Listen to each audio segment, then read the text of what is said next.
Guide to Life and Literature of the Southwest, with a few observations. By J. Frank Dobie. A preface with some revised ideas.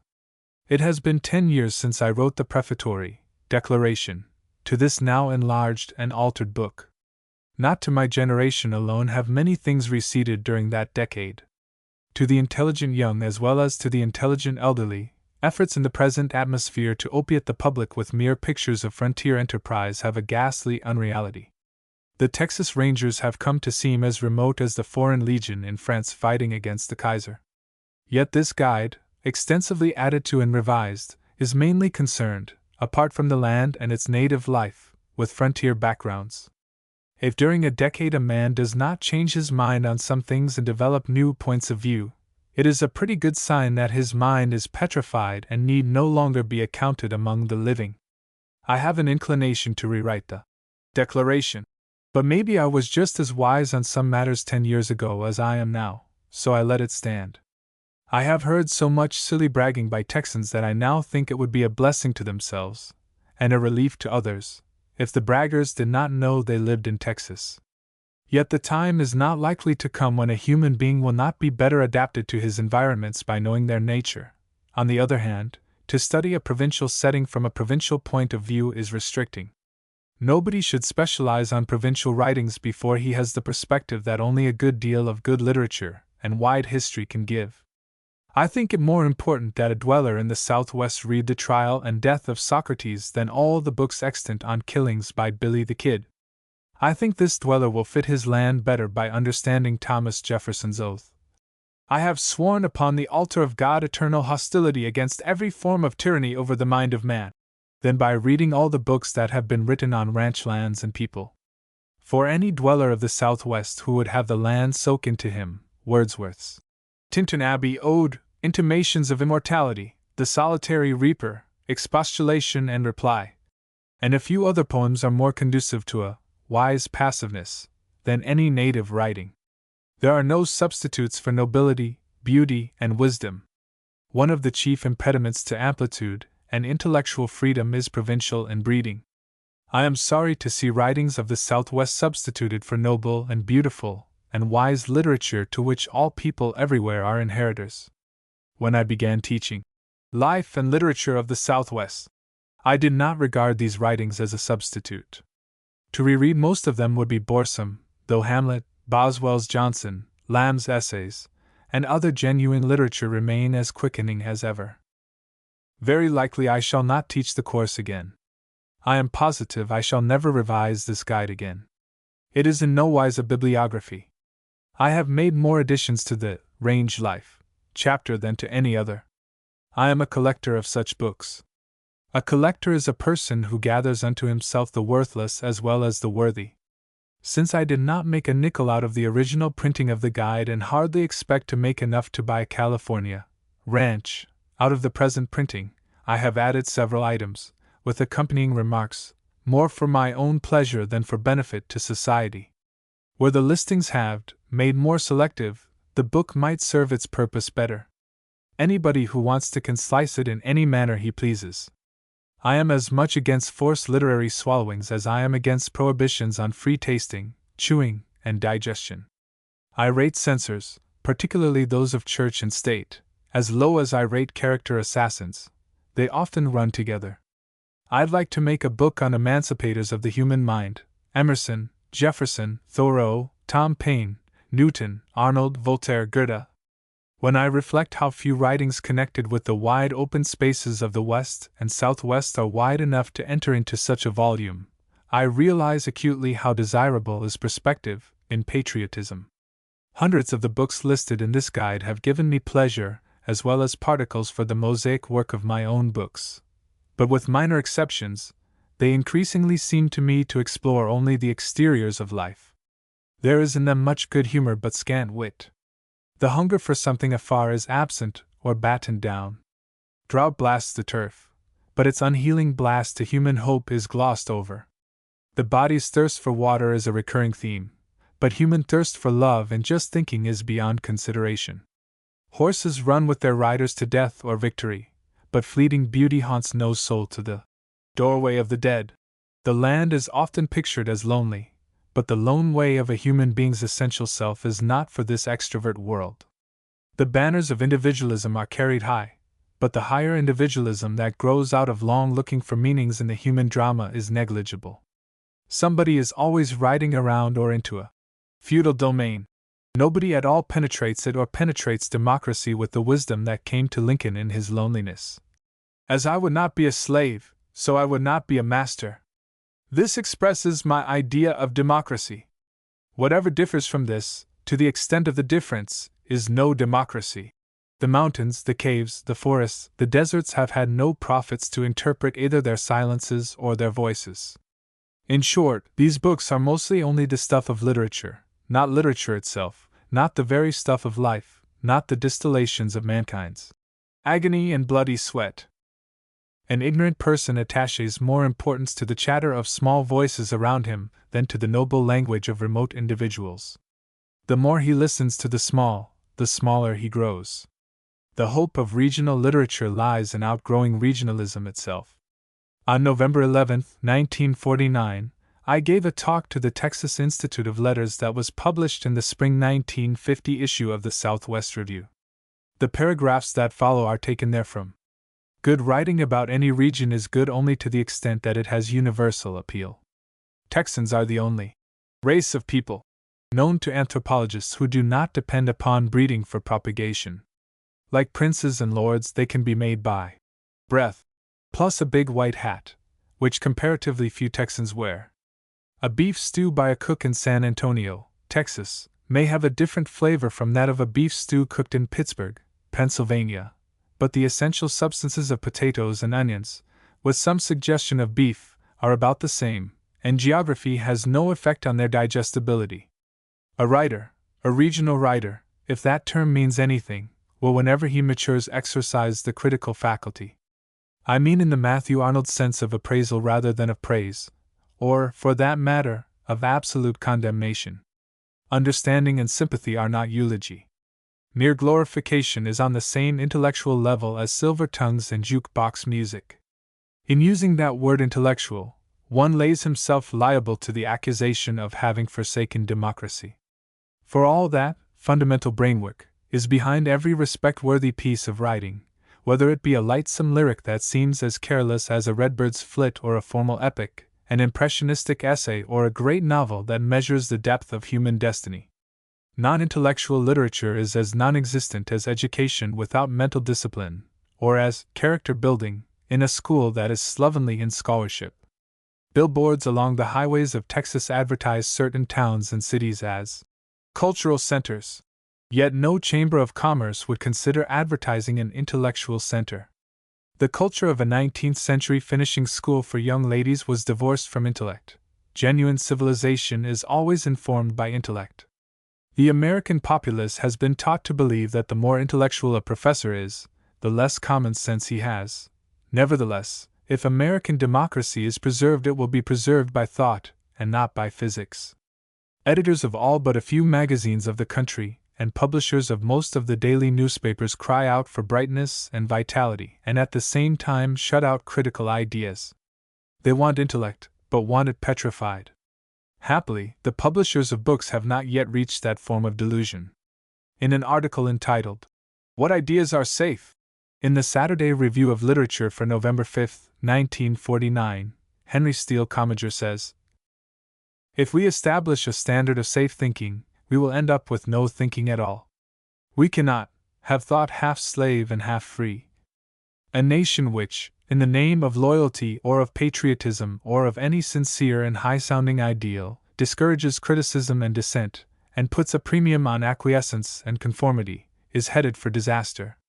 Unless a writer feels free, things will not come to him, he cannot burgeon on any subject whatsoever." In 1834, Davy Crockett's autobiography was published. It is one of the primary social documents of America. It is as much Davy Crockett, whether going ahead after bears in a Tennessee canebrake or going ahead after General Andrew Jackson in Congress, as the equally plain but also urbane autobiography of Franklin is Benjamin Franklin. It is undiluted regionalism. It is provincial not only in subject but in point of view. No provincial mind of this day could possibly write an autobiography or any other kind of book coordinate in value with Crockett's. Classic and homespun.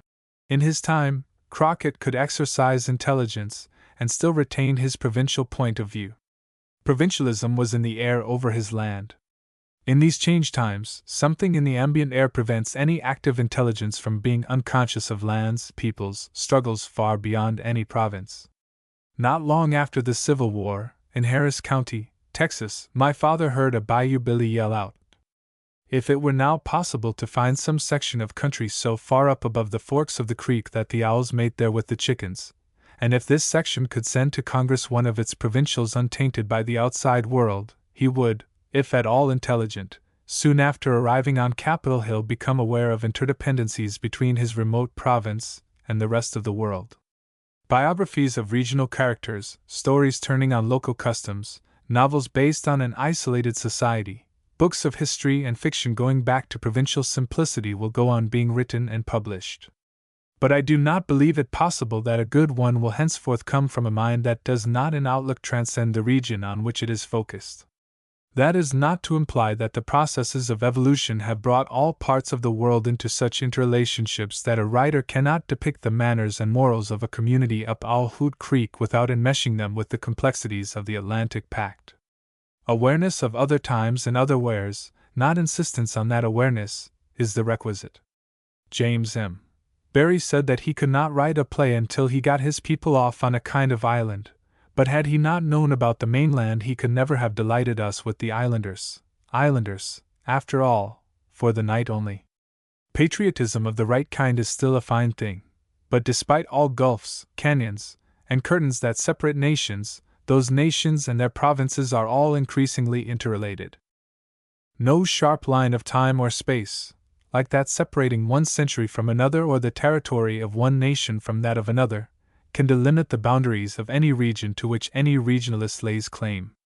Mastery, for instance, of certain locutions peculiar to the Southwest will take their user to the Aztecs, to Spain, and to the border of ballads and Sir Walter Scott's romances.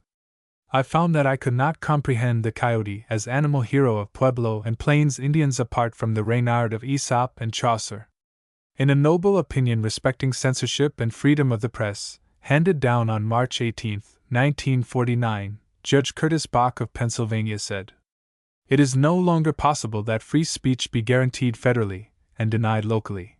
Under modern methods of instantaneous communication, such a discrepancy makes no sense. What is said in Pennsylvania may clarify an issue in California, and what is suppressed in California may leave us the worse in Pennsylvania. Unless a restriction on free speech be of national validity, it can no longer have any local validity whatever. Among the qualities that any good regional writer has in common with other good writers of all places and times is intellectual integrity. Having it does not obligate him to speak out on all issues or, indeed, on any issue. He alone is to judge whether he will sport with Amaryllis in the shade or forsake her to write his own Areopagitica. Intellectual integrity expresses itself in the tune as well as argument, in choice of words, words honest and precise, as well as in ideas, in fidelity to human nature and the flowers of the fields as well as to principles, in facts reported more than in deductions proposed. Though a writer write on something as innocuous as the white snails that crawl up broomweed stalks and that roadrunners carry to certain rocks to crack and eat, his intellectual integrity, if he has it, will infuse the subject. Nothing is too trivial for art, but good art treats nothing in a trivial way. Nothing is too provincial for the regional writer, but he cannot be provincial-minded toward it. Being provincial-minded may make him a typical provincial. It will prevent him from being a representative or skillful interpreter. Horace Greeley said that when the rules of the English language got in his way, they did not stand a chance. We may be sure that if by violating the rules of syntax Horace Greeley sometimes added forcefulness to his editorials, he violated them deliberately, and not in ignorance. Luminosity is not stumbled into. The richly savored and deliciously unlettered speech of Thomas Hardy's rustics was the creation of a master architect who had looked out over the ranges of fated mankind and looked also into hell. Thomas Hardy's ashes were placed in Westminster Abbey, but his heart, in accordance with the provision of his will, was buried in the churchyard of his own village. I have never tried to define regionalism. Its blanket has been put over a great deal of worthless writing. Robert Frost has approached a satisfying conception. The land is always in my bones, he said, the land of rock fences. But I am not a regionalist. I am a realist. I write about realms of democracy and realms of the spirit. Those realms include the woodpile, the grindstone, blueberries, birches, and many other features of the land north of Boston. To an extent, any writer anywhere must make his own world, no matter whether in fiction or nonfiction, prose or poetry. He must make something out of his subject. What he makes depends upon his creative power, integrated with a sense of form. The popular restriction of creative writing to fiction and verse is illogical. Carl Sandburg's Life of Lincoln is immeasurably more creative in form and substance than his fanciful potato face. Intense exercise of his creative power sets, in a way, the writer apart from the life he is trying to sublimate. Becoming a Philistin will not enable a man to interpret Philistinism, though Philistines who own big presses think so. Sinclair Lewis knew Babbitt as Babbitt could never know either himself or Sinclair Lewis. The Time of Mexican Primroses, 1952. 1. A Declaration. In the University of Texas I teach a course called Life and Literature of the Southwest. About 1929 I had a brief guide to books concerning the Southwest mimeographed. In 1931 it was included by John William Rogers in a booklet entitled Finding Literature on the Texas Plains. After that I revised and extended the guide 3 or 4 times, during the process distributing several thousand copies of the mimeographed forms. Now the guide has grown too long, and I trust that this printing of it will prevent my making further additions, though within a short time new books will come out that should be added. Yet the guide is fragmentary, incomplete, and in no sense a bibliography. Its emphases vary according to my own indifferences and ignorance, as well as according to my own sympathies and knowledge. It is strong on the character and ways of life of the early settlers, on the growth of the soil, and on everything pertaining to the range. It is weak on information concerning politicians and on citations to studies which, in the manner of orthodox PhD theses, merely transfer bones from one graveyard to another. It is designed primarily to help people of the Southwest see significances in the features of the land to which they belong, to make their environments more interesting to them, their past more alive, to bring them to a realization of the values of their own cultural inheritance, and to stimulate them to observe. It includes most of the books about the Southwest that people in general would agree on as making good reading. I have never had any idea of writing or teaching about my own section of the country merely as a patriotic duty. Without apologies, I would interpret it because I love it, because it interests me, talks to me, appeals to my imagination, warms my emotions, also because it seems to me that other people living in the Southwest will lead fuller and richer lives if they become aware of what it holds. I once thought that, so far as reading goes, I could live forever on the supernal beauty of Shelley's The Cloud, and his soaring lines to a skylark, on the rich melancholy of Keats's Ode to a Nightingale, on Cyrano de Bergerac's ideal of a free man, on Wordsworth's philosophy of nature, a philosophy that has illuminated for me the mesquite flats and oak-studded hills of Texas, on the adventures in Robert Louis Stevenson, the flavor and wit of Lamb's essays, the eloquent wisdom of Hazlitt, the dark mysteries of Conrad, the gaieties of Barrie, the melody of Sir Thomas Browne, the urbanity of Addison, the dash in Kipling, the mobility, the mightiness, the lightness, the humor, the humanity, the everything of Shakespeare, and a world of other delicious, high, beautiful, and inspiring things that English literature has bestowed upon us. That literature is still the richest of heritages, but literature is not enough. Here I am living on a soil that my people have been living and working and dying on for more than 100 years, the soil, as it happens, of Texas. My roots go down into this soil as deep as mesquite roots go. This soil has nourished me as the banks of the lovely Guadalupe River nourish cypress trees, as the Brazos bottoms nourish the wild peach, as the gentle slopes of East Texas nourish the sweet-smelling pines, as the barren, rocky ridges along the Pecos nourish the daggered lechiguilla. I am at home here, and I want not only to know about my homeland, I want to live intelligently on it. I want certain data that will enable me to accommodate myself to it. Knowledge helps sympathy to achieve harmony. I am made more resolute by Arthur Hugh Clough's picture of the dripping sailor on the reeling mast. On stormy nights when wild northwesters rave, but the winds that have bit into me have been dry Texas northers, and fantastic yarns about them, along with a cowboy's story of a herd of longhorns drifting to death in front of one of them, come home to me and illuminate those northers like forked lightning playing along the top of black clouds in the night.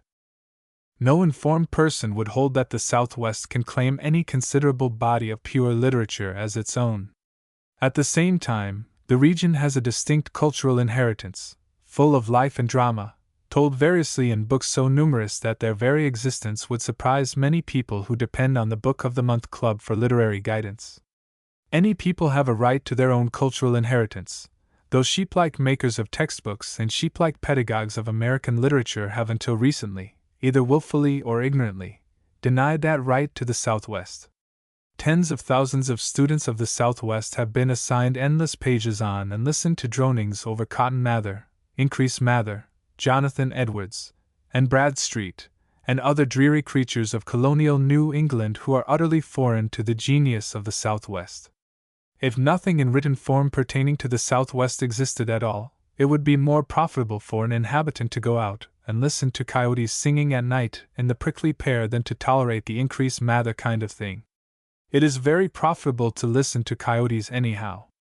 I rebelled years ago at having the tradition, the spirit, the meaning of the soil to which I belong utterly disregarded by interpreters of literature, and at the same time having the Increase Mather kind of stuff taught as if it were important to our part of America. Happily the disregard is disappearing, and so is Increase Mather. If they had to be rigorously classified into hard and fast categories, comparatively few of the books in the lists that follow would be rated as pure literature. Fewer would be rated as history. A majority of them are the stuff of history. The stuff out of which history is made is generally more vital than formalized history, especially the histories habitually forced on students in public schools, colleges, and universities. There is no essential opposition between history and literature. The attempt to study a people's literature apart from their social and, to a less extent, their political history is as illogical as the lady who said she had read Romeo but had not yet got to Juliet. Nearly any kind of history is more important than formal literary history showing how in a literary way Abraham begot Isaac and Isaac begot Jacob. Any man of any time who has ever written with vigor has been immeasurably nearer to the dunghill on which he sank his talons while crowing than to all literary ancestors. A great deal of chronicle writing that makes no pretense at being belles lettres is really superior literature to much that is so classified. I will vote 3 times a day and all night for John C. Duvall's Adventures of Bigfoot Wallace, Charlie Siringo's Riata and Spurs, James B. Gillett's 6 Years with the Texas Rangers, and dozens of other straightaway chronicles of the Southwest in preference to The Culprit Fay, and much other watery literature, with which anthologies representing the earlier stages of American writing are padded. Ike Fridge's pamphlet story of his writings for John Chisholm, chief provider of cattle for Billy the Kid to steal, has more of the juice of reality in it, and therefore, more of literary virtue than some of James Fenimore Cooper's novels, and than some of James Russell Lowell's odes. The one thing essential to writing if it is to be read, to art if it is to be looked at, is vitality. No critic or professor can be hired to pump vitality into any kind of human expression, but professors and critics have taken it out of many a human being who, in his attempts to say something, decided to be correct at the expense of being himself, being natural, being alive. The priests of literary conformity never had a chance at the homemade chronicles of the Southwest. The orderly way in which to study the Southwest would be to take up first the land, its flora, fauna, climate, soils, rivers, etc., then the aborigines, next the exploring and settling Spaniards, and finally, after a hasty glance at the French, the English-speaking people who brought the Southwest to what it is today. We cannot proceed in this way, however. Neither the prairies nor the Indians who first hunted deer on them have left any records, other than hieroglyphic, as to their lives. Some late-coming men have written about them. Droughts and rains have had far more influence on all forms of life in the Southwest, and on all forms of its development culturally and otherwise than all of the Coronado expeditions put together. I have emphasized the literature that reveals nature. My method has been to take up types and subjects rather than to follow chronology. Chronology is often an impediment to the acquiring of useful knowledge. I am not nearly so much interested in what happened in Abilene, Kansas, in 1867, the year that the first herds of Texas longhorns over the Chisholm Trail found a market at that place, as I am in picking out of Abilene in 1867 something that reveals the character of the men who went up the trail. Something that will illuminate certain phenomena along the trail human beings of the Southwest are going up today, something to awaken observation and to enrich with added meaning this corner of the earth of which we are the temporary inheritors. By literature of the Southwest, I mean writings that interpret the region, whether they have been produced by the Southwest or not. Many of them have not. What we are interested in is life in the Southwest, and any interpreter of that life, foreign or domestic, ancient or modern, is of value. The term Southwest is variable because the boundaries of the Southwest are themselves fluid, expanding and contracting according to the point of view from which the Southwest is viewed and according to whatever common denominator is taken for defining it. The Spanish Southwest includes California, but California regards itself as more closely akin to the Pacific Northwest than to Texas. California is Southwest more in an antiquarian way than otherwise. From the point of view of the most picturesque and imagination-influencing occupation of the Southwest, the occupation of ranching, the Southwest might be said to run up into Montana. Certainly one will have to go up the trail to Montana to finish out the story of the Texas cowboy. Early in the 19th century the Southwest meant Tennessee, Georgia, and other frontier territory now regarded as strictly South. The men and women who redeemed Texas from the wilderness came principally from that region. The code of conduct they gave Texas was largely the code of the booming West. Considering the character of the Anglo-American people who took over the Southwest, the region is closer to Missouri than to Kansas, which is not Southwest in any sense but which has had a strong influence on Oklahoma. Chihuahua is more southwestern than large parts of Oklahoma. In our Southwest, Erna Ferguson has a whole chapter on what is the Southwest. She finds Fort Worth to be in the Southwest but Dallas, 30 miles east, to be facing north and east. The principal areas of the Southwest are, to have done with air-minded reservations, Arizona, New Mexico, most of Texas, some of Oklahoma, and anything else north, south, east, or west that anybody wants to bring in. The boundaries of cultures and rainfall never follow survey lines. In talking about the Southwest, I naturally incline to emphasize the Texas part of it. Life is fluid, and definitions that would apprehend it must also be. Yet I will venture one definition, not the only one, of an educated person. An educated person is one who can view with interest and intelligence the phenomena of life about him. Like people elsewhere, the people of the Southwest find the features of the land on which they live blank or full of pictures according to the amount of interest and intelligence with which they view the features. Intelligence cannot be acquired, but interest can, and data for interest and intelligence to act upon are entirely acquirable. Studies perfect nature, Bacon said. Nature follows art, to the extent that most of us see principally what our attention has been called to. I might never have noticed rose-purple snow between shadows if I had not seen a picture of that kind of snow. I had thought white the only natural color of snow. I cannot think of yew trees, which I have never seen, without thinking of Wordsworth's poem on 3 yew trees. Nobody has written a memorable poem on the mesquite. Yet the mesquite has entered into the social, economic, and aesthetic life of the land. It has made history and has been painted by artists. In the homely chronicles of the Southwest its thorns stick, its roots burn into bright coals, its trunks make fence posts, its lovely leaves wave. To live beside this beautiful, often pernicious, always interesting and highly characteristic tree, or bush, and to know nothing of its significance is to be cheated out of a part of life. It is but one of 1,000 factors peculiar to the Southwest and to the land's cultural inheritance. For a long time, as he tells in his narrative, Cabeza de Vaca was a kind of prisoner to coastal Indians of Texas. Annually, during the season when prickly pear apples, tunas, or Indian figs, as they are called in books, were ripe, these Indians would go upland to feed on the fruit. During his sojourn with them, Cabeza de Vaca went along.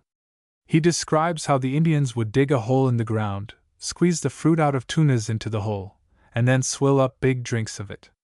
Long ago the Indians vanished, but prickly pears still flourish over millions of acres of land. The prickly pear is one of the characteristic growths of the Southwest. Strangers look at it and regard it as odd. Painters look at it in bloom or in fruit and strive to capture the colors.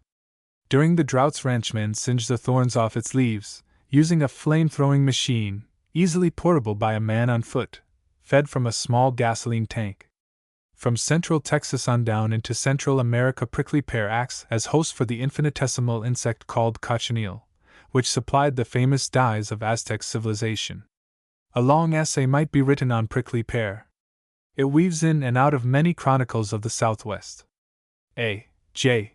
Sowell, one of the best chroniclers of Texas pioneer life, tells in his Life of Bigfoot Wallace how that picturesque ranger captain once took one of his wounded men away from an army surgeon because the surgeon would not apply prickly pear poultices to the wound. In Rangers and Pioneers of Texas, Sowell narrates how rattlesnakes were so large and numerous in a great prickly pear flat out from the Nueces River that rangers pursuing bandits had to turn back. Nobody has written a better description of a prickly pear flat than O. Henry in his story of The Caballero's Way. People may look at prickly pear, and it will be just prickly pear and nothing more. Or they may look at it and find it full of significances. The mere sight of a prickly pear may call up a chain of incidents, facts, associations. A mind that can thus look out on the common phenomena of life is rich, and all of the years of the person whose mind is thus stored will be more interesting and full. Cabeza de Vaca's narrative, the Chronicles of A. J. Sowell and O. Henry's story are just 3 samples of Southwestern literature that bring in prickly pear. No active-minded person who reads any one of these 3 samples will ever again look at prickly pear in the same light that he looked at it before he read. Yet prickly pear is just one of hundreds of manifestations of life in the Southwest that writers have commented on, told stories about, dignified with significance. Cotton no longer has the economic importance to Texas that it once had. Still, it is mighty important. In the minds of millions of farm people of the South, cotton and the boll weevil are associated. The boll weevil was once a curse, then it came to be somewhat regarded as a disguised blessing, in limiting production. A man dependent on cotton for a living and having that living threatened by the boll weevil will not be much interested in ballads, but for the generality of people this boll weevil ballad, the entirety of which is a kind of life history of the insect, is, while delightful in itself, a veritable story-book on the weevil. Without the ballad, the weevil's effect on economic history would be unchanged. But as respects mind and imagination, the ballad gives the weevil all sorts of significances. The ballad is a part of the literature of the Southwest. But I am assigning too many motives of self-improvement to reading. People read for fun, for pleasure. The literature of the Southwest affords bully reading. If I had read as much as other men, I would know as little. Thomas Hobbes is credited with having said. A student in the presence of Bishop E. D. Mouzon was telling about the scores and scores of books he had read. At a pause the bishop shook his long, wise head and remarked, "My son, when do you get time to think?" 2 of the best educated men I have ever had the fortune of talking with were neither schooled nor widely read. They were extraordinary observers. One was a plainsman, Charles Goodnight. The other was a borderer, Don Alberto Guajardo, in part educated by an old Lipan Indian. But here are the books. I list them not so much to give knowledge as to direct people with intellectual curiosity, and with interest in their own land to the sources of knowledge, not to create life directly, but to point out where it has been created or copied. On some of the books I have made brief observations. Those observations can never be nearly so important to a reader as the development of his own powers of observation. With something of an apologetic feeling I confess that I have read, in my way, most of the books. I should probably have been a wiser and better informed man had I spent more time out with the grasshoppers, horned toads, and coyotes. November 5, 1942 J. Frank Dobie. 2. Interpreters of the Land. He's for a jig or a tale of bawdry, or he sleeps. Thought employs ideas, but having an idea is not the same thing as thinking. A rooster in a pen of hens has an idea. Thought has never been so popular with mankind as horse opera, horse play, the main idea behind sheep's eyes. Far be it from me to feel contempt for people who cannot and do not want to think. The human species has not yet evolved to the stage at which thought is natural. I am far more at ease lying in grass and gazing without thought process at clouds than in sitting in a chair trying to be logical. Just the same, free play of mind upon life is the essence of good writing, and intellectual activity is synonymous with critical interpretations. To the constant disregard of thought, Americans of the mid-20th century have added positive opposition. Critical ideas are apt to make any critic suspected of being subversive. The Southwest, Texas especially, is more articulately aware of its land spaces than of any other feature pertaining to itself. Yet in the realm of government, the Southwest has not produced a single spacious thinker. So far as the cultural ancestry of the region goes, the South has been arid of thought since the time of Thomas Jefferson, the much-talked-of mind of John C. Calhoun being principally casuistic. On another side, derivatives from the Spanish Inquisition could contribute to thought little more than tribal medicine men have contributed. Among historians of the Southwest, the general rule has been to be careful with facts, and equally careful in avoiding thought-provoking interpretations. In the multitudinous studies on Spanish-American history, all padres are good, and all conquistadores are intrepid, and that is about as far as interpretation goes. The one state book of the Southwest that does not chloroform ideas is Erna Ferguson's New Mexico, A Pageant of Three Peoples, Knopf, New York, 1952.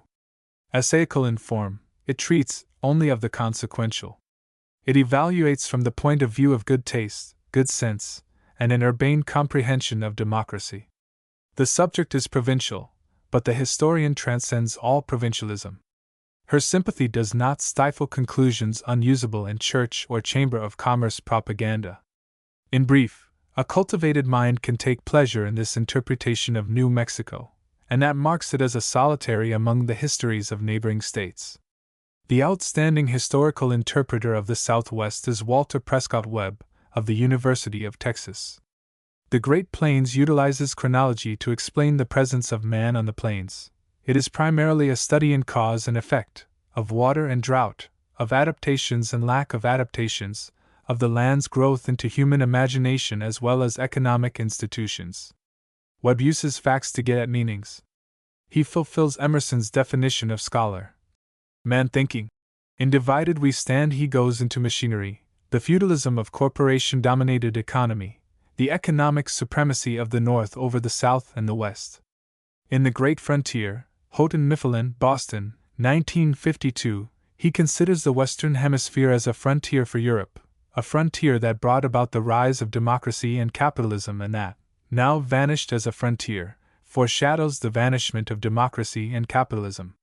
In Virgin Land, The American West a Symbol and a Myth, Harvard University Press, Cambridge, Massachusetts, 1950, Henry Nash Smith plows deep. But the tools of this humanistic historian are of delicate finish rather than of horsepower. To him, thinking is a joyful process, and lucidity out of complexity is natural. He compasses Parrington's main currents in American thought, and Beadle's dime novels along with agriculture and manufacturing.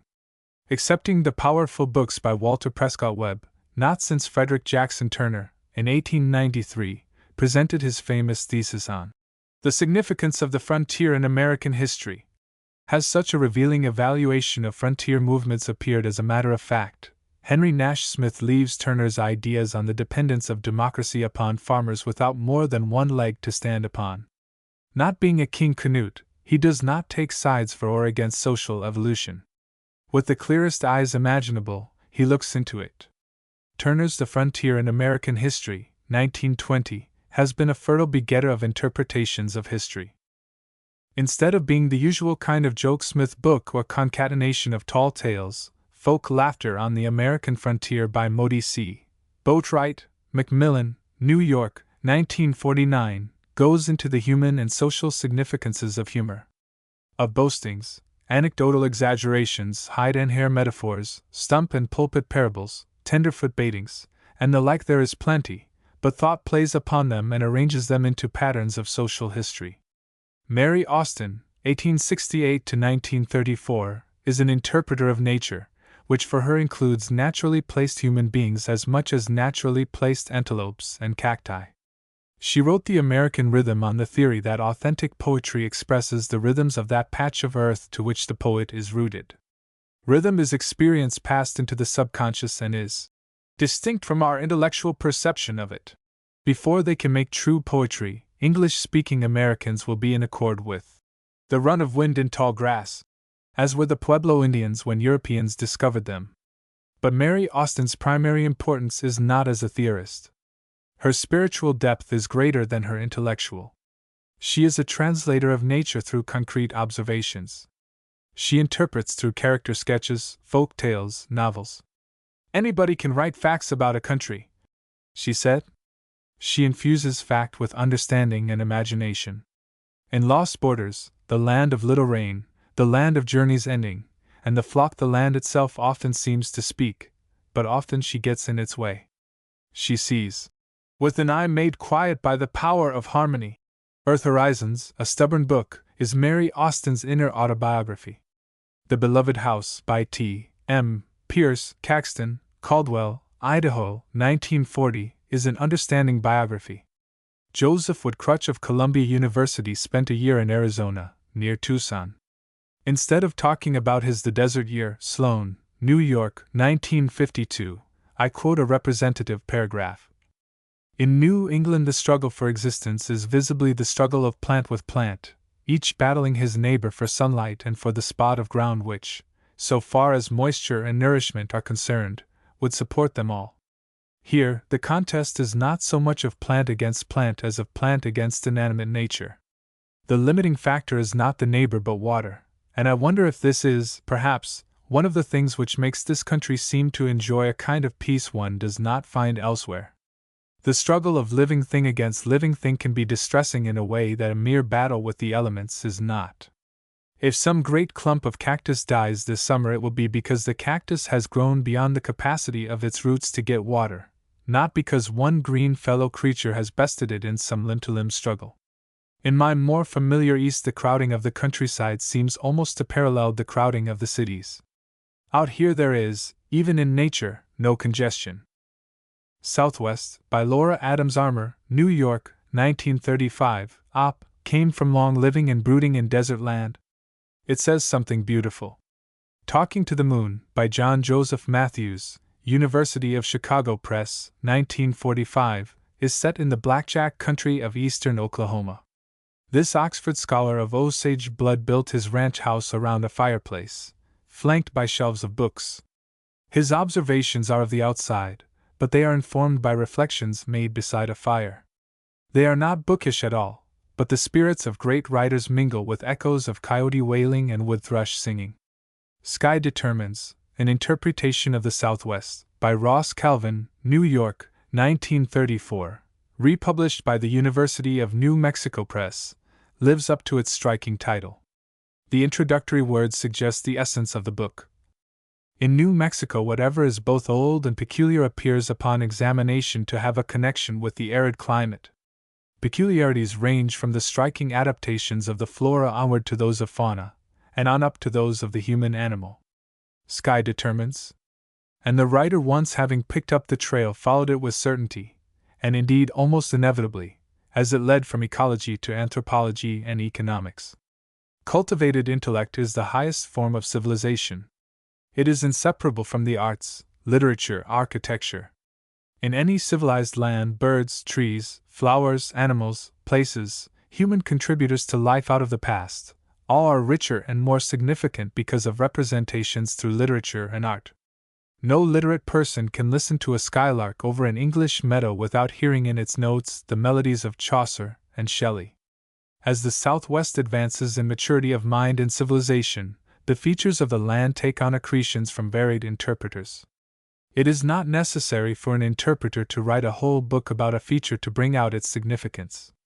We need more gossipy books, something in the manner of Pinyon Country by Hanya Long, Duell, Sloan and Pierce, New York, 1941, in which one can get a swift slant on Billy the Kid, smell the pinyon trees, feel the deeply religious attitude toward his corn patch of a Zuni Indian. Roy Bedichek's chapters on the mockingbird, in Adventures with a Texas Naturalist, are like rich talk under a tree on a pleasant patch of ground staked out for his claim by an April-voiced mockingbird. In the voice of the coyote I tried to compass the whole animal, and I should think that the father of song-making chapter might make coyote music and the night more interesting and beautiful for any listener. Intelligent writers often interpret without set purpose, and many books under various categories in this guide are interpretative. 3. General helps. There is no chart to the life and literature of the Southwest. An attempt to put it all into an alphabetically arranged encyclopedia would be futile. All guides to knowledge are too long or too short. This one at the outset adds to its length, perhaps to its usefulness, by citing other general reference works and a few anthologies. Books of the Southwest, a General Bibliography, by Mary Tucker, published by J. Augustine, New York, 1937, is better on Indians and the Spanish period than on Anglo-American culture. Southwest Heritage, a Literary History with Bibliography, by Mabel Major, Rebecca W. Smith, and T. M. Pierce, University of New Mexico Press, Albuquerque, 1938, revised 1948, takes up the written material under the time-established heads of fiction, poetry, drama, etc., with due respect to chronological development. A Treasury of Southern Folklore, 1949, and A Treasury of Western Folklore, 1951, both edited by B. A. Botkin and both published by Crown, New York, are so liberal in the extensions of folklore and so voluminous that they amount to literary anthologies. Of possible use in working out certain phases of life and literature common to the Southwest as well as to the West and Middle West are the following academic treatises: The Frontier in American Literature, by Lucy Lockwood Hazard, New York, 1927, The Literature of the Middle Western Frontier, by Ralph Leslie Rusk, New York, 1925, The Prairie and the Making of Middle America, by Dorothy and Don Dorr, Cedar Rapids, Iowa, 1926, The Literature of the Rocky Mountain West 1803 to 1903 by L. J. Davidson and P. Bostwick, Caldwell, Idaho, 1939, and The Rediscovery of the Frontier, by Percy H. Boynton, Chicago, 1931. Anyone interested in vitality in any phase of American writing will find Vernon L. Parrington's Main Currents in American Thought, 3 volumes, New York, 1927-39, an opener-up of avenues. Perhaps the best anthology of Southwestern narratives is Golden Tales of the Southwest, selected by Mary L. Becker, New York, 1939. 2 anthologies of Southwestern writings are Southwesterners Write, edited by T. M. Pierce and A. P. Thomason, University of New Mexico Press, Albuquerque, 1946, and Roundup Time, edited by George Sessions Perry, Whittlesey House, New York, 1943. Themes common to the Southwest are represented in Western prose and poetry, an anthology put together by Rufus A. Coleman, New York, 1932, and in Mid-Country, Writings from the Heart of America, edited by Lowry C. Wimberly, University of Nebraska Press, Lincoln, 1945. For the Southern tradition that has flowed into the Southwest, Franklin J. Means Tall Tales of the Southwest, New York, 1930 op. Is the best anthology published. It is the best anthology of any kind that I know of. A Southern Treasury of Life and Literature, selected by Stark Young, New York, 1937, brings in Texas.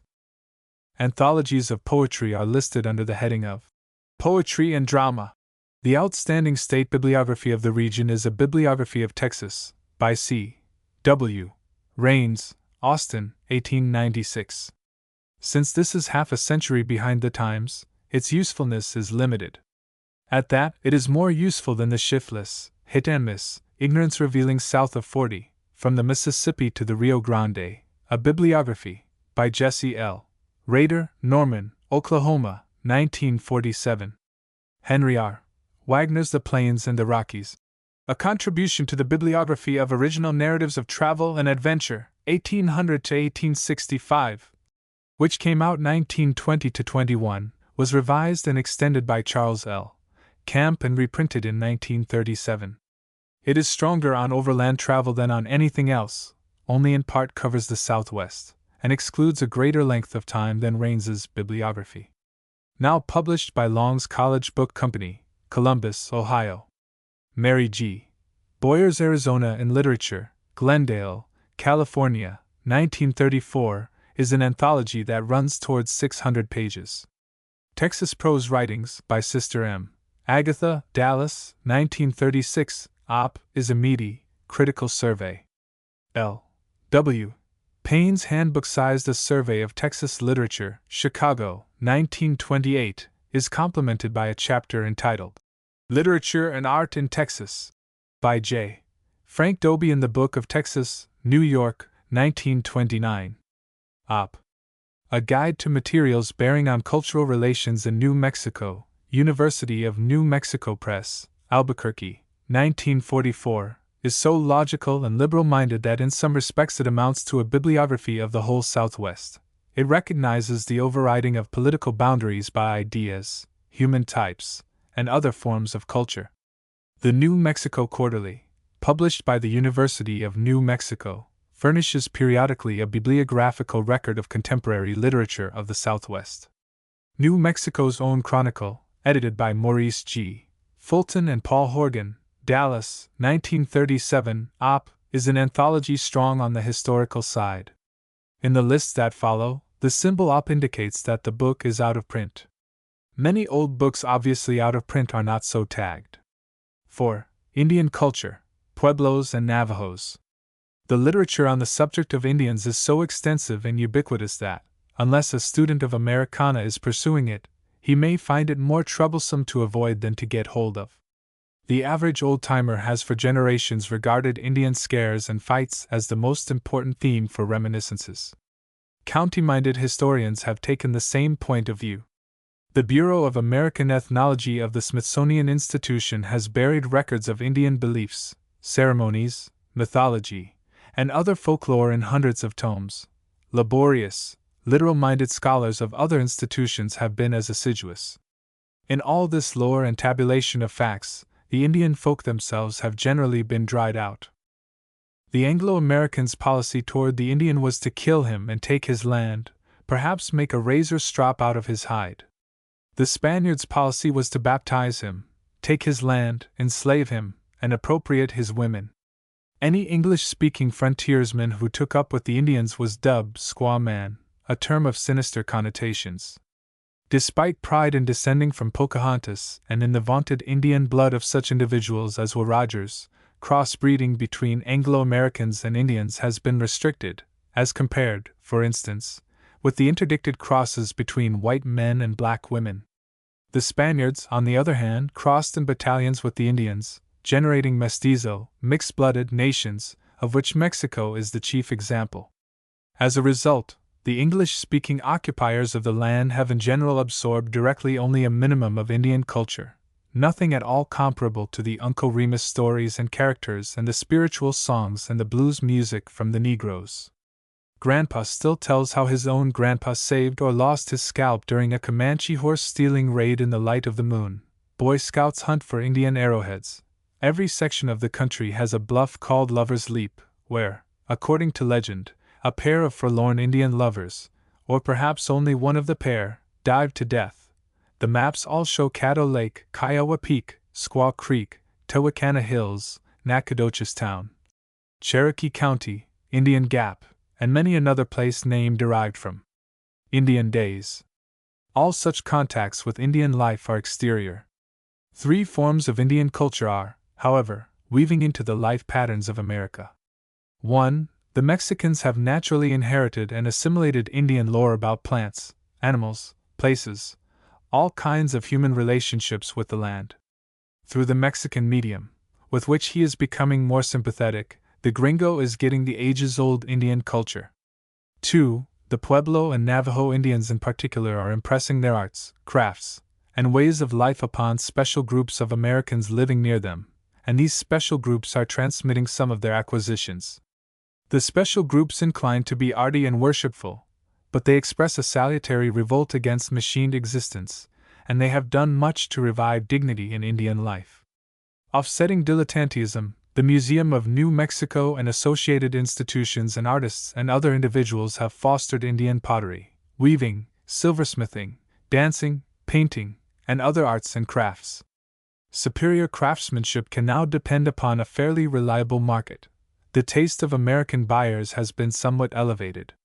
This is from Navajo Holy Song, as rendered by Edith Hart Mason.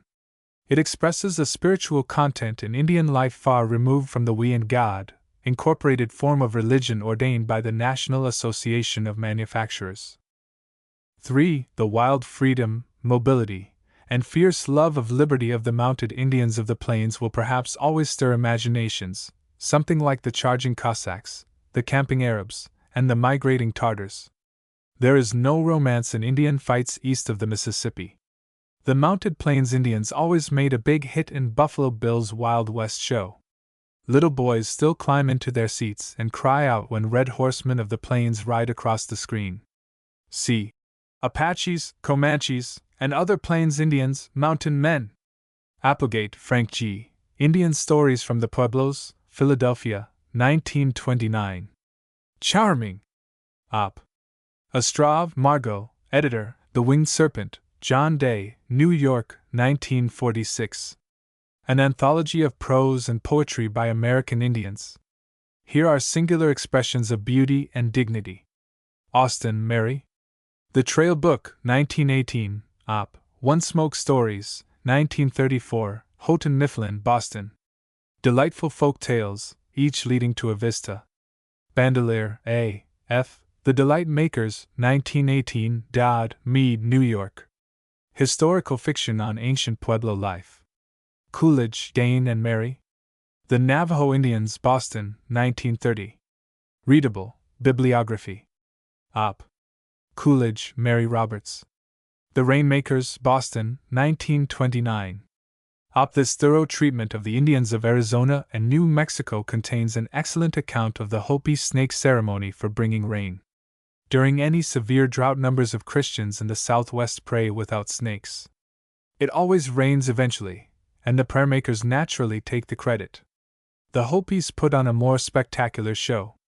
See Dr. Walter Hoff's The Hopi Indians, Cedar Rapids, Iowa, 1915. Op.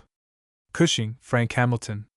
Zuni Folk Tales, 1901, reprinted, 1931 by Knopf, New York. My Adventures in Zuni, Santa Fe, 1941. Zuni Breadstuff, Museum of the American Indian, New York, 1920. Cushing had rare imagination and sympathy. His retellings of tales are far superior to verbatim recordings. Zuni Breadstuff reveals more of Indian spirituality than any other book I can name. All Op. De Huff, Elizabeth. Tay-Tay's Tales, 1922. Tay-Tay's Memories, 1924. Op. Douglas, Frederick H., and D. Harnoncourt, Renee. Indian Art of the United States, Simon & Schuster, New York, 1941. Dyke, Walter. Son of Old Man Hat, New York, 1938. Op. Ferguson, Erna. Dancing Gods, Knopf, New York, 1931. Erna Ferguson is always illuminating. Foreman, Grant. Indians and Pioneers, 1930, and Advancing the Frontier, University of Oklahoma Press, Norman, 1933. Grant Foreman is prime authority on the so-called civilized tribes.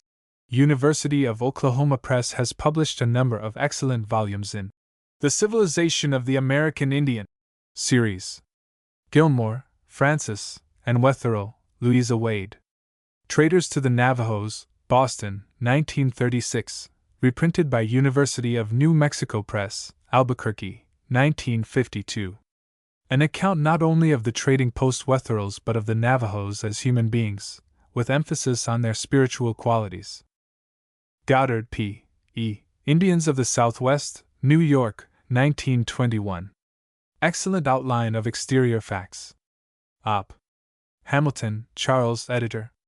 Cry of the Thunderbird, Macmillan, New York, 1951. An anthology of writings by Indians containing many interesting leads. Hewitt, Edgar L. Ancient Life in the American Southwest, Indianapolis, 1930. A masterwork in both archaeology and Indian nature. With Bertha P. Dretton, The Pueblo Indian World, University of New Mexico Press, Albuquerque, 1945. Hodge, F. W. Handbook of American Indians North of Mexico, Washington, D.C., 1907. Indispensable encyclopedia. By a very great scholar and a very fine gentleman. Op. LeBar, Weston. The Peyote Cult, Yale University Press, New Haven, 1938. Lafarge, Oliver. Laughing Boy, Boston, 1929. The Navajo in Fiction. Lummis, C. F. Mesa, Cannon, and Pueblo, New York, 1925. Pueblo Indian Folk Tales, New York, 1910. Lummis, though self-vaunting and opinionated, opens windows. Matthews, Washington. Navajo Legends, Boston, 1897. Navajo Myths, Prayers and Songs, Berkeley, California, 1907. Mooney, James. Myths of the Cherokees, in 19th Annual Report of the Bureau of Ethnology, Washington, 1902. Outstanding Writing. Nelson, John Lew. Rhythm for Rain, Boston, 1937. Based on 10 years spent with the Hopi Indians, this study of their life is a moving story of humanity. Op. Pierce, J. E. Tales That Dead Men Tell, University of Texas Press, Austin, 1935. Eloquent, liberating to the human mind, something rare for Texas scholarship. Pierce was professor of anthropology at the University of Texas, an emancipator from prejudices and ignorance. It is a pity that all the college students who are forced by the bureaucrats of education, education spelled with a capital E, the unctuous elaboration of the obvious, do not take anthropology instead. Collegians would then stand a chance of becoming educated. Petrulo, Vincenzo.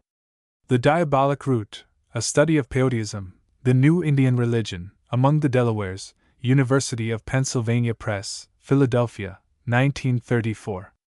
The use of peyote has now spread northwest into Canada. See Millie Peacock Stenberg's The Peyote Culture Among Wyoming Indians, University of Wyoming Publications, Laramie, 1946, for bibliography. Reichard, Gladys A. Spider Woman, 1934, and Desba Woman of the Desert, 1939. Both honest, both op. Simmons, Leo W., editor. Sun Chief, The Autobiography of a Hopi Indian, Yale University Press, New Haven, 1942. The clearest view into the mind and living ways, including sex life, of an Indian that has been published. Few autobiographers have been clearer, not one has been franker. A singular human document. A list. 5. Apaches, Comanches, and other Plains Indians. The Apaches and the bareback Indians of the plains were extraordinary hombres del campo, men of the outdoors, plainsmen, woodsmen, trailers, hunters, endurers. They knew some phases of nature with an intimacy that few civilized naturalists ever attained to. It is unfortunate that most of the literature about them is from their enemies. Yet an enemy often teaches a man more than his friends and makes him work harder. See Indian Culture, Texas Rangers. Burke, John G., On the Border with Crook, London, 1892. Reprinted by Long's College Book Company, Columbus, Ohio. A truly great book, on both Apaches and Arizona frontier. Burke had amplitude, and he knew. Buckaloo, F. M., The Indian Captive, Bandera, Texas, 1925. Homely and realistic. Op. Catlin, George. Letters and Notes on the Manners, Customs and Conditions of the North American Indians, written during 8 years' travel, 1832-39, 1841. Despite many strictures, Catlin's 2 volumes remain standard. I am pleased to find Frank Rowe, in the North American Buffalo, standing up for him. In Pursuit of the Horizon, A Life of George Catlin, Painter and Recorder of the American Indian, New York, 1948, Lloyd Haberly fails in evaluating evidence but brings out the man's career and character. Clum Woodworth. Apache Agent, Boston, 1936. Worthy autobiography of a noble understander of the Apache people. Op. Comfort, Will Levington. Apache, Dutton, New York, 1931. Noble, vivid, semi-fiction. Davis, Britain. The Truth About Geronimo, Yale University Press, New Haven, 1929. Davis helped run Geronimo down. DeShields, James T., Cynthia and Parker, S.T. Lewis, 1886, reprinted 1934. Good narrative of noted woman captive. Op. Dobie, J., Frank. The Mustangs, Little, Brown, Boston, 1952. The opening chapters of this book distill a great deal of research by scholars on Plains Indian acquisition of horses, riding, and raiding. Grinnell, George Bird. The Cheyenne Indians, New Haven, 1923. This two-volume work supersedes The Fighting Cheyennes, 1915. It is noble, ample, among the most select books on Plains Indians. Blackfoot Lodge Tales, The Story of a Prairie People, 1892, shows Grinnell's skill as storyteller at its best. Pony Hero Stories and Folk Tales, 1893, is hardly an equal, but it reveals the high values of life held by representatives of the original plainsmen. The Story of the Indian, 1895, is a general survey. All Op. Grinnell's knowledge and power as a writer on Indians and animals has not been sufficiently recognized. He combined in a rare manner scholarship, plainsmanship, and the worldliness of publishing. A-list. Caption equals George Catlin, in North American Indians, 1841. Haley, J., Evitts. Fort Concho and the Texas Frontier, San Angelo Standard Times, San Angelo, Texas, 1952. Mainly a history of military activities against Comanches and other tribes, laced with homilies on the free enterprise virtues of the conquerors. Lee Nelson. 3 Years Among the Comanches, 1859. Lehman, Herman. 9 Years with the Indians, Bandera, Texas, 1927. Best Captive Narrative of the Southwest. Lockwood, Frank C. The Apache Indians, Macmillan, New York, 1938. Factual History. Long Lance, Chief Buffalo Child. Long Lance, New York, 1928. Op. Long Lance was a Blackfoot only by adoption, but his imagination incorporated him into tribal life more powerfully than blood could have. He is said to have been a North Carolina mixture of Negro and Croatan Indian. He was a magnificent specimen of manhood with swart Indian complexion. He fought in the Canadian Army during World War I and thus became acquainted with the Blackfeet. No matter what the facts of his life, he wrote a vivid and moving autobiography of a Blackfoot Indian in whom the spirit of the tribe and the natural life of the plains during buffalo days were incorporated. In 1932, in the California home of Anita Baldwin, daughter of the spectacular, Lucky, Baldwin, he absented himself from this harsh world by a pistol shot. Louis Robert H. The Crow Indians, New York, 1935. This scholar and anthropologist lived with the Crow Indians to obtain intimate knowledge and then wrote this authoritative book. Op. McAllister, J. Gilbert. Kiowa Apache Tales. In the Sky Is My Teepee, edited by Modi C. Boatwright, Texas Folklore Society, Publication 22, Southern Methodist University Press, Dallas, 1949. Wise in exposition, true to humanity, and delightful in narrative. McGillicuddy, Julia B. McGillicuddy Agent, Stanford University Press, California, 1941. Dr. Valentine T. McGillicuddy, Scotch and stubbornness, honesty, efficiency, and individualism, was U.S. Indian agent to the Sioux and knew them to the bottom. In the end, he was defeated by the Army Mind and the bloodsuckers known as the Indian Ring. The elements of nobility that distinguish the man distinguish his wife's biography of him. McLaughlin, James. My Friend the Indian, 1910-1926. Op. McLaughlin was U.S. Indian agent and inspector for half a century. Despite priggishness, he had genuine sympathy for the Indians. He knew the Sioux, Nez Perces, and Cheyennes intimately, and few books on Indian plainsmen reveal so much as his. Marriott, Alice. The Ten Grandmothers, University of Oklahoma Press, Norman, 1945. Narratives of the Kiowas, a complement to James Mooney's Calendar History of the Kiowa Indians, in 17th Annual Report of the Bureau of Ethnology, Washington, 1893. Alice Marriott, author of other books on Indians, combines ethnological science with the art of writing. Matthews, John Joseph. Wakanta, The Osage and the White Man's Road, University of Oklahoma Press, 1932. This book of essays on the character of and certain noble characters among the great Osages, including their upright agent Leban J. Miles, has profound spiritual qualities. Nehart, John G. Black Elk Speaks, New York, 1932. Black Elk was a holy man of the Ogallala Sioux. The story of his life as he told it to understanding John G. Nehart is more of mysteries and spiritual matters than of mundane affairs. Richardson R. N. The Comanche Barrier to the South Plains, Glendale, California, 1933. Factual History. Rister, Carl C. Border Captives, University of Oklahoma Press, Norman, 1940.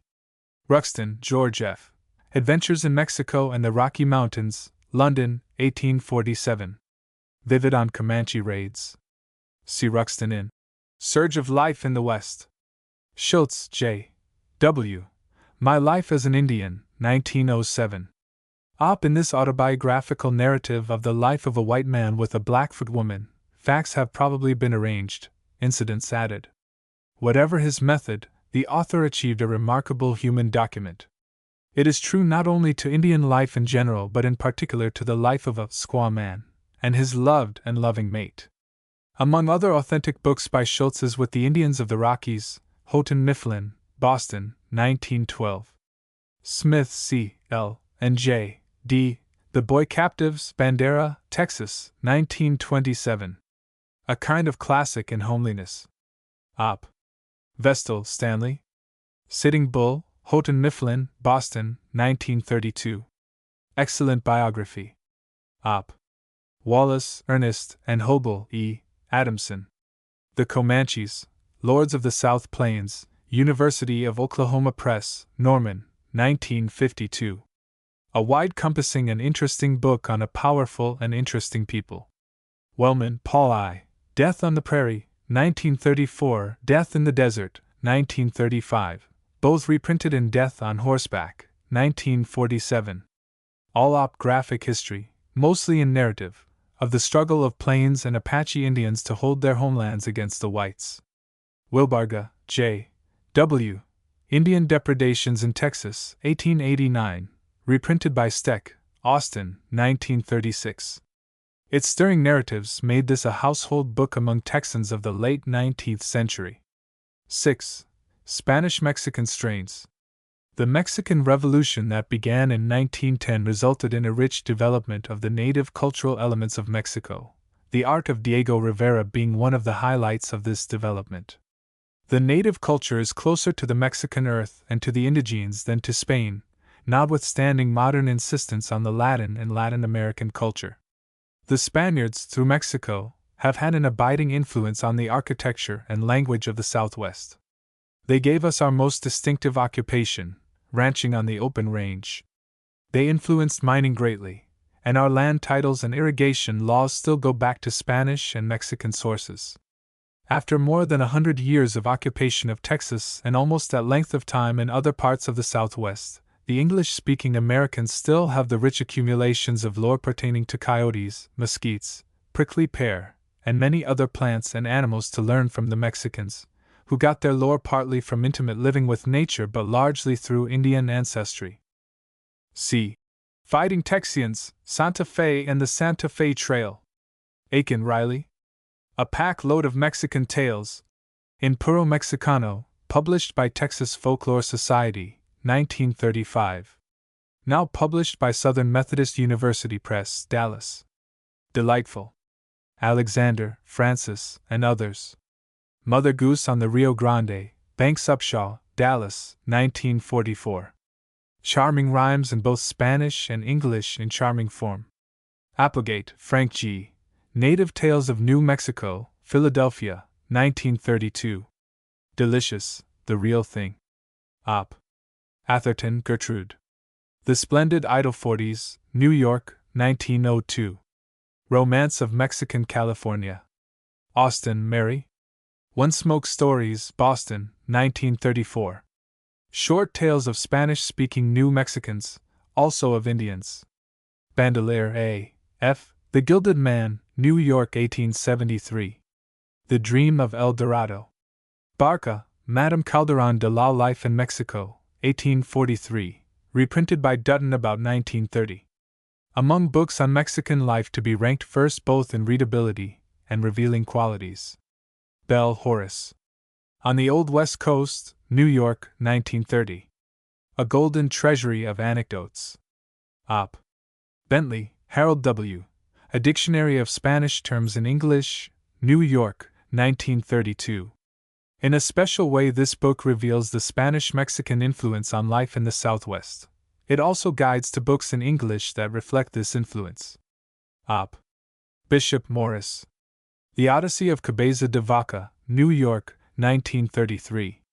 Better written than Cabeza de Vaca's own narrative. Op. Blanco, Antonio Fierro de. The Journey of the Flame, Boston, 1933. Bullion Flavorsome, The Californias. Op. Bolton, Herbert E. Spanish Exploration in the Southwest, 1916. The Cream of Explorer Narratives, well edited. Coronado on the Turquoise Trail, originally published in New York, 1949, under the title Coronado, Night of Pueblos and Plains, now issued by University of New Mexico Press, Albuquerque. By his own work and by directing other scholars, Dr. Bolton has surpassed all other American historians of his time in output on Spanish-American history. Coronado is the climax of his many volumes.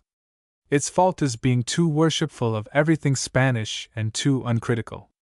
A little essay on Coronado and Hanya Long's Pinyon Country goes a good way to put this belegended figure into proper perspective. Brenner, Anita. Idols Behind Altars, 1929. Op. The Pagan Worship That Endures Among Mexican Indians. The Wind That Swept Mexico, The History of the Mexican Revolution, 1910 to 1942, 1943, Op. Your Mexican Holiday, revised 1947. No writer on modern Mexico has a clearer eye or clearer intellect than Anita Brenner. She maintains good humor in her realism and never lapses into phony romance. Cabeza de Vaca's narrative. Any translation procurable. One is included in Spanish Explorers in the Southern United States, edited by F. W. Hodge and T. H. Lewis, now published by Barnes & Noble, New York. The most dramatic and important aftermath of Cabeza de Vaca's twisted walk across the continent was Coronado's search for the 7 cities of Cibola. Coronado's precursor was Fray Marcos de Niza. The Journey of Fray Marcos de Niza, by Cleve Howlenbeck, with illustrations and decorations by José Cisneros, is one of the most beautiful books in format published in America. It was designed and printed by Carl Herzog of El Paso, printer without peer between the Atlantic and the Pacific, and is issued by Southern Methodist University Press, Dallas. Castaneda's narrative of Coronado's expedition. Winship's translation is preferred. It is included in Spanish Explorers in the Southern United States, cited above. Catherwella? Death Comes for the Archbishop, Knopf, New York, 1927. Classical Historical Fiction on New Mexico. Cumberland, Charles C. Mexican Revolution, Genesis under Madero, University of Texas Press, Austin, 1952. Bibliography. To know Mexico and Mexicans without knowing anything about Mexican revolutions is like knowing the United States in ignorance of frontiers, constitutions, and corporations. The Madero Revolution that began in 1910 is still going on. Mr. Cumberland's solid book, independent in itself, is to be followed by 2 other volumes. De Soto. Hernando de Soto made his expedition from Florida north and west at the time Coronado was exploring north and east. The Florida of the Inca, by Garcilaso de la Vega, translated by John and Jeanette Varner, University of Texas Press, Austin, 1951, is the first complete publishing in English of this absorbing narrative. Diaz Bernal? History of the Conquest. There are several translations. A book of gusto and humanity, as enduring as the results of the conquest itself. Dobie J. Frank.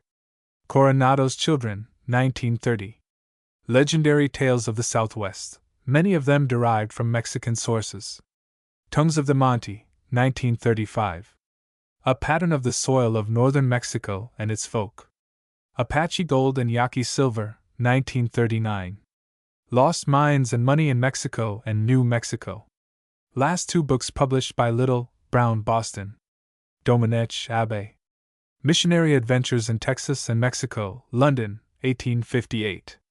Delightful folklore, though Domenech would not have so designated his accounts. Ferguson, Harvey. Blood of the Conquerors, 1921. Fiction. Op Rio Grande, Knopf, New York, 1933. Best interpretations yet written of upper Mexican class. Flandrau, Charles M. Viva Mexico. New York, 1909, reissued, 1951. Delicious autobiographic narrative of life in Mexico. Fulton, Maurice G., and Horgan, Paul, editors. New Mexico's Own Chronicle, Dallas, 1937.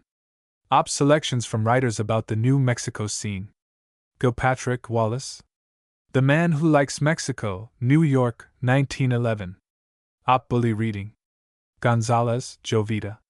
Tales about Texas Mexican vaquero folk in Texas and southwestern lore, in Man, Bird, and Beast, and in Mustangs and Cow Horses, publications 6, 8, and 16 of Texas Folklore Society. Illust. Caption equals Jose Cisneros, Fray Marcos, in the Journey of Fray Marcos de Niza by Cleve Howlenbeck, 1949. Graham R. B. Cunningham. Hernando de Soto, London, 1912. Biography. Op. Hart Brett. The Bell Ringer of Angels and Other Legendary Tales of California. Laughlin Ruth. Caballeros. When the book was published in 1931, the author was named Ruth Laughlin Barker. After she discarded the Barker part, it was reissued, in 1946, by Caxton, Caldwell, Idaho. Delightful picturings of Mexican, or Spanish, as many New Mexicans prefer, life around Santa Fe. Leah Tom. The Brave Bulls. See under. Fiction. Lummis C. F. Flowers of Our Lost Romance, Boston, 1929. Humanistic Essays on Spanish Contributions to Southwestern Civilization. Op the Land of Poco Tiempo, New York, 1913. Reissued by University of New Mexico Press, 1952, in an easier style. A New Mexico David, 1891-1930. Folk Tales and Sketches. Op. Merriam, Charles. Machete, Dallas, 1932. Plain and True to the Gente. Op. Nigley, Josephina. Mexican Village, University of North Carolina Press, Chapel Hill, 1945. A collection of skillfully told stories that reveal Mexican life. O'Shaughnessy, Edith. A Diplomat's Wife in Mexico, New York, 1916. Diplomatic Days, 1917. Intimate Pages of Mexican History, 1920. Books of Passion and Power and High Literary Merit, interpretative of Revolutionary Mexico. Op. Otero, Nina. Old Spain in Our Southwest, New York, 1936. Genuine. Op. Porter, Catherine N. Flowering Judas. See under. Fiction. Prescott, William H. Conquest of Mexico. History That is Literature. Remington, Frederick W. Pony Tracks, New York, 1895. Includes sketches of Mexican ranch life. Ross, Patricia Fent. Made in Mexico, The Story of a Country's Arts and Crafts, Knopf, New York, 1952. Picturesquely and instructively illustrated by Carlos Merida. Tannenbaum, Frank. Peace by Revolution, Columbia University Press, New York, 1933. Mexico, The Struggle for Peace and Bread, Knopf, New York, 1950. Tannenbaum dodges nothing, not even the church. Terry's Guide to Mexico. It has everything. Texas Folklore Society. Its publications are a storehouse of Mexican folklore in the Southwest, and in Mexico also.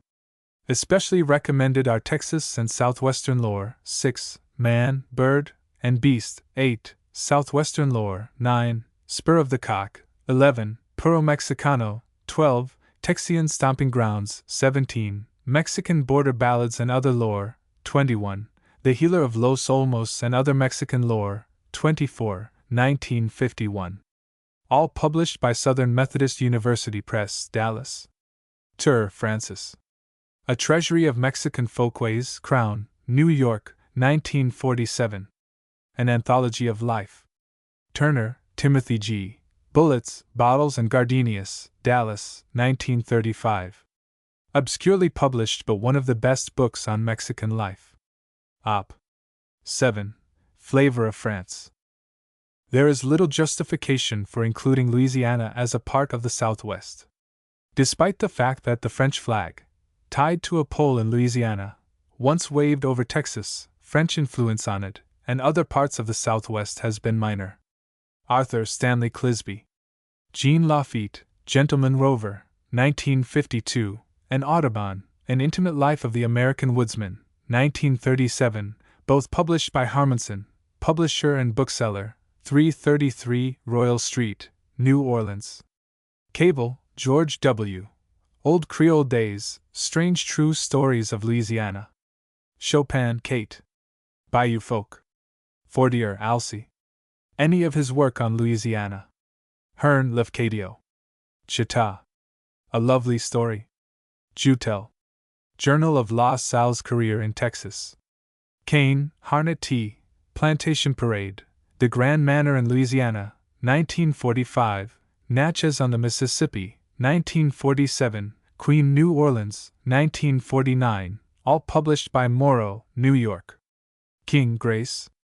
New Orleans, The Place and the People, Balcony Stories. McVoy, Lizzie Carter. Louisiana in the Short Story, Louisiana State University Press, 1940. Saxon, Lyle. Fabulous New Orleans, Old Louisiana, Lafitte the Pirate. 8. Backwoods Life and Humor. The settlers who put their stamp on Texas were predominantly from the southern states, and far more of them came to Texas to work out of debt than came with riches in the form of slaves. The plantation owner came too, but the go-ahead Crockett kind of backwoods man was typical. The southern type never became so prominent in New Mexico, Arizona, and California as in Texas. Nevertheless, the fact glares out that the code of conduct, the riding and shooting tradition, the eagerness to stand up and fight for one's rights, the readiness to back one's judgment with a gun, a bowie knife, money, life itself, that characterized the whole West as well as the Southwest was Southern, hardly at all New England. The very qualities that made many of the Texas pioneers rebels to society and forced not a few of them to quit it between sun and sun without leaving new addresses fitted them to conquer the wilderness. Qualities of daring, bravery, reckless abandon, heavy self-assertiveness. A lot of them were hellraisers, for they had a lust for life and were maddened by tame respectability. Nobody but obsequious politicians and priggish daughters wants to make them out as models of virtue and conformity. A smooth and settled society, a society shockingly tame, may accept Cardinal Newman's definition. A gentleman is one who never gives offense. Under this definition, a shaded violet, a butterfly, and a floating summer cloud are all gentlemen. The art of war, said Napoleon, is to make offense. Conquering the hostile Texas wilderness meant war with nature and against savages as well as against Mexicans. Go-ahead Crockett's ideal of a gentleman was one who looked in another direction, while a visitor was pouring himself out a horn of whiskey. Laying aside climatic influences on occupations and manners, certain Spanish influences, and minor Pueblo Indian touches, the Southwest from the point of view of the bedrock Anglo-Saxon character that has made it might well include Arkansas and Missouri. The realism of Southern folk and of a very considerable body of indigenous literature representing them has been too much overshadowed by a kind of so red the rose idealization of slave-holding aristocrats. Alsop, Fred W. Folklore of Romantic Arkansas, 2 volumes, Grolier Society, 1931. Alsop assembled a rich and varied collection of materials in the tone of The Arkansas Traveler. Op. Arrington, Alfred W. The Rangers and Regulators of the Tannahaw, 1856. East Texas Bloodletting. Baldwin, Joseph G. The Flush Times of Alabama and Mississippi, 1853. Blair, Walter. Horse Sense in American Humor from Benjamin Franklin to Ogden Nash, 1942. Op Native American Humor, 1937. Op Tall Tale America, Coward McCann, New York, 1944. Orderly analyses with many concrete examples. With Franklin J. Mean as co-author, Mike Fink, King of Mississippi River Keelboatman, 1933. Biography of a Folk Type Against Pioneer and Frontier Background. Op. Boatwright, Modi C. Folk Laughter on the American Frontier. See under. Interpreters. Clark, Thomas D. The Rampaging Frontier, 1939. Op. Historical Picturization and Analysis, fortified by incidents and tales of varmints, liars, quarter horses, foolin' with the gals, etc. Crockett, David. Autobiography. Reprinted many times. Scribner's edition in the Modern Student's Library. Includes Colonel Crockett's exploits and adventures in Texas. Crockett set the backwoods type. See treatment of him in Parrington's Main Currents in American Thought. Richard M. Dorson's Davy Crockett, American Comic Legend, 1939, is a summation of the Crockett tradition. Featherston Hall, G. W. Excursion Through the Slave States, London, 1866. Refreshing on Manners and Characters. Flack, Captain. The Texas Ranger, or Real Life in the Backwoods, London, 1866. Jerstecker, Frederick. Wild Sports in the Far West. Nothing better on backwoods life in the Mississippi Valley.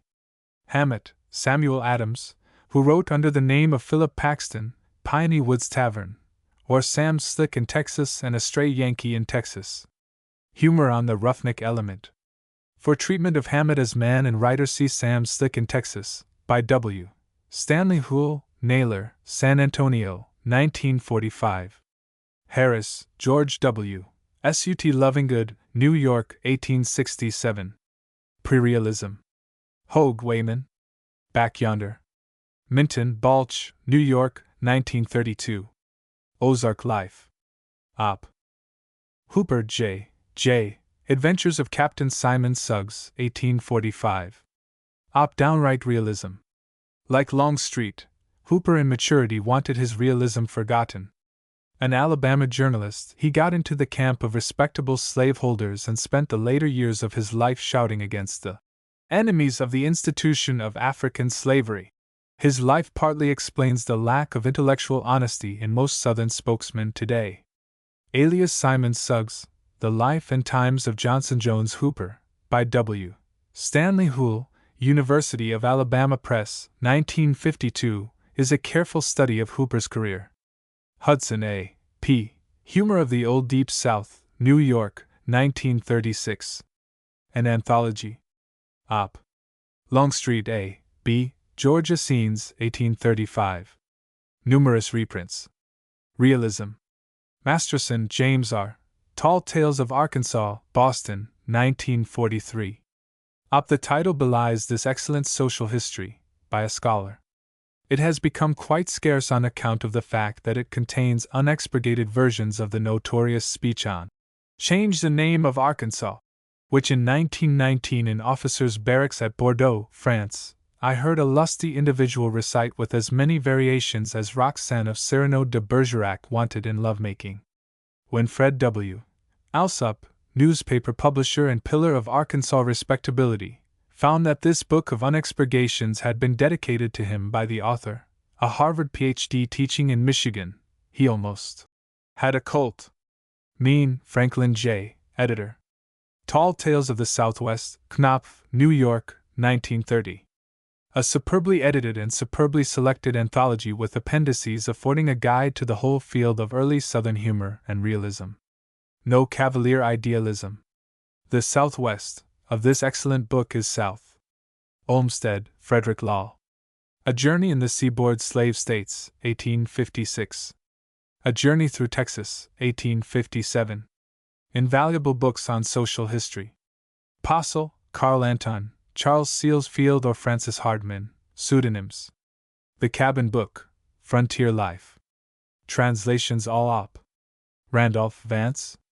We Always Lie to Strangers, Columbia University Press, New York, 1951. A collection of tall tales of the adding machine variety. Fertile in invention but devoid of any yearning for the beautiful or suggestion that the human spirit hungers for something beyond horseplay, in short, typical of American humor. Rourke, Constance. American Humor, 1931, Davy Crockett, 1934, Roots of American Culture and Other Essays, 1942, all published by Harcourt, Brace, New York. Thompson, William T. Major Jones's Courtship, Philadelphia, 1844. Realism. Thorpe T. B. The Hive of the Bee Hunter, New York, 1854. This excellent book should be reprinted. Watterson, Henry. Oddities in Southern Life and Character, Boston, 1882. An anthology with interpretative notes. Wilson, Charles Morrow. Backwoods America. University of North Carolina Press, Chapel Hill, 1935. Well-ordered survey with excellent samplings. Wood, Ray. The American Mother Goose, 1940. Fun in American Folk Rhymes, 1952. Both published by Lippincott, Philadelphia. 9. How the Early Settlers Lived. Despite the fact that the tendency of a majority of early-day rememberers has been to emphasize Indian fights, killings, and other sensational episodes, chronicles rich in the everyday manners and customs of the folk are plentiful. The classic of them all is Noah Smithwick's The Evolution of a State, listed below. See also Backwoods Life and Humor, Pioneer Doctors, Women Pioneers, Fighting Texians. Barker E. C. The Austin Papers.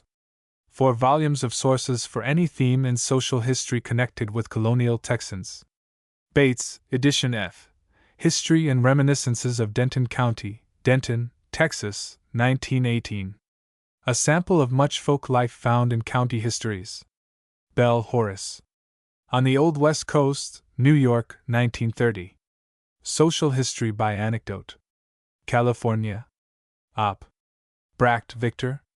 Texas in 1848, translated from the German by C. F. Schmidt, San Antonio, 1931. Better on natural resources than on human inhabitants. Op. Karl, Prince of Solms-Braunfels. Texas, 1844 to 1845. Translation, Houston, 1936. Op. Cox C. C. Reminiscences. In Volume 6 of Southwestern Historical Quarterly. One of the best of many pioneer recollections published by the Texas State Historical Association. Crockett, David. Anything About Him. Dick Everett. The Sod House Frontier, 1937, and Vanguards of the Frontier, 1941. Both op life on northern plains into Rocky Mountains, but applicable to life southward. Dobie, J. Frank. The Flavor of Texas, 1936.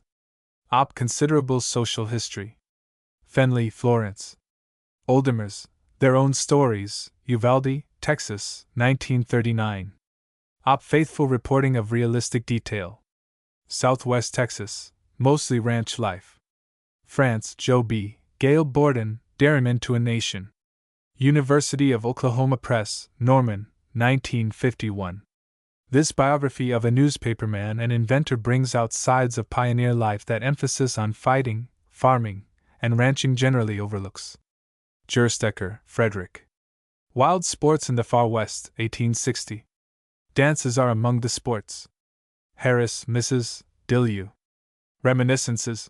Edited by Mrs. A. B. Luskin in Volumes 4 and 7 of Southwestern Historical Quarterly. Hart, John A. History of Pioneer Days in Texas and Oklahoma. No date. Extended and republished under the title of Pioneer Days in the Southwest, 1909. Much on Frontier Ways of Living. Hoff, Carroll Johnny, Texas. Wilcox and Follett, Chicago, 1950. Juvenile, historical fiction.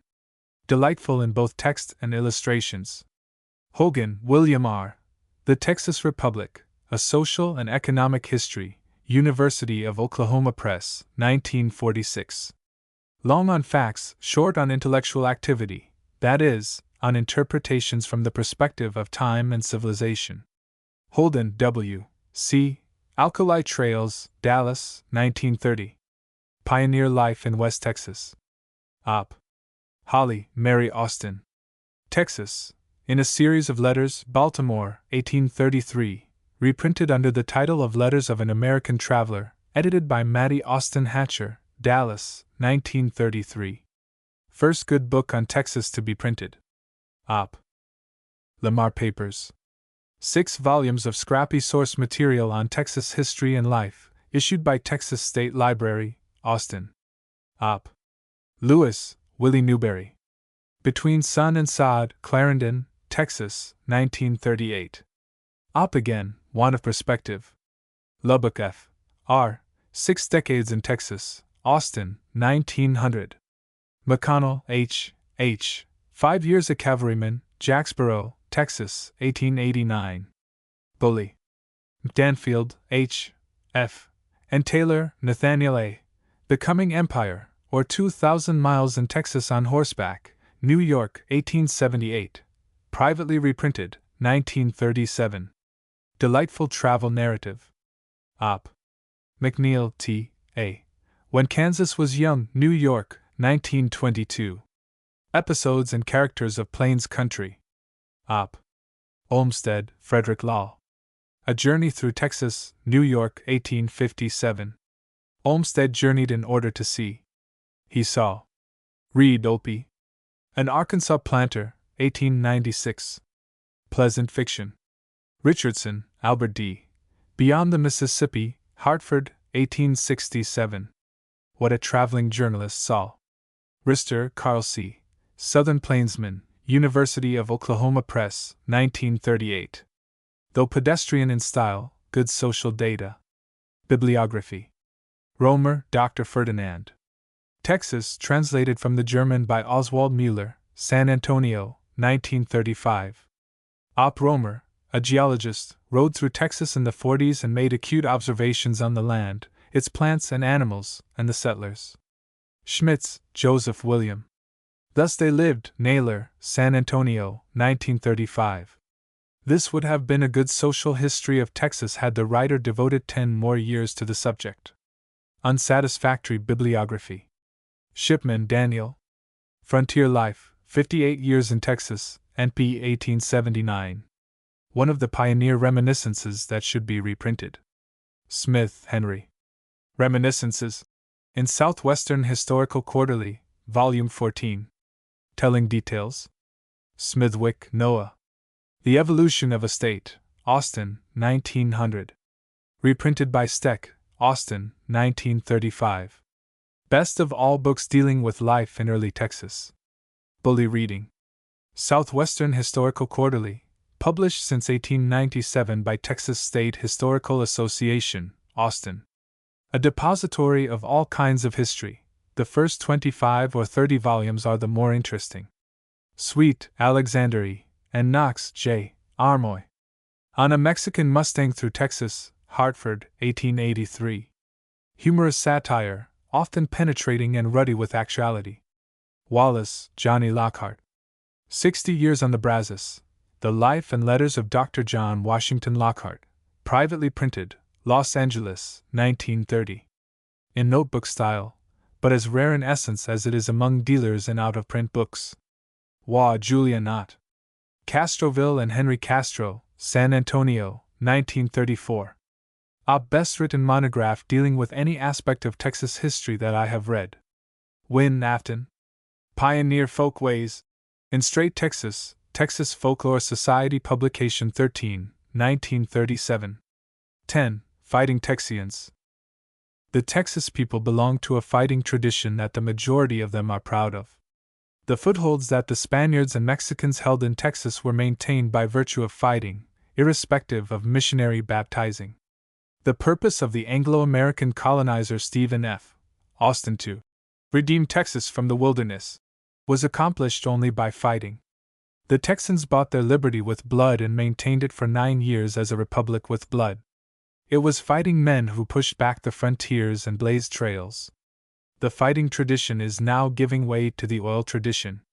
The Texas myth, as imagined by non-Texans, is coming to embody oil millionaires in airplanes instead of horsemen with six-shooters and rifles. See Edna Ferber's Giant, 1952 novel. Nevertheless, many Texans who never rode a horse over 3 miles at a stretch wear cowboy boots, and a lot of Texans are under the delusion that bullets and atomic bombs can settle complexities that demand informed intelligence and the power to think. As I have pointed out in The Flavor of Texas, the chronicles of men who fought the Mexicans and were prisoners to them comprise a unique unit in the personal narratives and annals of America. Many of the books listed under the headings of Texas Rangers, How the Early Settlers Lived, and Range Life specify the fighting tradition. Bean, Peter Ellis. Memoir, published first in Volume 1 of Yoakum's History of Texas, in 1930, printed as a small book by the Book Club of Texas, Dallas, now up a fascinating narrative. Bechtold, Frederick R. Tales of the Old Timers, New York, 1924. Forceful retelling of the story of the Meyer Expedition and of other activities of the Fighting Texans. Op. Chabot, Frederick C. The Paroled Prisoners, San Antonio, 1934. Annotated Diaries of Texas Prisoners in Mexico. Op. Dobie J. Frank. The Flavor of Texas, Dallas, 1936. Op. Chapters on Bean, Green, Duval, Kendall, and other representatives of the Fighting Texans. Duval, John C. Adventures of Bigfoot Wallace, 1870. Early Times in Texas, 1892.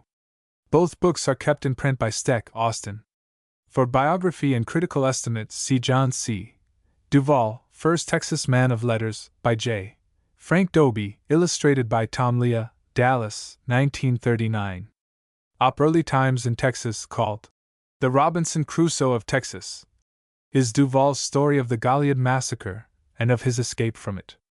Duval served as a Texas Ranger with Bigfoot Wallace, who was in the Meyer Expedition. His narrative of Bigfoot's adventures is the rollickiest and the most flavorsome that any American frontiersman has yet inspired. The tiresome thumping on the hero theme present in many biographies of frontiersmen is entirely absent. Stanley Vestal wrote Bigfoot Wallace also, Boston, 1942. Op. Arath, Major George G. Memoirs, Texas State Historical Association, Austin, 1923. Arath understood his fellow Texians. Op. Gillett, James B. 6 Years with the Texas Rangers, 1921. Op. Green, Thomas Jefferson. Journal of the Texan Expedition Against Meyer, 1845. Reprinted by Steck, Austin, 1936. Green was one of the leaders of the Meyer Expedition. He lived in wrath and wrote with fire. For information on Green, see Recollections and Reflections by his son, Wharton J. Green, 1906. Op. Houston, Sam. The Raven, by Marquis James, 1929, is not the only biography of the Texan general, but it is the best, and embodies most of what has been written on Houston excepting the multi-volumed Houston Papers issued by the University of Texas Press, Austin, under the editorship of E. C. Barker. Houston was an original character even after he became a respectable Baptist. Kendall, George W. Narrative of the Texan Santa Fe Expedition, 1844, reprinted by Steck, Austin, 1936. 2 volumes. Kendall, a New Orleans journalist in search of copy, joined the Santa Fe expedition sent by the Republic of Texas to annex New Mexico. Lost on the Staked Plains and then marched afoot as a prisoner to Mexico City, he found plenty of copy and wrote a narrative that, if it were not so journalistically verbose, might rank alongside Dana's 2 Years Before the Mast. Fayette Copeland's Kendall of the Picayune, 1943, but Op. is a biography. An interesting parallel to Kendall's narrative is Letters and Notes on the Texan Santa Fe Expedition, 1841 to 1842, by Thomas Falconer, with notes and introduction by F. W. Hodge, New York, 1930. Op. The route of the expedition is logged and otherwise illuminated in the Texan Santa Fe Trail, by H. Bailey Carroll, Panhandle Plains Historical Society, Canyon, Texas, 1951. Leach, Joseph. The Typical Texan, Biography of an American Myth, Southern Methodist University Press, Dallas, 1952. At the time Texas was emerging, the three main types of Americans were Yankees, Southern aristocrats, Kentucky Westerners embodied by Daniel Boone. Texas took over the Kentucky tradition.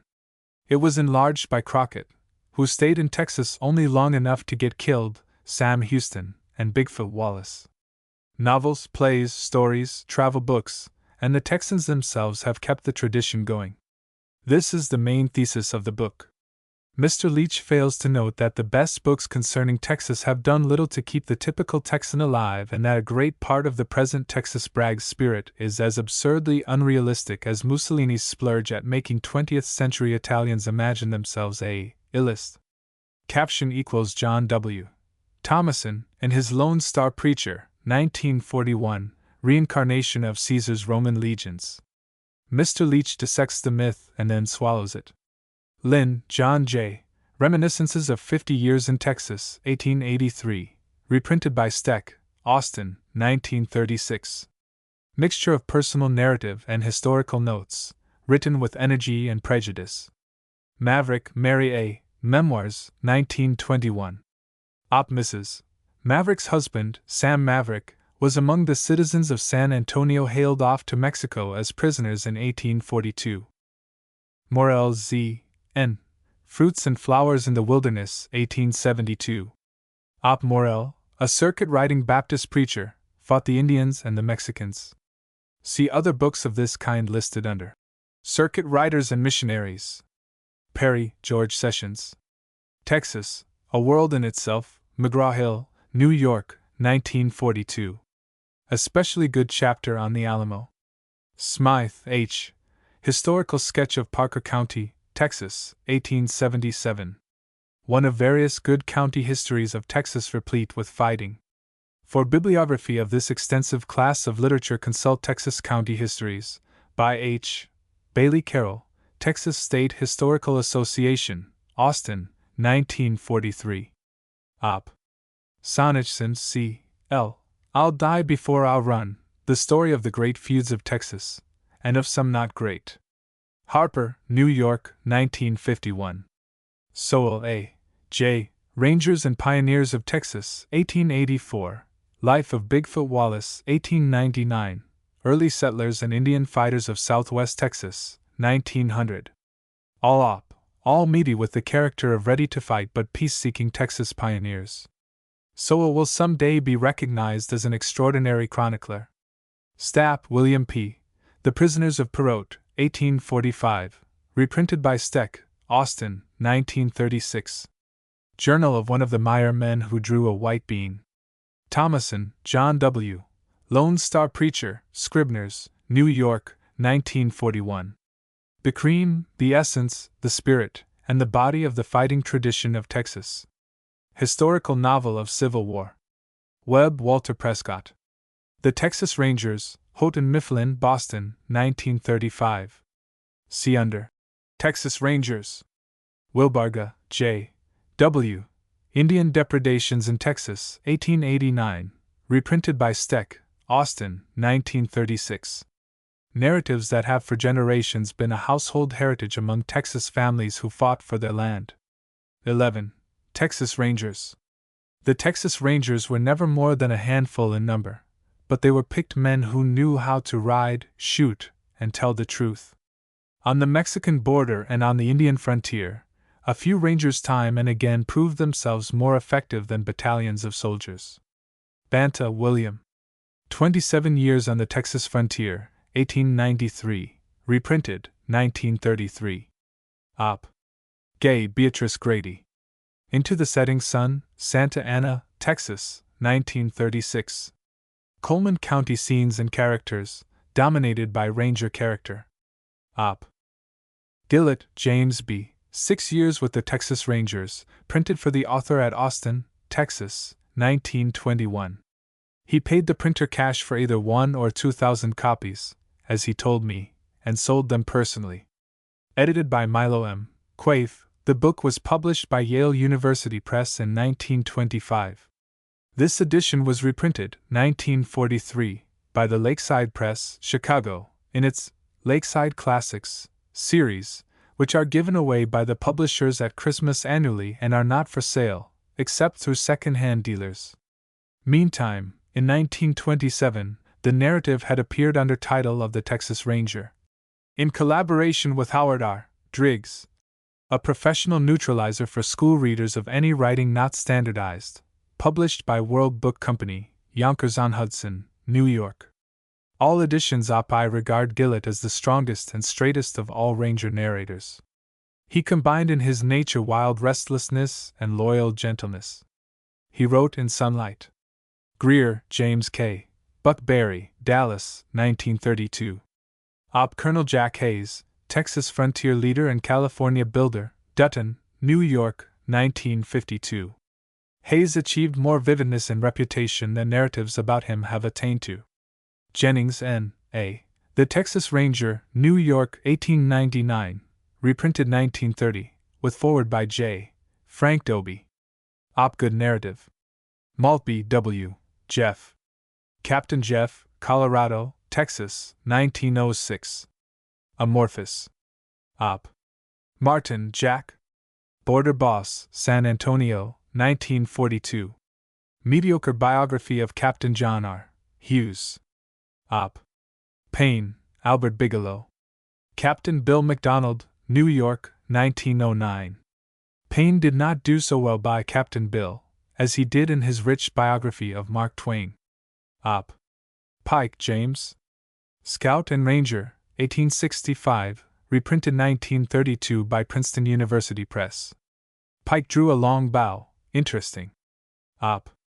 Raymond Dora Neal. Captain Lee Hall of Texas, Norman, Oklahoma, 1940. Op. Reed, Samuel C. Scouting Expeditions of the Texas Rangers, 1859, reprinted by Steck, Austin, 1936. Texas Rangers and Mexican War. Roberts, Dan W. Rangers and Sovereignty, 1914. Op. Roberts was better as Ranger than as writer. Roberts, Mrs. D. W., wife of Captain Dan W. Roberts. A Woman's Reminiscences of 6 Years in Camp with the Texas Rangers, Austin, 1928. Op. Mrs. Roberts was a sensible and charming woman with a seeing eye. Sowell A. J. Rangers and Pioneers of Texas, San Antonio, 1884. A graphic book down to bedrock. Op. Webb, Walter Prescott. The Texas Rangers, Houghton Mifflin, Boston, 1935. The Beginning, Middle, and End of the Subject. Bibliography. 12. Women Pioneers. One reason for the ebullience of life and rollicky carelessness on the frontiers of the West was the lack, temporary, of women. The men, mostly young, had given no hostages to fortune. They were generally as free from family cares as the buccaneers. This was especially true of the first ranches on the Great Plains, of cattle trails, of mining camps, logging camps, and of trapping expeditions. It was not true of the colonial days in Texas, of ranch life in the southern part of Texas, of homesteading all over the West, of emigrant trails to California and Oregon, of backwoods life. Various items listed under How the Early Settlers Lived contain material on pioneer women. Alderson, Nanny T., and Smith, Helena Huntington. A Bride Goes West, New York, 1942. Montana in the 80s. Op. Baker D. W. C. A Texas Scrapbook, 1875, reprinted, 1936, by Steck, Austin. Brothers, Mary Hudson. A Pecos Pioneer, 1943. Op. The best part of this book is not about the writer's brother, who cowboyed with Chisholm's Jingle Bob outfit and ran into Billy the Kid, but is Mary Hudson's own life. Only Ross Santee has equaled her in description of drought and rain.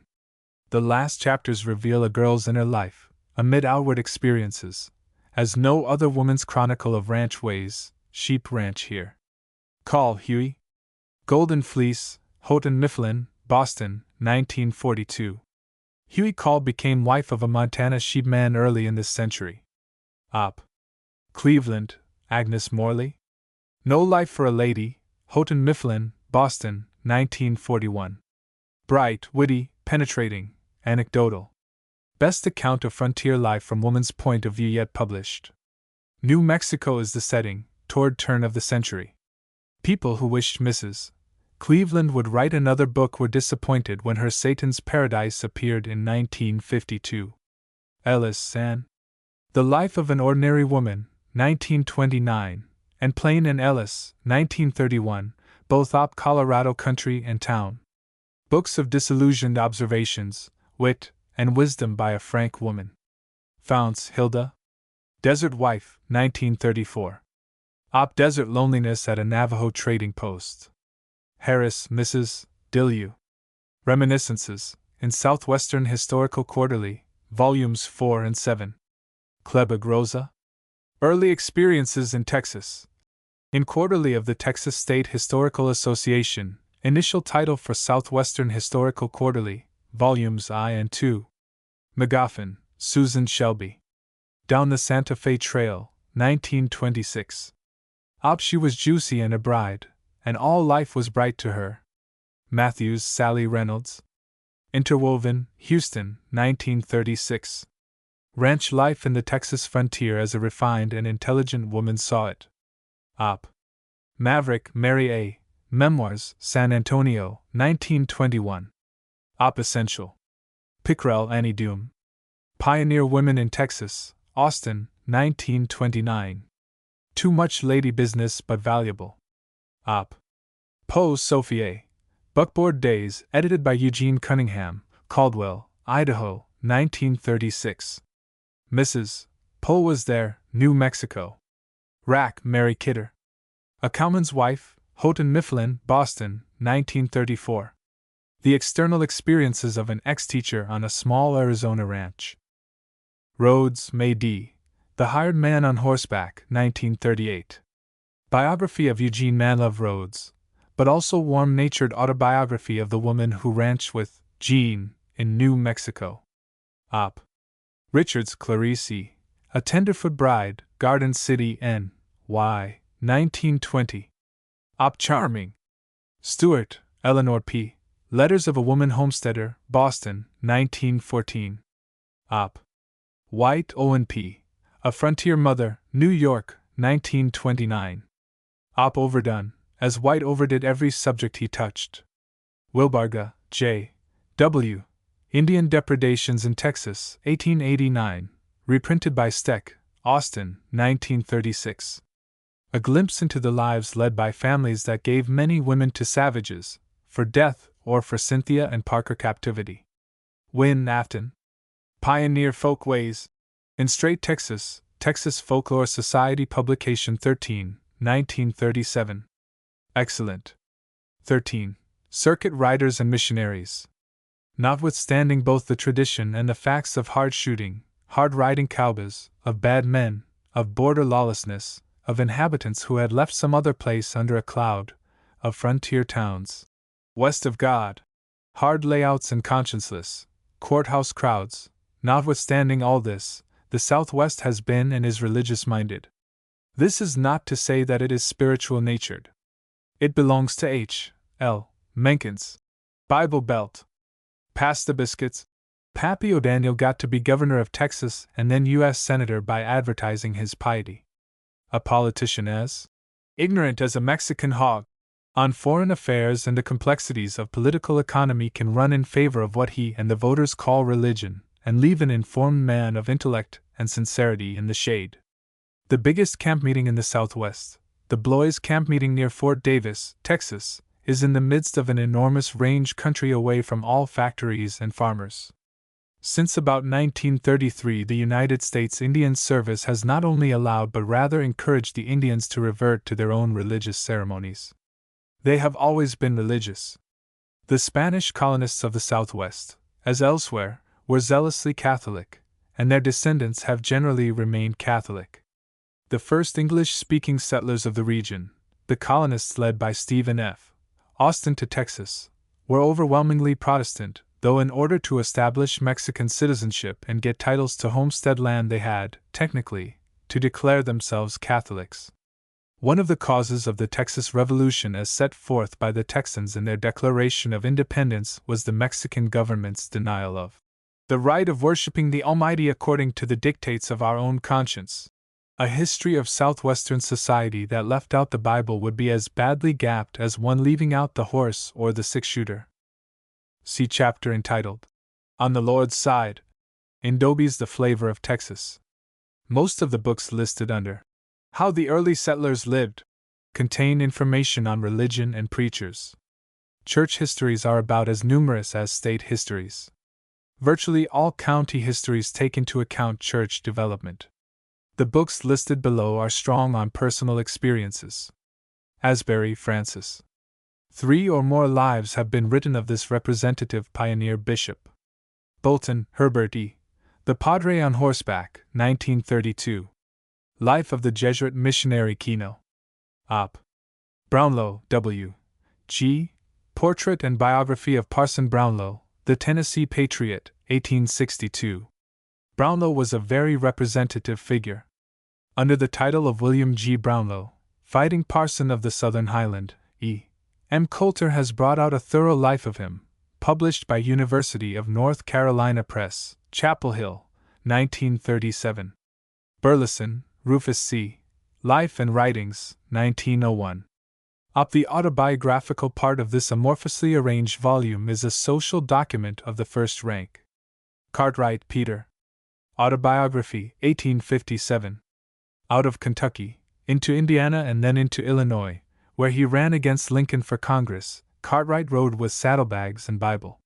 Sandberg characterizes him as an enemy of whiskey, gambling, jewelry, fine clothes, and higher learning. He seems to me more unlovely in his intolerance and sectarianism than most circuit riders of the Southwest, but as a militant, rough and ready soldier of the Lord, he represented Southwestern frontiers as well as his own. Cranfill, J. B. Chronicle, A Story of Life in Texas, 1916.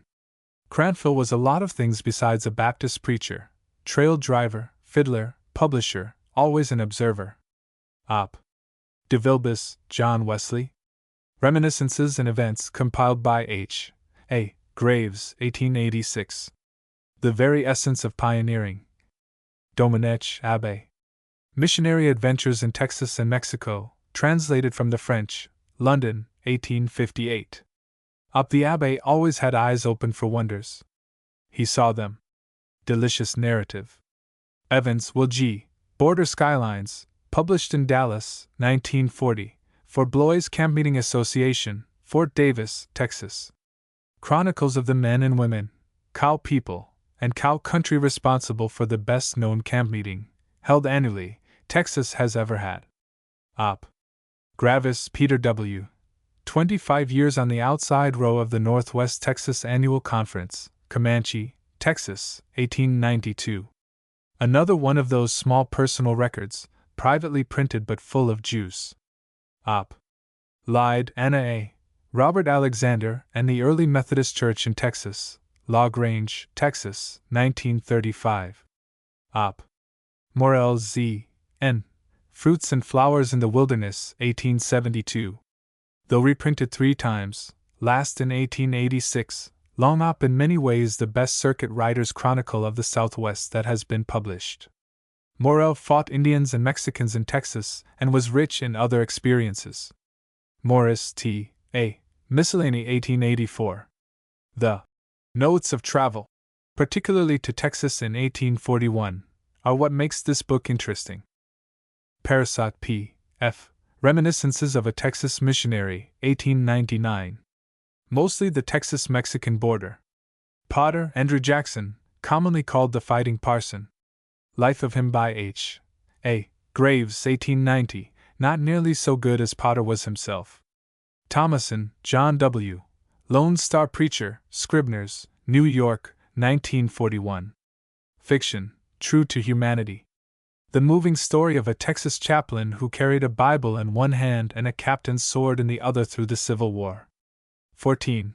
Lawyers, Politicians. J. P.S. Stephen F. Austin wanted to exclude lawyers, along with roving frontiersmen, from his colonies in Texas, and hoped thus to promote a utopian society. The lawyers got in, however. Their wit, the anecdotes of which they were both subject and author, and the political stories they made traditional from the stump, have not been adequately set down. As criminal lawyers they stood as high in society as corporation lawyers stand now, and were a good deal more popular, though less wealthy. The code of independence that fostered personal violence and justified killings, in contradistinction to murders, and that ran to excess and outlaws naturally fostered the criminal lawyer. His type is now virtually obsolete. Keen observers, richly stored in experience and delightful in talk, as many lawyers of the Southwest have been and are, very few of them have written on other than legal subjects. James D.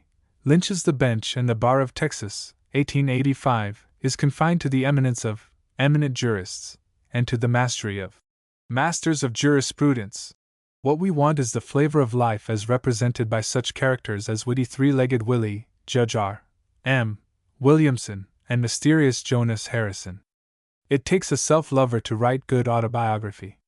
Lawyers are certainly as good at self-loving as preachers, but we have far better autobiographic records of circuit riders than of early-day lawyers.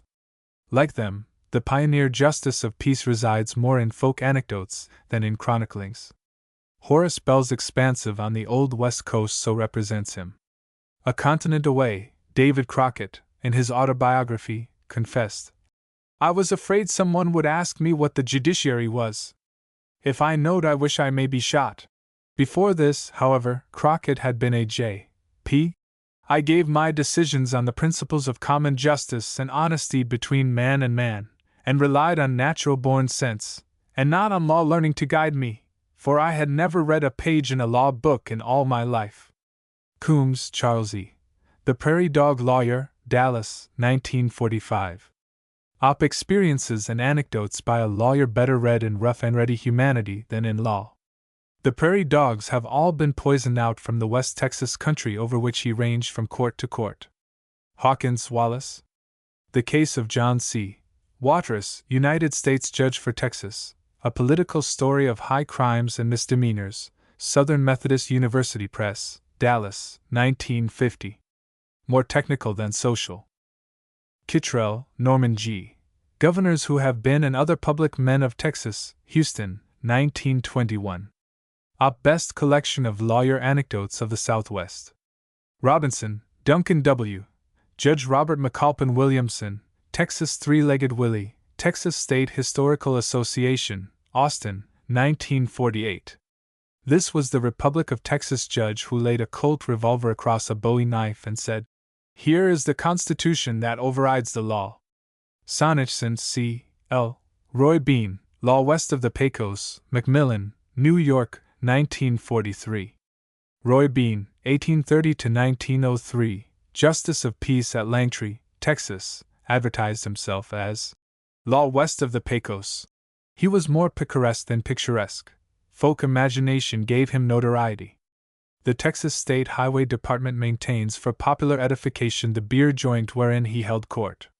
3 books have been written about him, besides scores of newspaper and magazine articles. The only biography of validity is Sonnachson's.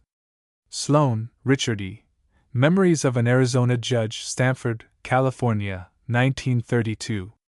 Full of humanity. Op. Smith, E. F. A Saga of Texas Law, a factual story of Texas law, lawyers, judges and famous lawsuits, Naylor, San Antonio, 1940. Interesting. 15. Pioneer Doctors. Before the family doctors came, frontiersmen sawed off legs with handsaws, tied up arteries with horsetail hair, cauterized them with branding irons. Before homemade surgery with steel tools was practiced, Mexican curandras, herb women, supplied remedios, and they still know the medicinal properties of every weed and bush. Herb stores in San Antonio, Brownsville, and El Paso do a thriving business. Behind the curanders were the medicine men of the tribes. Not all their lore was superstition, as anyone who reads the delectable autobiography of Gideon Lincecum, published by the Mississippi Historical Society in 1904, will agree. Lincecum, learned in botany, a sharply edged individual who later moved to Texas, went out to live with a Choctaw medicine man and wrote down all his lore about the virtues of native plants. The treatise has never been printed. The extraordinary life of Lincecum has, however, been interestingly delineated in Samuel Wood Geiser's Naturalists of the Frontier, Southern Methodist University Press, 1937-1948, and in Pat Ireland Nixon's The Medical Story of Early Texas, listed below. No historical novelist could ask for a richer theme than Gideon Lincecum or Edmund Montgomery, the subject of I. K. Stevens' biography listed below. Bush, I. J. Gringo Dr. Caldwell, Idaho, 1939. Op. Dr. Bush represented frontier medicine and surgery on both sides of the Rio Grande. Living at El Paso, he was for a time with the Maderistas in the revolution against Diaz. Co. Yearling C. Frontier Doctor, New York, 1939. Op. Not of the Southwest but representing other frontier doctors. Lusty autobiography full of characters and anecdotes. Dodson, Ruth. Don Pedrito Jaramillo, the curandero of Los Olmos. In The Healer of Los Olmos and Other Mexican Lore, publication of the Texas Folklore Society 24, edited by Wilson M. Hudson, Southern Methodist University Press, Dallas, 1951. Don Pedrito was no more of a fraud than many an accredited psychiatrist, and he was the opposite of offensive. Nixon, Pat Ireland. A Century of Medicine in San Antonio, published by the author, San Antonio, 1936. Rich in information, diverting in anecdote, and tonic in philosophy. Bibliography. The Medical Story of Early Texas, 1528-1835, San Antonio, 1946. Lightness of life with scholarly thoroughness, many character sketches. Read Mrs. George P. The Medicine Man in Texas, Houston, 1930. Biographical. Op. Stevens I. K. The Hermit Philosopher of Liendo, Southern Methodist University Press, Dallas, 1951. Well-conceived and well-written biography of Edmund Montgomery, illegitimate son of a Scottish lord, husband of the sculptress Elizabeth Ney, who, after being educated in Germany and becoming a member of the Royal College of Physicians of London, came to Texas with his wife and sons and settled on Liendo Plantation, near Hempstead, once known as Six-Shooter Junction. Here, in utter isolation from people of cultivated minds, he conducted scientific experiments in his inadequate laboratory and thought out a philosophy said to be half a century ahead of his time. He died in 1911. His life was the drama of an elevated soul of complexities, far more tragic than any life associated with the lurid killings around him. Woodhull, Frost. Ranch Remedios. In Man, Bird, and Beast, Texas Folklore Society Publication 8, 1930. The richest and most readable collection of pioneer remedies yet published. 16. Mountain Men. As used here, the term, mountain men, applies to those trappers and traders who went into the Rocky Mountains before emigrants had even sought a pass through them to the west or cattle had beat out a trail on the plains east of them. Beaver fur was the lodestar for the mountain men. Their span of activity was brief, their number insignificant. Yet hardly any other distinct class of men, irrespective of number or permanence, has called forth so many excellent books as the mountain men. The books are not nearly so numerous as those connected with range life, but when one considers the writings of Stanley Vestal, Sabin, Ruxton, Fairgust's Son, Chittenden, Faver, Gerard, Inman, Irving, Reed, and White in Seld, one doubts whether any other form of American life at all has been so well covered in ballad, fiction, biography, history. See James Hobbs, James O. Patty, and Reuben Goldthwait under Surge of Life in the West. Also, Santa Fe and the Santa Fe Trail. Alter J. Cecil. James Bridger, Salt Lake City, 1925. A Hogshead of Life. Bibliography. Op. republished by Long's College Book Company, Columbus, Ohio. Bonner, T. D. The Life and Adventures of James P. Beckworth, 1856, reprinted in 1931, with an illuminating introduction by Bernard DeVoto. Op. Beckworth was the champion of all Western liars. Brewerton, G. D. Overland with Kit Carson, New York, 1930. Good narrative. Op. Chittenden, H. M. The American Fur Trade of the Far West, New York, 1902. Op. Basic work. Bibliography. Cleland, Robert Glass. This Reckless Breed of Men, The Trappers and Fur Traders of the Southwest, Knopf, New York, 1950. Fresh emphasis on the California-Arizona-New Mexico region by a knowing scholar. Economical in style without loss of either humanity or history. Bibliography. Conrad, Howard L. Uncle Dick Wooten, 1890. Primary source. Op. Coiner, D. H. The Lost Trappers, 1847. Davidson, L. J. and Bostwick, P. The Literature of the Rocky Mountain West, 1803 to 1903, Caxton, Caldwell, Idaho, 1939. Davidson and Forrester Blake, editors. Rocky Mountain Tales, University of Oklahoma Press, Norman, 1947. DeVoto, Bernard. Across the Wide Missouri, Houghton Mifflin, Boston, 1947. Superbly illustrated by reproductions of Alfred Jacob Miller. DeVoto has amplitude and is a master of his subject as well as of the craft of writing. Favor, Alpheus H. Old Bill Williams, Mountain Man, University of North Carolina Press, Chapel Hill, 1936. Flavor and facts both. Full bibliography.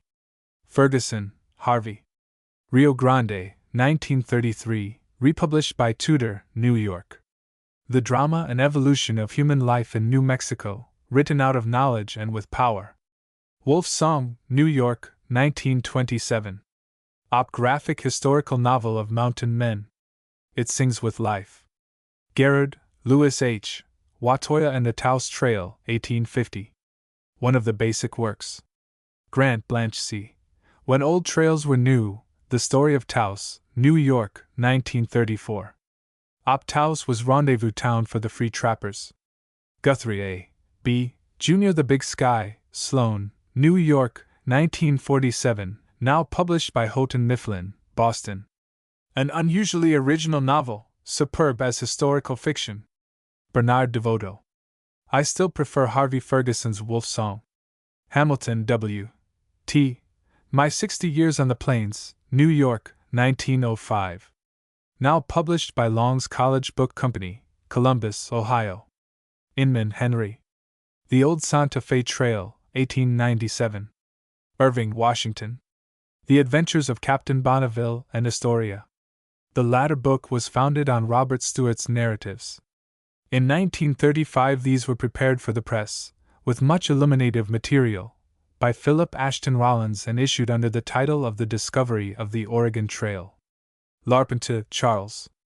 40 Years a Fur Trader on the Upper Missouri, edited by Elliott Cowes, New York, 1898. As Milo Milton Quaife shows in an edition of the narrative issued by the Lakeside Press, Chicago, 1933, the indefatigable Cowes just about rewrote the old fur trader's narrative. It is immediate and vigorous. Lot A. C. The Story of the Trapper, New York, 1902. A popular survey, emphasizing types and characters. Leonard Zenas. Narrative of the Adventures of Zenas Leonard, Clearfield, Pennsylvania, 1839. In 1833 the Leonard trappers reached San Francisco Bay, boarded a Boston ship anchored near shore, and for the first time in 2 years varied their meat diet by eating bread and drinking cognac. One of the trappers had a gun named Knock Him Stiff. Such earthy details abound in this narrative of adventures in a brand new world. Lockwood, Frank C. Arizona Characters, Los Angeles, 1928. Very readable biographic sketches. Op. Miller, Alfred Jacob. The West of Alfred Jacob Miller, with an account of the artist by Marvin C. Ross, University of Oklahoma Press, Norman, 1950. Although Miller painted the West during 1837 to 38, only now is he being discovered by the public. This is mainly a picture book, in the top rank. Patty, James, Ohio. The Personal Narrative of James O. Patty of Kentucky, Cincinnati, 1831. Patty and his small party went west in 1824. For grizzlies, thirst, and other features of primitive adventure, the narrative is primary. Read, Maine. The Scalp Hunters. An antiquated novel, but it has some deep-dyed pictures of mountain men. Ross, Alexander. Adventures of the First Settlers on the Oregon or Columbia River, 1849, and the Fur Hunters of the Far West, 1855. The trappers of the Southwest can no more be divorced from the trappers of the Hudson's Bay Company than can Texas cowboys from those of Montana. Russell Osborne. Journal of a Trapper, Boise, Idaho, 1921. In the winter of 1839, at Fort Hall on Snake River, Russell and 3 other trappers had some few books to read, such as Byron, Shakespeare and Scott's works, the Bible and Clark's commentary on it, and some small works on geology, chemistry and philosophy. Russell was wont to speculate on life and nature. In perspective he approaches Ruxton. Ruxton, George F. Life in the Far West, 1848, reprinted by the University of Oklahoma Press, Norman, 1951, edited by Leroy R. Hafen. No other contemporary of the mountain men has been so much quoted as Ruxton. He remains supremely readable. Sabin, Edwin L. Kit Carson Days, 1914. A work long standard, rich on rendezvous, bears, and many other associated subjects. Bibliography. Republished in rewritten form, 1935. Op. Vestal, Stanley, pseudonym for Walter S. Campbell. Kit Carson, 1928. As a clean-running biographic narrative, it is not likely to be superseded. Mountain Men, 1937, Op. The Old Santa Fe Trail, 1939. Vestals. Fandango. A Tale of the Mountain Men in Taos is among the most spirited ballads America has produced. It and a few other mountain men ballads are contained in the slight collection, Fandango, 1927. Houghton Mifflin, Boston, published the aforementioned titles. James Bridger, Mountain Man, Morrow, New York, 1946, is smoother than J. Cecil Alter's biography but not so savory. Joe Meek, The Merry Mountain Man, Caxton, Caldwell, Idaho, 1952. White, Stuart Edward. The Long Rifle, 1932, and Ranchero, 1933, Doubleday, Doran, Garden City, N.Y. Historical Fiction. 17. Santa Fe and the Santa Fe Trail. There was independence on the Missouri River, then 800 miles of twisting trail across hills, plains, and mountains, all uninhabited save by a few wandering Indians and uncountable buffaloes. Then there was Santa Fe. On west of it lay nearly 1,000 miles of wild broken lands before one came to the village of Los Angeles. But there was no trail to Los Angeles. At Santa Fe the trail turned south, and after crawling over the Jornada del Muerto, Journey of the Dead Man, threading the Great Pass of the North, El Paso, and crossing a vast desert, reached Chihuahua City. Looked at in one way, Santa Fe was a mud village. In another way, it was the solitary oasis of human picturesqueness in a continent of vacancy. Like that of Athens, though of an entirely different quality, its fame was out of all proportion to its size. In a strong chapter, entitled, A Caravan Enters Santa Fe, R. L. Duffus, The Santa Fe Trail, elaborates on how for all travelers the town always had the lure of adventure. Josiah Gregg doubted whether the first sight of the walls of Jerusalem were beheld with much more tumultuous and soul-enrapturing joy than Santa Fe was by a caravan topping the last rise and 800 miles of solitude behind it, looking down on the town's shining walls and cottonwoods. No other town of its size in America has been the subject of and focus for as much good literature as Santa Fe. Pittsburgh and dozens of other big cities all put together have not inspired 1/10 of the imaginative play that Santa Fe has inspired. Some of the transcontinental railroads probably carry as much freight in a day as went over the Santa Fe Trail in all the wagons in all the years they pulled over the Santa Fe Trail. But the Santa Fe Trail is one of the 3 great trails of America that, though plowed under, fenced across, and cemented over, seem destined for perennial travel, by those happily able to go without tourist guides. To quote Robert Louis Stevenson, "The greatest adventures are not those we go to seek." The other 2 trails comparable to the Santa Fe are also of the West, the Oregon Trail for emigrants and the Chisholm Trail for cattle. For additional literature see Mountain Men, Stagecoaches, Freighting, Surge of Life in the West. Catherwella. Death Comes for the Archbishop, Knopf, New York, 1927. Historical novel. Connolly W. E., editor. Donathan's Expedition, 1907. Saga of the Mexican War. Op. Davis W. W. H. El Gringo, or New Mexico and Her People, 1856. Reprinted by Rydell, Santa Fe, 1938.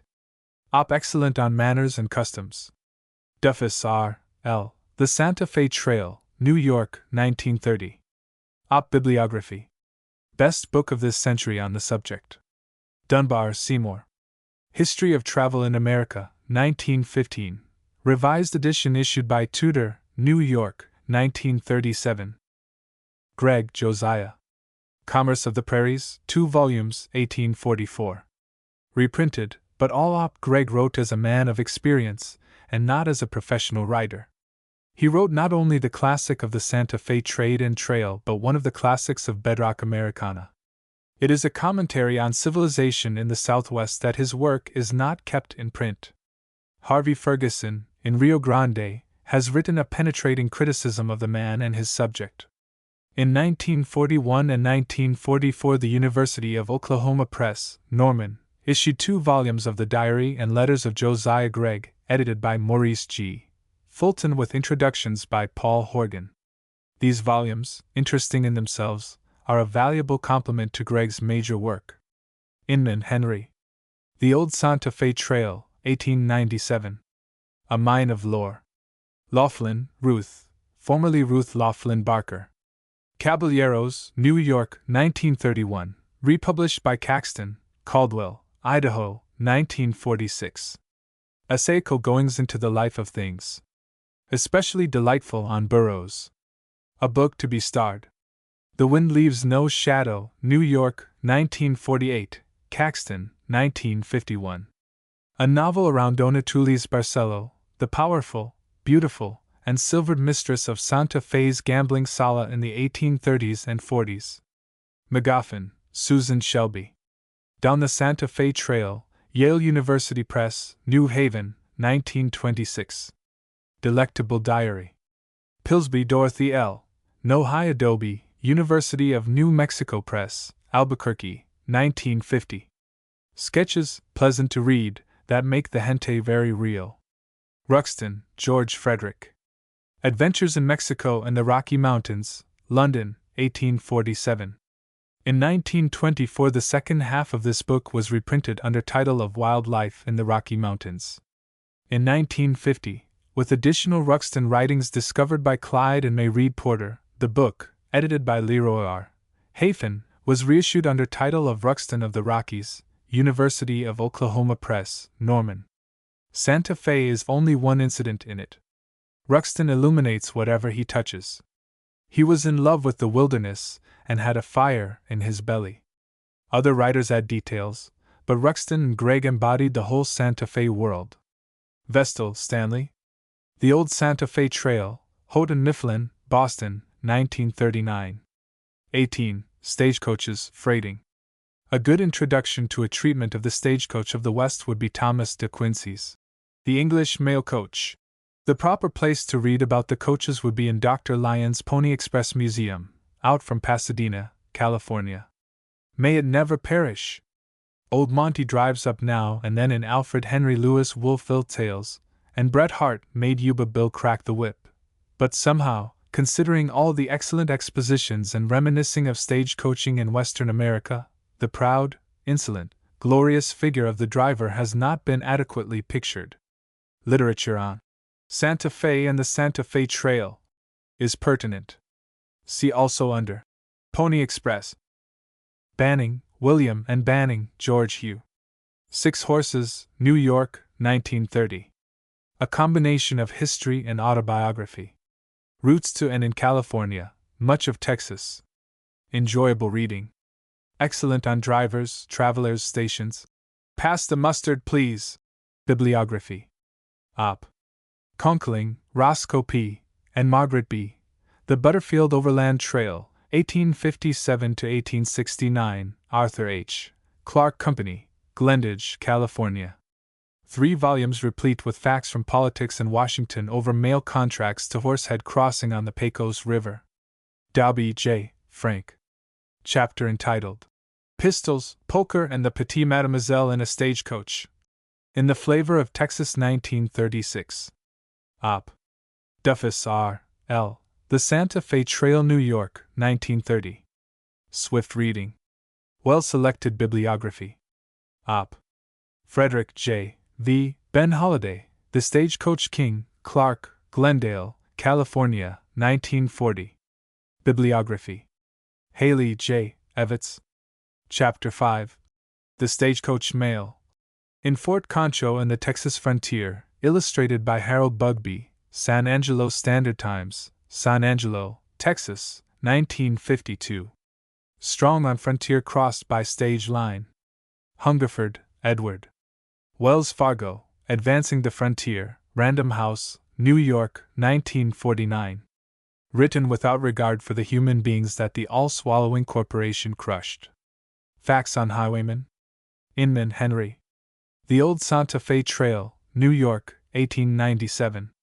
Op the Great Salt Lake Trail, 1898. Op many first-hand incidents and characters. Majors, Alexander. 70 Years on the Frontier, Chicago, 1893. Reprinted by Long's College Book Company, Columbus, Ohio. Majors was the lead steer of all freighters. Ormsby W. L. The Butterfield Overland Mail, edited by Lyle H. Wright and Josephine M. Bynum, Huntington Library, San Marino, California, 1942. Ormsby rode the stage from St. Louis to San Francisco in 1858, and contributed to the New York Herald the lively articles now made into this book. Root, Frank A., and Connolly W. E. The Overland Stage to California, Topeka, Kansas, 1901. Reprinted by Long's College Book Company, Columbus, Ohio. A Full Storehouse. Basic. Santalben, August. A Texas Pioneer, edited by I. D. Affleck, New York, 1910. Op best treatise available on freighting on Chihuahua Trail. Twain, Mark. Roughing It, 1871. Mark Twain went west by stage. Winter O. Express and Stagecoach Days in California, Stanford University Press, 1926. Compact, with bibliography. Op. 19. Pony Express. Presently the driver exclaims, "Here he comes!" Every neck is stretched and every eye strained. Away across the endless dead level of the prairie a black speck appears against the sky. In a second or two it becomes a horse and rider, rising and falling, sweeping towards us nearer and nearer, growing more and more distinct, more and more sharply defined, nearer and still nearer, and the flutter of the hoofs comes faintly to the ear. Another instant a whoop and a hurrah from our upper deck of the stagecoach, a wave of the rider's hand, but no reply, and man and horse burst past our excited faces, and go swinging away like a belated fragment of a storm. Mark Twain, Roughing It. A word cannot be defined in its own terms, nor can a region, or a feature of that region. Analogy and perspective are necessary for comprehension. The sense of horseback motion has never been better realized than by Kipling in The Ballad of East and West. C. Horses. Bradley, Glenn D. The Story of the Pony Express, Chicago, 1913. Nothing extra. Op. Brewerton G. D. Overland with Kit Carson, New York, 1930. Bibliography on West in general. Chapman, Arthur. The Pony Express, Putnam's, New York, 1932. Good Reading and Bibliography. Dobie, J., Frank. Chapter on Rides and Riders. In On the Open Range, published in 1931. Reprinted by Banks Up Shaw, Dallas. Chapter on Under the Saddle. In the Mustangs. Hayton, Leroy. The Overland Mail, Cleveland, 1926. Factual, Bibliography. Op. Root, Frank A., and Connolly W. E. The Overland Stage to California, Topeka, Kansas, 1901. Reprinted by Long's College Book Company, Columbus, Ohio. Basic Work. Vischer, Frank J. A Thrilling and Truthful History of the Pony Express, Chicago, 1908. Op. Not excessively thrilling. 20. Surge of Life in the West. The wanderings of Cabeza de Vaca, Coronado, De Soto, and La Salle had long been chronicled, although the chronicles had not been popularized in English, when in 1804 Captain Meriwether Lewis and Captain William Clark set out to explore not only the Louisiana Territory, which had just been purchased for the United States by President Thomas Jefferson, but on west to the Pacific. Their journals, published in 1814, initiated a series of chronicles comparable in scope, vitality, and manhood adventure to the great collection known as Hakluyt's Voyages. Between 1904 and 1907, Reuben Goldthwaites, one of the outstanding editors of the English-speaking world, brought out in 32 volumes his epic early Western travels. This work includes the Lewis and Clark journals. Every student of the West, whether Northwest or Southwest, goes to the collection sooner or later. It is a commentary on the values of life held by big rich boasters of patriotism in the West that virtually all the chronicles in the collection remain out of print. An important addendum to the Thwaites collection of early Western travels is the Southwest Historical Series, edited by Ralph P. Bieber, 12 volumes, published 1931-43, by Clark, Glendale, California. The stampede to California that began in 1849 climaxed all migration orgies of the world in its lust for gold, but the lust for gold was merely one manifestation of a mighty population's lust for life. Railroads raced each other to cross the continent. 10 million longhorns were going up the trails from Texas, while the last of 100 million buffaloes, killed in herds, the greatest slaughter in history, were being skinned. Dodge City was the cowboy capital of the world, and Chicago was becoming hog butcher of the world. Miller and Lux were expanding their ranges so that, as others boasted, their herds could trail from Oregon to Baja California and bed down every night on Miller and Lux's own grass. Hubert Howe Bancroft, 1832-1918, was massing in San Francisco at his own expense the greatest assemblage of historical documents any one individual ever assembled. While his interviewers and note-takers sorted down tons of manuscript, he was employing a corps of historians to write what, at first designed as a history of the Pacific States, grew in 28 volumes to embrace also Alaska, British Columbia, Texas, Mexico, and Central America, aside from 5 volumes on the native races and 6 volumes of essays. Meantime, he was printing these volumes in sets of thousands and selling them through an army of agents that covered America. Collis P. Huntington, 1821-1900, was building the Southern Pacific Railroad into a network, interlocked with other systems and steamship lines, not only enveloping California land but also the whole economic and political life of that and other states, with headquarters in the U.S. Congress. Then his nephew, Henry E. Huntington, 1850-1927, taking over his wealth and power, was building gardens at San Marino, California, collecting art, books, and manuscripts to make, without benefit of any institution of learning and in defiance of all the slow processes of tradition found at Oxford and Harvard, a Huntington Library and a Huntington Art Gallery that, set down amid the most costly botanical profusion imaginable, now rivaled the world's finest. The dreams were of empire. Old men and young toiled as terribly as mighty Raleigh. The spacious times of Queen Elizabeth seemed, indeed, to be translated to another sphere, though here the elements that went into the mixture were less diverse. Boom methods of gargantuan scale were applied to cultural factors as well as to the physical. Few men stopped to reflect that while objects of art may be bought by the wholesale, the development of genuine culture is too intimately personal and too chemically blended with the spiritual to be bartered for. The Huntingtons paid $250,000 for Gainsborough's The Blue Boy. It is very beautiful.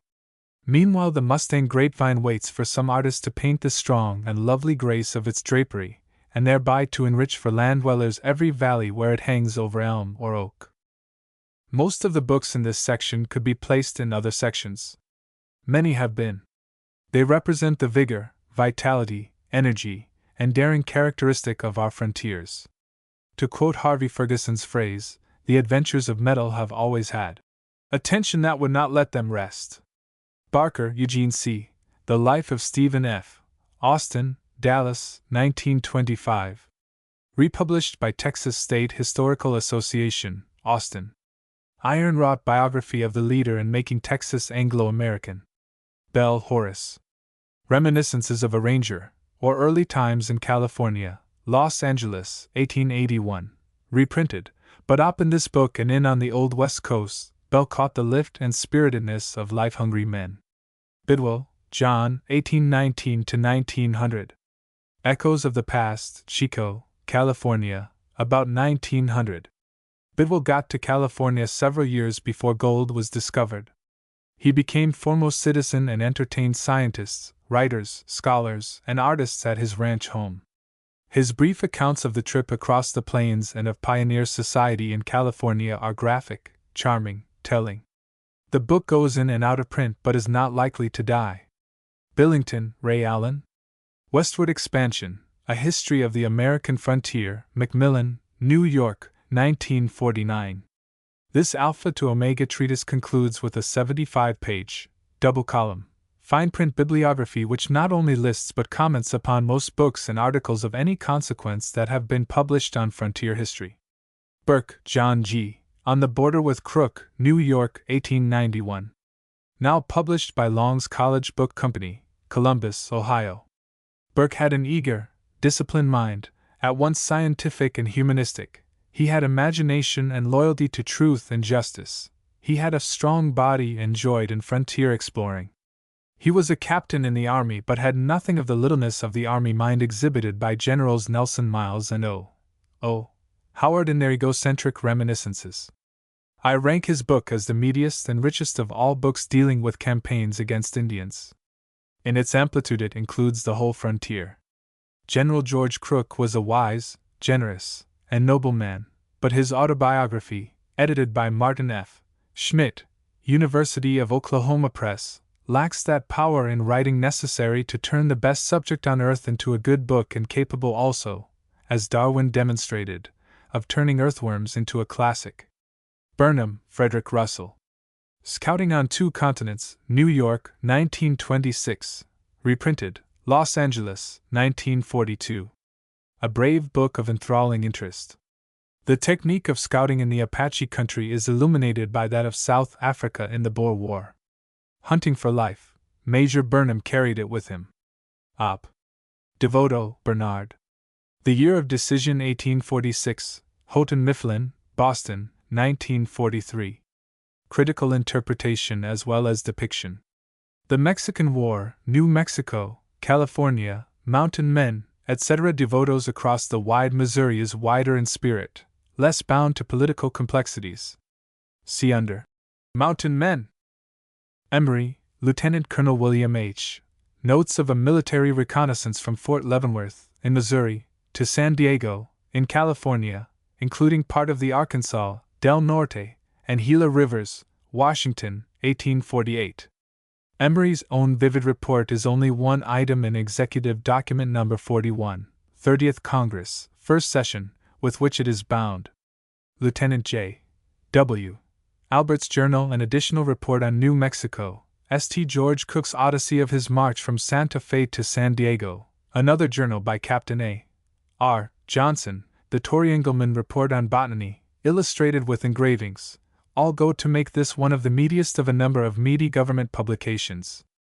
The Emory part of it has been reprinted by the University of New Mexico Press, under title of Lieutenant Emory Reports, Introduction and Notes by Ross Calvin, Albuquerque, 1951. Emory's great two-volume report on United States and Mexican Boundary Survey, Washington 1857 and 1859, is, aside from descriptions of borderlands and their inhabitants, a veritable encyclopedia, wonderfully illustrated, on Western flora and fauna. United States Commissioner on this boundary survey, following the Mexican War, was John Russell Bartlett. While exploring from the Gulf of Mexico to the Pacific and far down into Mexico, he wrote personal narrative of explorations and incidents in Texas, New Mexico, California, Sonora, and Chihuahua. Published in 2 volumes, New York, 1854. For me, very little rewritten history has the freshness and fascination of these strong, first-hand personal narratives, though I recognize many of them as being the stuff of literature rather than literature itself. Fowler, Jacob. The Journal of Jacob Fowler, 1821–1822, edited by Elliott Cowes, New York, 1898. Hardly another chronicle of the West is so Defoe-like in homemade realism, whether on Indians and Indian horses or Negro Paul's experience with the Mexican lady at San Fernando de Taos. Should be reprinted. Gambrell, Herbert. Anson Jones, The Last President of Texas, Garden City, New York, 1948. Now distributed by Southern Methodist University Press, Dallas, Texas. Anson Jones was more surged over than Sargent. Infused with a larger comprehension than that behind many a world figure, this biography of a provincial figure is perhaps the most artfully written that Texas has produced. It goes into the soul of the man. Hobbs, James. Wild Life in the Far West, Hartford, 1872. Hobbs saw just about all the elephants, and heard just about all the owls to be seen and heard in the Far West, including western Mexico. Should be reprinted. Hulbert, Archer Butler. 49ers, The Chronicle of the California Trail, Little, Brown, Boston, 1931. Hulbert read exhaustively in the exhausting literature by and about the gold hunters rushing to California. Then he wove into a synthetic diary the most interesting and illuminating records on happenings, characters, ambitions, talk, singing, the whole life of the emigrants. Irving, Washington. Irving made his ride into what is now Oklahoma in 1832. He had recently returned from a 17-year stay in Europe and was a mature literary man, as mature as a conforming romanticist could become. Prairie life refreshed him.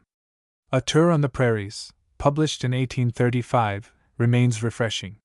It is illuminated by Washington Irving on the Prairie, or A Narrative of the Southwest in the Year 1832, by Henry Leavitt Ellsworth, who accompanied Irving, edited by Stanley T. Williams and Barbara D. Simison, New York, 1937, by the Western Journals of Washington Irving, excellently edited by John Francis McDermott, Norman, Oklahoma, 1944, and by Charles J. Latrobe's The Rambler in North America, 1832–1833, New York, 1835. James, Marquis. The Raven, Bobbs Merrill, Indianapolis, 1929. Graphic Life of Sam Houston. Kurz, Rudolf Friedrich. Journal of Rudolf Friedrich Kurz, His Experiences Among Fur Traders and American Indians on the Mississippi and Upper Missouri Rivers, during the years of 1846 to 1852, U.S. Bureau of Ethnology Bulletin 115, Washington, 1937. The public has not had a chance at this book, which was printed rather than published. Kurz both saw and recorded with remarkable vitality. He was an artist, and the volume contains many reproductions of his paintings and drawings. One of the most readable and illuminating of Western journals. Lewis, Oscar. The Big Four, New York, 1938. Railroad Magnates. Lockwood, Frank C. Arizona Characters, Los Angeles, California, 1928. Fresh Sketches of Representative Men. The book deserves to be better known than it is. Op. Lyman, George D. John Marsh Pioneer, New York, 1930. Prime Biography and Prime Romance. Laid mostly in California. This book almost heads the list of all biographies of Western men. Op. Parkman, Francis. The Oregon Trail, 1849. Parkman knew how to write, but some other penetrators of the West put down about as much. School assignments have made his book a recognized classic. Patty, James O. Personal Narrative, Cincinnati, 1831. Reprinted, but a positively gripping chronicle of life in New Mexico and the Californias during Mexican days. Pike, Zebulon M. The Southwestern Expedition of Zebulon M. Pike, Philadelphia, 1810. The 1895 edition edited by Elliott Cowes is the most useful to students. No edition is in print. Pike's explorations of the Southwest, 1806-7, began while the great Lewis and Clark expedition, 1804-6, was ending. His journal is nothing like so informative as theirs, but is just as readable. The Lost Pathfinder is a biography of Pike by W. Eugene Holland, University of Oklahoma Press, Norman, 1949. Twain, Mark. Roughing It, 1872. Mark Twain was a man who wrote, and not merely a writer in man form. He was frontier American in all his fibers. He was drunk with Western life at a time when both he and it were standing on tiptoe watching the sun rise over the misty mountain tops, and he wrote of what he had seen and lived before he became too sober.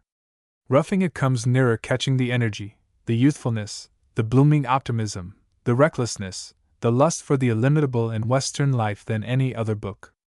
It deals largely with mining life, but the surging vitality of this life as reflected by Mark Twain has been the chief common denominator of all American frontiers and was as characteristic of Texas, cattle kings, when grass was free as of Virginia City, nabobs, in Bonanza. 21. Range life, cowboys, cattle, sheep. The cowboy originated in Texas.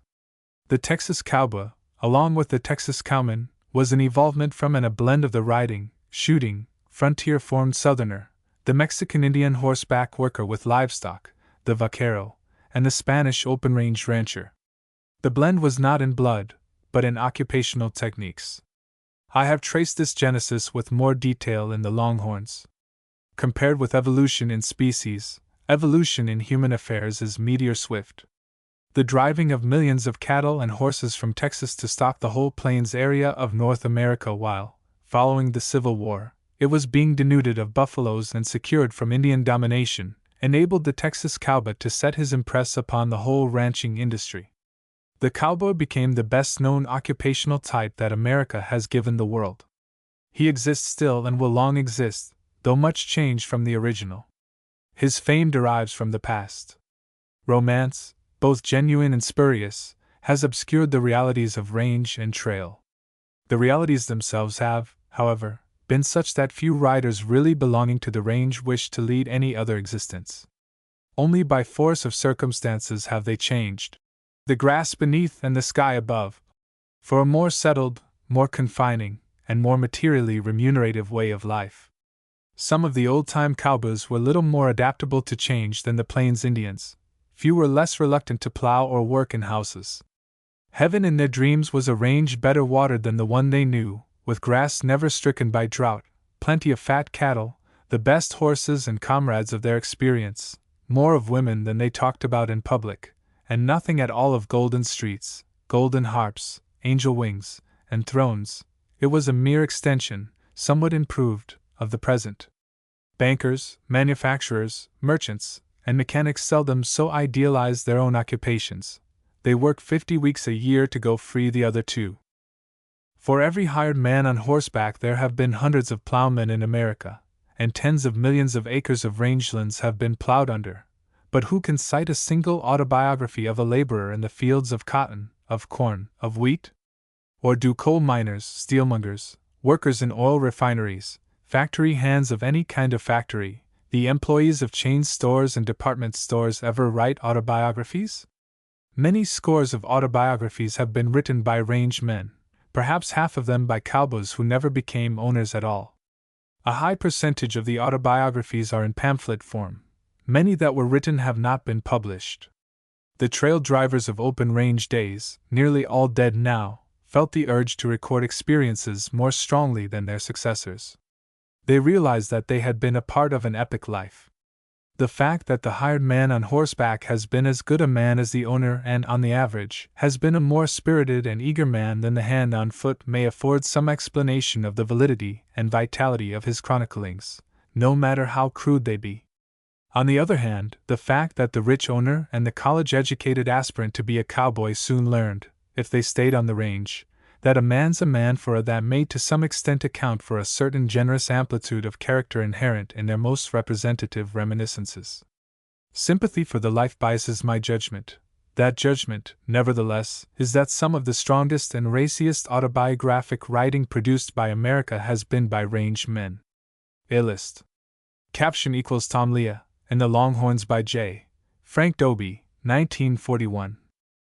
This is not to say that these chronicles are of a high literary order. Their writers have generally lacked the maturity of mind, the reflective wisdom, and the power of observation found in personal narratives of the highest order. No man who camped with a chuck wagon has written anything remotely comparable to Charles M. Doughty's Arabia Deserta, a chronicle at once personal and impersonal, restrainedly subjective and widely objective, of his life with nomadic Bedouins. Perspective is a concomitant of civilization. The chronicles of the range that show perspective have come mostly from educated New Englanders, Englishmen, and Scots. The great majority of the chronicles are limited in subject matter to physical activities. They make few concessions to the desire of the moth for the star. They hardly enter the complexities of life, including those of sex. In one section of the West at one time the outstanding differences among range men were between owners of sheep and owners of cattle, the ambition of both being to hog the whole country. On another area of the range at another time, the outstanding difference was between little ranchers, many of whom were stealing, and big ranchers, plenty of whom had stolen. Such differences are not exponents of the kind of individualism that burns itself into great human documents. Seldom deeper than the chronicles does range fiction go below physical surface into reflection, broodings, hungers, the smolderings deep down in a cowman oppressed by drought and mortgage sitting in a rocking chair on a ranch gallery looking at the dust devils and hoping for a cloud, the goings-on inside a silent cowboy riding away alone from an empty pen to which he will never return. The streams of consciousness in a silent man and a silent woman bedded together in a wind-lashed frame house. Away out on the lone prairie. The wide range of human interest leaves ample room for downright, straightaway narratives of the careers of strong men.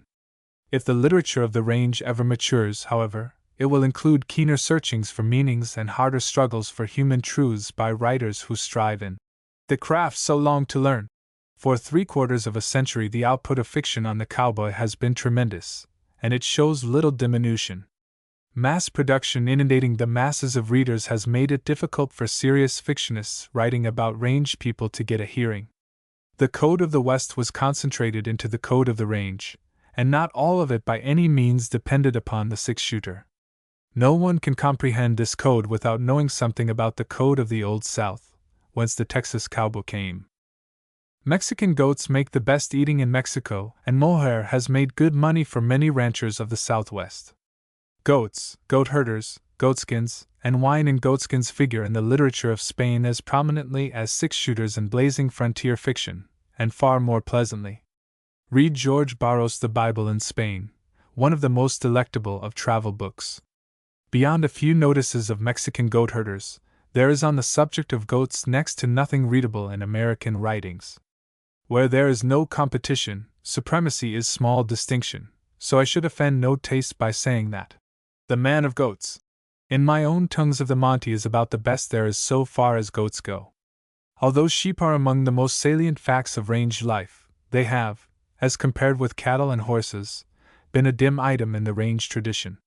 Yet, of less than a dozen books on sheep and sheepmen, more than half of them are better written than hundreds of books concerning cowboy life. Mary Austin's The Flock is subtle and beautiful. Archer B. Gilfillan's Sheep is literature in addition to having much information.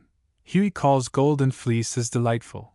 Winifred Cupper's The Golden Hoof and Texas Sheepman have charm, a rare quality in most books on cows and cow people. Among furnishings in the cabin of Robert Maudsley, The Texas Sheepman, were a set of Sir Walter Scott's works, Shakespeare, and a file of the Illustrated London News. A man who read Shakespeare and the Illustrated London News had little to contribute to. Oh, Henry's ranch experiences in Texas were largely confined to a sheep ranch. The setting of his Last of the Troubadours is a sheep ranch. I nominate it as the best range story in American fiction. Cowboy songs and horses are separate chapters following this. The literature cited in them is mostly range literature, although precious little in all the songs rises to the status of poetry. A considerable part of the literature listed under Texas Rangers and the Bad Man tradition bears on range life. Abbott E. C. and Smith, Helena Huntington. We pointed them north, New York, 1939. Abbott, better known as Teddy Blue, used to give his address as 3 Duce Ranch, Gilt Edge, Montana. Helena Huntington Smith, who actually wrote and arranged his reminiscences, instead of currying him down and putting a checrine on him, spurred him in the flanks and told him to swallow his head.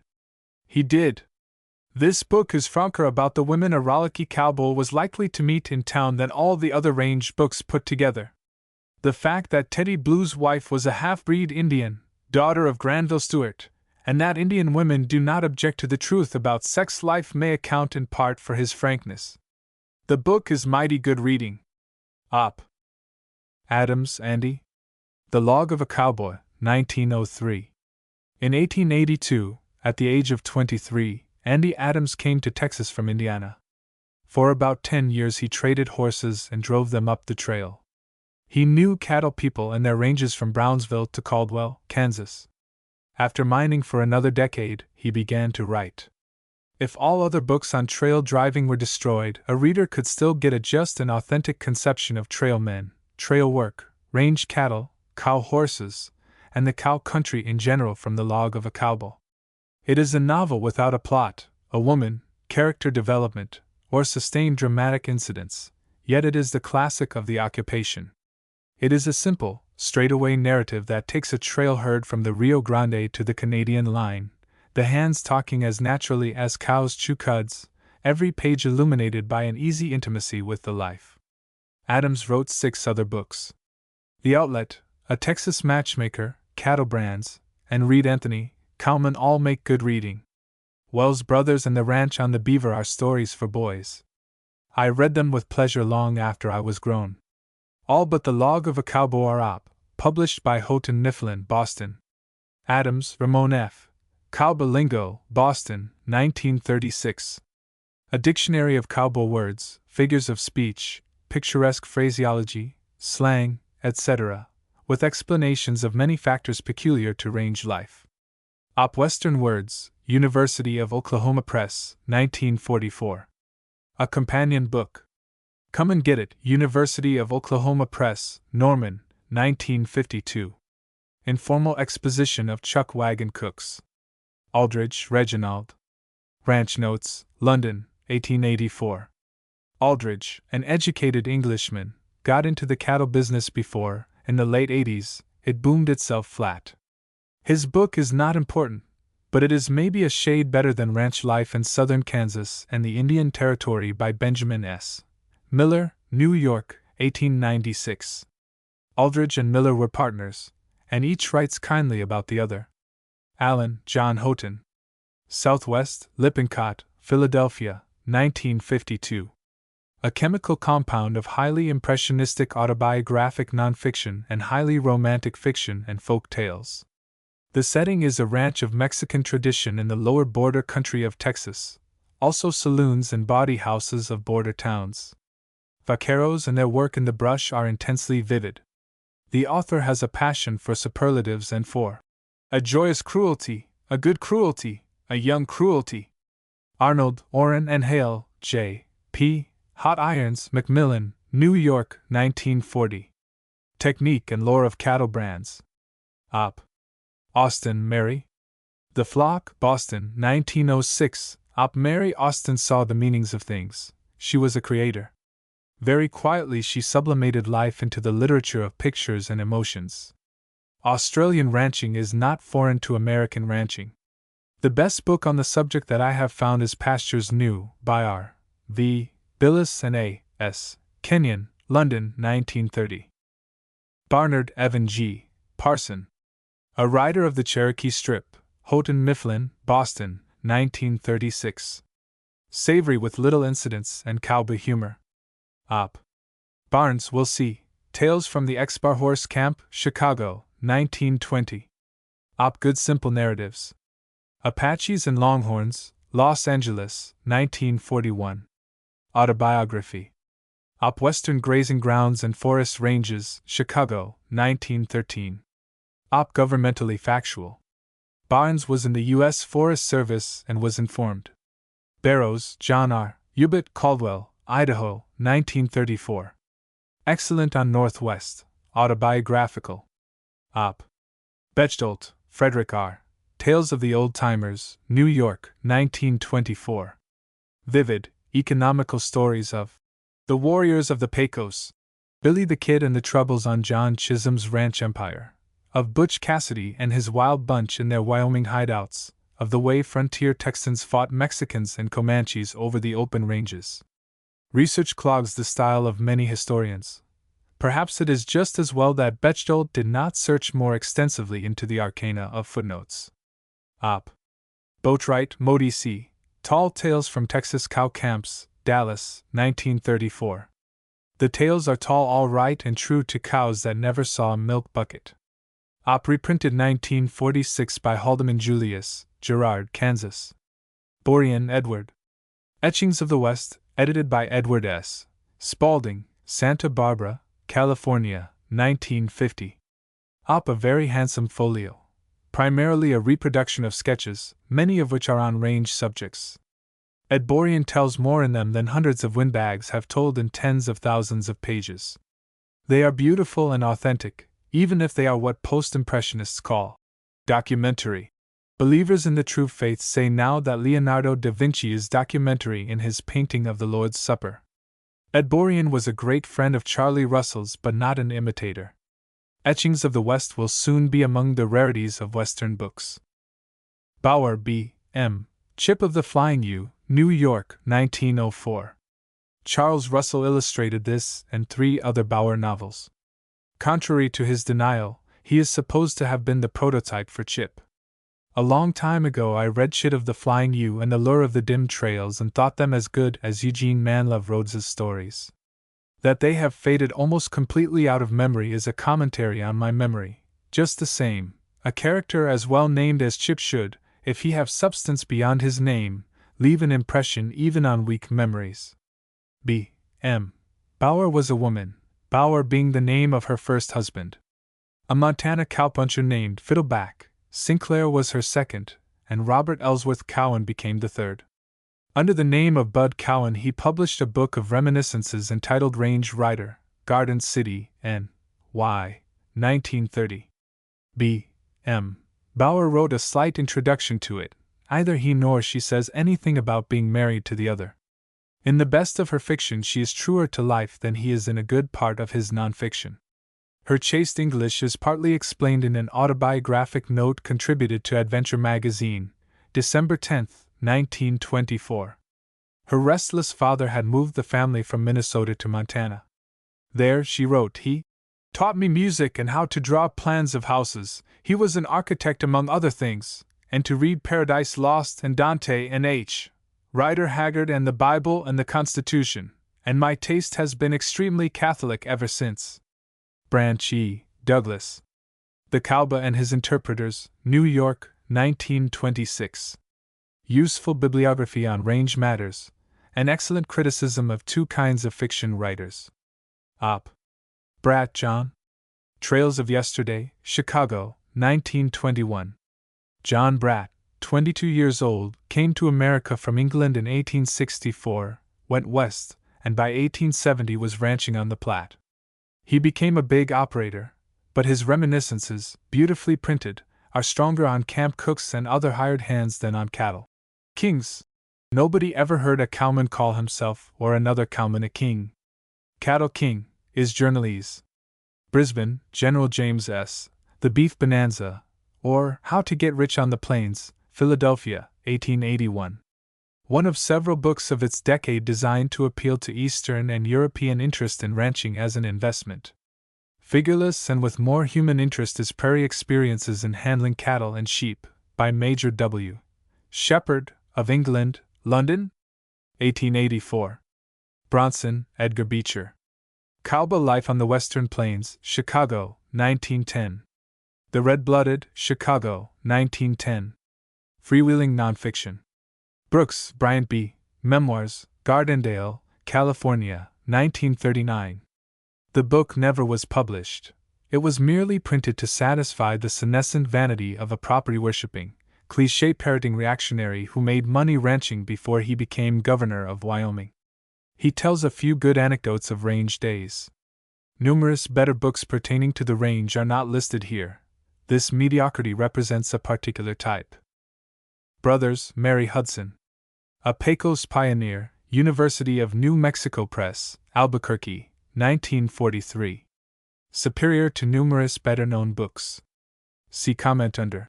Women Pioneers. Brown, D. and Schmidt, Martin F. Trail Driving Days, Scribner's, New York, 1952. Primarily a pictorial record, more on the side of action than of realism, except for post-trailing period. Excellent bibliography. Burton, Harley True. A History of the J.A. Ranch, Austin, 1928. Facts about one of the greatest ranches of Texas and its founder, Charles Goodnight. Op. Call Huey. Golden Fleece, Boston, 1942. Huey married a she-man, and after mothering the range as well as children with him for a quarter of a century, concluded that Montana is still rather masculine. Especially good on domestic life and on sheepherders. Op. Canton, Frank M. Frontier Trails, edited by E. E. Dale, Boston, 1930. Op. Good on tough hombres. Clay, John. My Life on the Range, privately printed, Chicago, 1924. Op. John Clay, an educated Scot, came to Canada in 1879 and in time managed some of the largest British-owned ranches of North America. His book is the best of all sources on British-owned ranches. It is just as good on cowboys and sheepherders. Clay was a fine gentleman in addition to being a canny businessman in the realm of cattle and land. He appreciated the beautiful and had a sense of style. Cleland, Robert Glass. The Cattle on 1,000 Hills, Huntington Library, San Marino, California, 1941, revised, 1951. Scholarly work on Spanish-Mexican ranching in California. Cleveland, Agnes Morley. No Life for a Lady, Houghton Mifflin, Boston, 1941. Best book on range life from a woman's point of view ever published.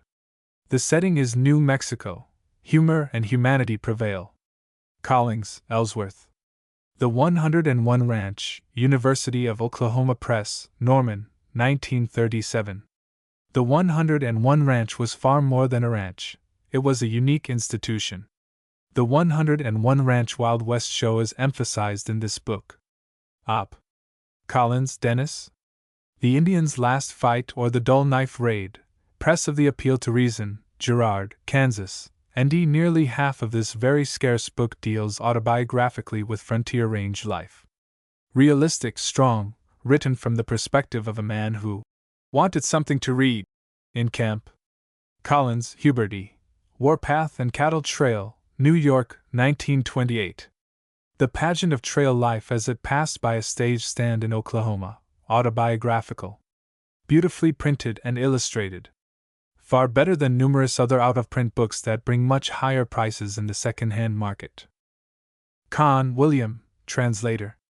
Cowboys and Colonels, Narrative of a Journey Across the Prairie and Over the Black Hills of Dakota, London, 1887, New York, 1888. More of a curiosity than an illuminator, the book is a sparsely annotated translation of Don Les Montagne's Rochusses, by Le Baron E. de Mandat-Grancy, Paris, October, 1884. The only copy I have examined is of 1889 printing. It is a gossipy account of an excursion made in 1883 to 84. Cowboys and ranching are viewed pretty much as a sophisticated Parisian views a zoo. The author must have felt more at home with the fantastic Marquis de Moraes of Medora, North Dakota. The book appeared at a time when European capital was being invested in Western ranches. It was followed by La Brèche aux Buffles, Un Ranch Français dans le Dakota, Paris, 1889. Not translated so far as I know. Cook, James H. 50 Years on the Old Frontier, 1923. Cook came to Texas soon after the close of the Civil War, and became a brush popper on the Frio River. Nothing better on cow work in the brush country and trail driving in the 70s has appeared. A good deal of the same material was put into Cook's Longhorn Cowba, Putnam's, 1942, to which the pushing Mr. Howard R. Driggs attached his name. Coolidge, Dane. Texas Cowbas, 1937. Thin but genuine. Arizona Cowbas, 1938. Old California Cowbas, 1939. All well illustrated by photographs and all up. Cox, James. The Cattle Industry of Texas and Adjacent Territory, St. Louis, 1895. Contains many important biographies and much good history. In 1928 I traded a pair of store-bought boots to my Uncle Neville Dobie for his copy of this book. A man would have to throw in a young Santa Gertrudis bull now to get a copy. Craig, John R., Ranching with Lords and Commons, Toronto, 1903. During the great boom of the early 1880s in the range business, Craig promoted a cattle company in London and then managed a ranch in Western Canada.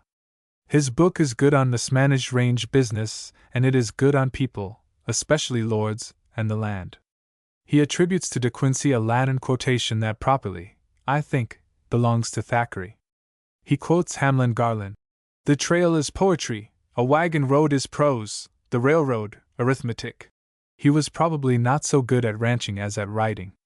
His book supplements From Home to Home, by Alex. Stavely Hill, New York, 1885. Hill was a major investor in the Oxley Ranch, and was, I judge, the pompous cheat and scoundrel that Craig said he was. Crawford, Lewis F. Rekindling Campfires, The Exploits of Ben Arnold Connor, Bismarck, North Dakota, 1926. The skill of Lewis F. Crawford of the North Dakota Historical Society made this a richer autobiography than if Arnold had been unaided. He was squaw man, scout, trapper, soldier, deserter, prospector, and actor in other occupations as well as cowba. He had a fierce sense of justice that extended to Indians. His outlook was wider than that of the average ranch hand. Badlands and Bronco Trails, Bismarck, 1922, is a slight book of simple narratives that catches the tune of the Badlands life.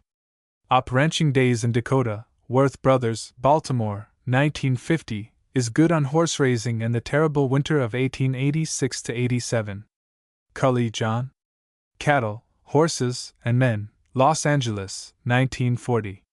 Much about the noted Bell Ranch of New Mexico. Especially good on horses. Cully was educated at Oxford.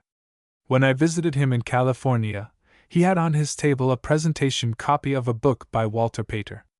His book has the luminosity that comes from cultivated intelligence. Dacey, George F. 4 Centuries of Florida Ranching, St. Louis, 1940. In Crooked Trails, Frederick Remington has a chapter, illustrated, on Cracker Cowboys of Florida and Lake Okeechobee, by A. J. Hannah and Catherine Abbey, Indianapolis, 1948, treats of modern ranching in Florida, but the range people of that state have been too lethargic-minded to write about themselves, and no Marjorie Kinnan Rawlings has settled in their midst to interpret them. Dale, E. The Range Cattle Industry, Norman, Oklahoma, 1930. Economic Aspects. Bibliography. Cow Country, Norman, Oklahoma, 1942. Bully Tales and Easy History. Both books are up. Dana, Richard Henry. 2 years before the Mast, 1841. This transcript of reality has been reprinted many times. It is the classic of the hide and tallow trade of California. David Robert D. Malcolm Campbell, Sheriff, Casper, Wyoming, 1932. Much of the Johnson County War between cowmen and thieving nesters. Dayton, Edson C. Dakota Days. Privately printed by the author at Clifton Springs, New York, 1937, 300 copies only. Dayton was more sheepman than cowman. He had a spiritual content. His very use of the word intellectual on the second page of his book, his estimate of Milton and Gladstone, adjacent to talk about a frontier saloon, his consciousness of his own inner growth, something no extrovert cowboy ever noticed, usually because he did not have it, his quotation to express harmony with nature, all indicate a refinement that any gambler could safely bet originated in the East and not in Texas or the South. Dobie J. Frank. A Vaquero of the Brush Country, 1929. Much on border troubles over cattle, the skinning war, running wild cattle in the brush, mustanging, trail driving, John Young's narrative, told in the first person, against range backgrounds. The Longhorns, illustrated by Tom Leah, 1941. History of the Longhorn Breed, Psychology of Stampedes. Days of Maverickers and Mavericks. Stories of individual lead steers and outlaws of the range. Stories about rawhide and many other related subjects. The book attempts to reveal the blend made by man, beast, and range. Both books published by Little, Brown, Boston. The Mustangs, 1952. See under. Horses. Ford Gus L. Texas Cattle Brands, Dallas, 1936. A Catalogue of Brands. Op. French, William. Some Recollections of a Western Ranchman, London, 1927. A Civilized Englishman Remembers. Op. Gann, Walter. The Trail Boss, Boston, 1937. Faithful Fiction, with a steer that Charlie Russell should have painted. Op. Gard, Wayne. Frontier Justice, University of Oklahoma Press, Norman, 1949. This book could be classified under the bad man tradition, but it has authentic chapters on fence cutting, the so-called Johnson County Cattlemen's War of Wyoming, and other range difficulties, clearly written from an equable point of view. Useful bibliography of range books. Gibson, J. W. What? Recollections of a Pioneer, St. Joseph, Missouri, about 1912. Like many another book concerned only incidentally with range life, this contains essential information on the subject. Here it is trailing cattle from Missouri to California in the 1840s and 1850s. Cattle driving from the east to California was not economically important. The outstanding account on the subject is a log of the Texas-California Cattle Trail, 1854, by James G. Bell, edited by J. Evetts Haley, published in the Southwestern Historical Quarterly, 1932, volumes 35 and 36. Also reprinted as a separate A-list. Caption equals Tom Leah, and the Longhorns by J. Frank Dobie, 1941. Gilfillan Archer B. Sheep, Boston, 1929. With humor and grace, this sheepherder, who collected books on Samuel Pepys, tells more about sheepdogs, sheep nature, and sheepherder life than any other writer I know. Op. Gibson, Fred. Fabulous Empire, Houghton Mifflin, Boston, 1946. Biography of Zach Miller of the 101 Ranch and 101 Wild West Show. Goodwin, Frank. Life on the King Ranch, Crowell, New York, 1951. The author was reared on the King Ranch. He is especially refreshing on the vaqueros, their techniques and tales. Gray, Frank S. Pioneer Adventures, 1948, and Pioneering in Southwest Texas, 1949, both printed by the author, Copperas Cove, Texas. These books are listed because the author has the perspective of a civilized gentleman and integrates home life on frontier ranches with range work. Greer, James K. Bois d'Arc to Barbed Wire, Dallas, 1936. Outstanding Horse Lore. Op. Hagedorn, Hermann. Roosevelt in the Badlands, Boston, 1921. A better book than Roosevelt's own ranch life and the hunting trail. Op. Haley, J. Evetts. The Zit Ranch of Texas, Chicago, 1929. As county and town afford the basis for historical treatment of many areas, ranches have afforded bases for various range country histories. Of such this is tops. A lawsuit for libel brought by one or more individuals mentioned in the book put a stop to the selling of copies by the publishers and made it very rare. Charles Goodnight, Cowman and Plainsman, Boston, 1936, reissued by University of Oklahoma Press, Norman, 1949. Goodnight, powerful individual and extraordinary observer, summed up in himself the whole life of range and trail. Haley's book, packed with realities of incident and character, paints him against a mighty background. George W.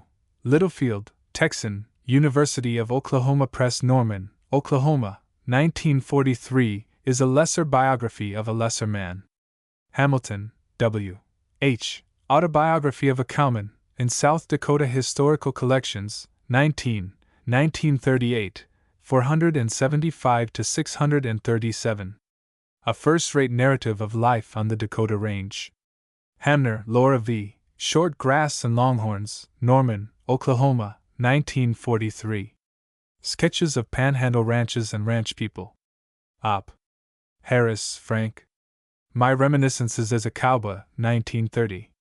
A blatant farrago of lies, included in this list because of its supreme worthlessness. However, some judges might regard the debilitated and puerile lying in the autobiography of Frank Tarbose, as told to Donald H. Clark, New York, 1930, as equally worthless. Hart, John A., and others. History of Pioneer Days in Texas and Oklahoma. No date or place of publication, no table of contents. This slight book was enlarged into Pioneer Days in the Southwest from 1850 to 1879. Contributions by Charles Goodnight, Emmanuel Dubbs, John A. Hart, and others. Guthrie, Oklahoma, 1909. Good on the way frontier ranch families lived. The writers show no sense of humor, and no idea of being literary. Hastings, Frank S. A Ranchman's Recollections, Chicago, 1921. Op. Hastings was urbane, which means he had perspective. Old Grandpa is the most pulling cowhorse story I know. Henry O. Heart of the West. Interpretative stories of Texas range life, which O. Henry for a time lived. His range stories are scattered through several volumes. The Last of the Troubadours is a classic. Henry Stewart. Our Great American Plains, New York, 1930. Op. An unworshipful, anti-Philistinic picture of Abilene, Kansas, when it was at the end of the Chisholm Trail. While not a primary range book, this is absolutely unique in its analysis of Cowtown society, both citizens and drovers. Stewart Henry came to Abilene as a boy in 1868. His brother was the first mayor of the town. After graduating from the University of Kansas in 1881, he in time acquired the habit of authorship. He had written a book on London and French essays and profiles and hours with famous Parisians before he returned to Kansas for a subject. Some of his non-complimentary characterizations of Westerners aroused a mighty roar among panegyrists of the West. They did not try to refute his anecdote about the sign of the Bullhead Saloon. This sign showed the whole of a great red bull. The citizens of Abilene were used to seeing bulls driven through town, and they could go out any day and see bulls with cows on the prairie. Nature might be good, but any art suggesting nature's virility was indecent. There was such an uprising of Victorian taste that what distinguishes a bull from a cow had to be painted out. A similar artistic operation had to be performed on the bulls, signifying Bull Durham tobacco, once the range favorite for making cigarettes. Hill, J.L., The End of the Cattle Trail, Long Beach, California, May, 1924. Rare and meaty pamphlet. Holden, W. C. Raleigh Burns, Dallas, 1932. Biography of a Plains Cowman. Op. the Spur Ranch, Boston, 1934. History of a Great Texas Ranch. Op. Horn, Tom. Life of Tom Horn, written by himself, together with his letters and statements by his friends, a vindication. Published for John C. Coble, by the Louthan Book Company, Denver, 1904. Who wrote the book has been somewhat in debate. John C. Coble's name is signed to the preface attributing full authorship to Horn. Of Pennsylvania background, wealthy and educated, he had employed Horn as a stock detective on his Wyoming ranch.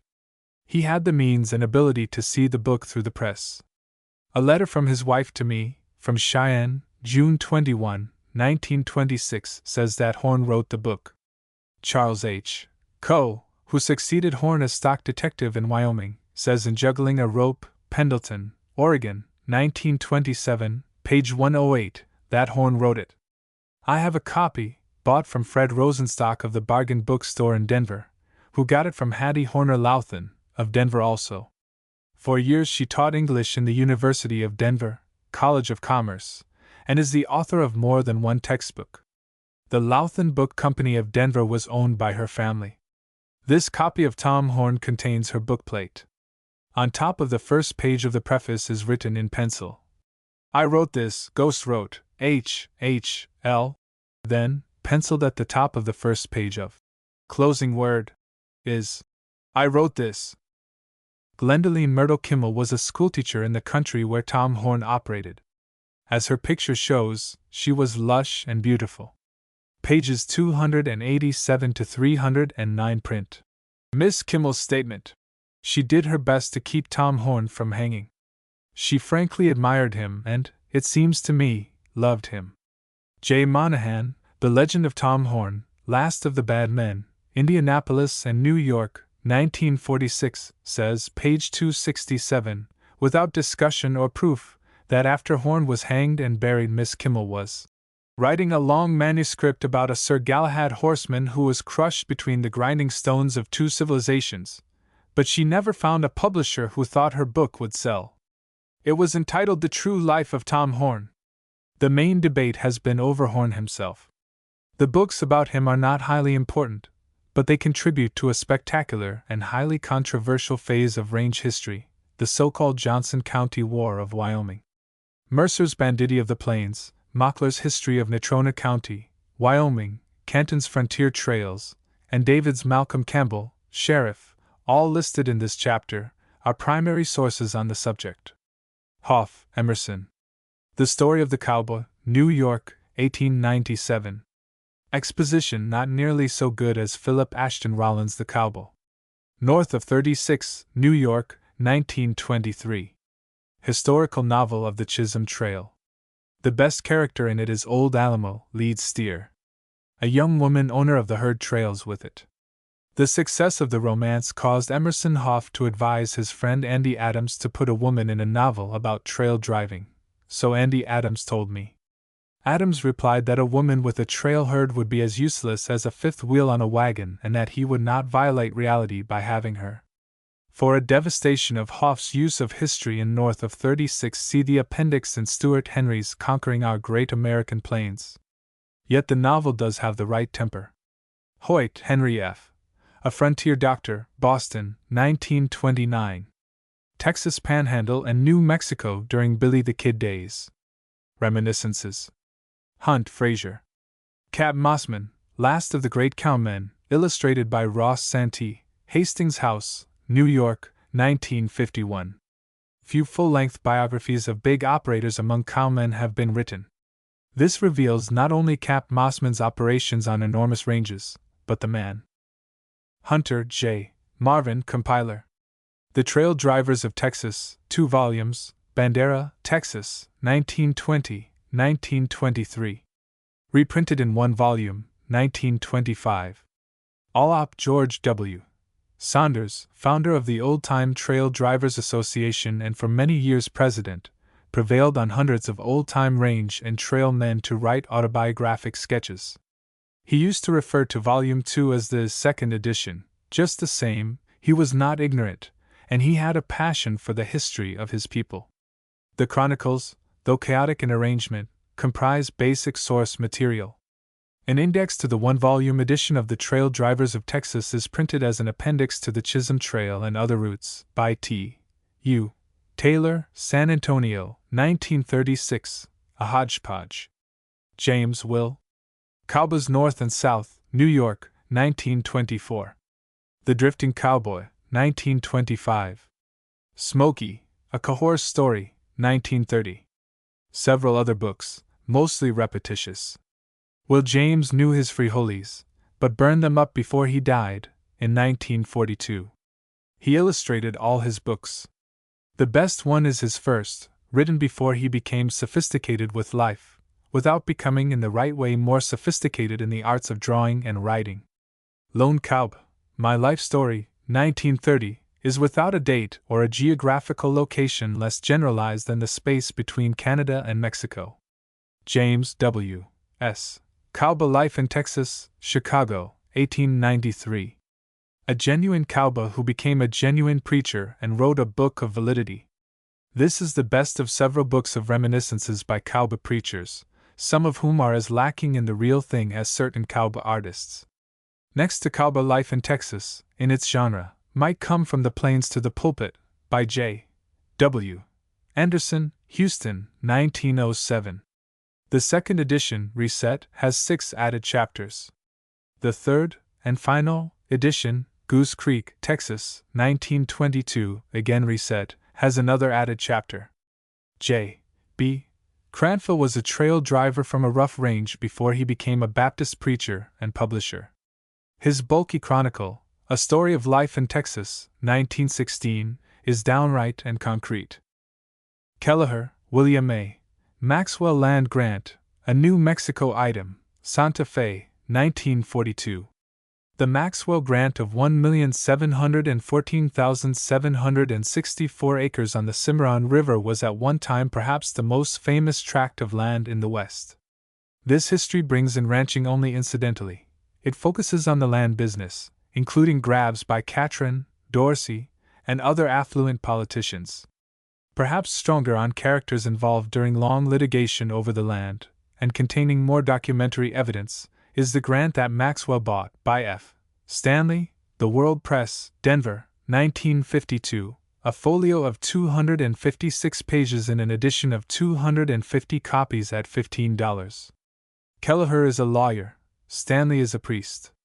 Harvey Ferguson, in his historical novel Grant of Kingdom, New York, 1950, vividly supplements both. Kelleher's second book, The Fabulous Frontier, Rydell, Santa Fe, 1945, illuminates connections between ranch lands and politicians. Principally, it sketches the careers of A. B. Fall, John Chisholm, Pat Garrett, Oliver Lee, Jack Thorpe, Gene Rhodes, and other New Mexico notables. Kent, William. Reminiscences of Outdoor Life, San Francisco, 1929. This is far from being a straight-out range book. It is the easy talk of an urbane man associated with ranches and ranch people who was equally at home in a Chicago office and among fellow congressmen. He had a country-going nature and gusto for character. King, Frank M. Wranglin' the Past, Los Angeles, 1935. King went all the way from Texas to California, listening and looking. His second book, Longhorn Trail Drivers, 1940, is worthless. His pioneer Western Empire Builders, 1946, and Mavericks, 1947, are no better. Most of the contents of these books appeared in Western Livestock Journal, Los Angeles. Cupper, Winifred. The Golden Hoof, New York, 1945. Story of the Sheep and Sheep People of the Southwest. Facts, but above that, truth that comes only through imagination and sympathy. Texas Sheepman, University of Texas Press, Austin, 1951. The edited reminiscences of Robert Maudsley. He drove sheep all over the West, and lived up to the ideals of an honest Englishman in writing as well as in ranching. He had a sense of humor. Lampman, Clinton Parks. The Great Western Trail, New York, 1939. In the upper bracket of autobiographic chronicles, by a sensitive man who never had the provincial point of view. Lampman contemplated as well as observed. He felt the pathos of human destiny. Lang, Lincoln A. Ranching with Roosevelt, Philadelphia, 1926. Civilized. Lewis, Alfred Henry. Wolfville, 1897, and other Wolfville books.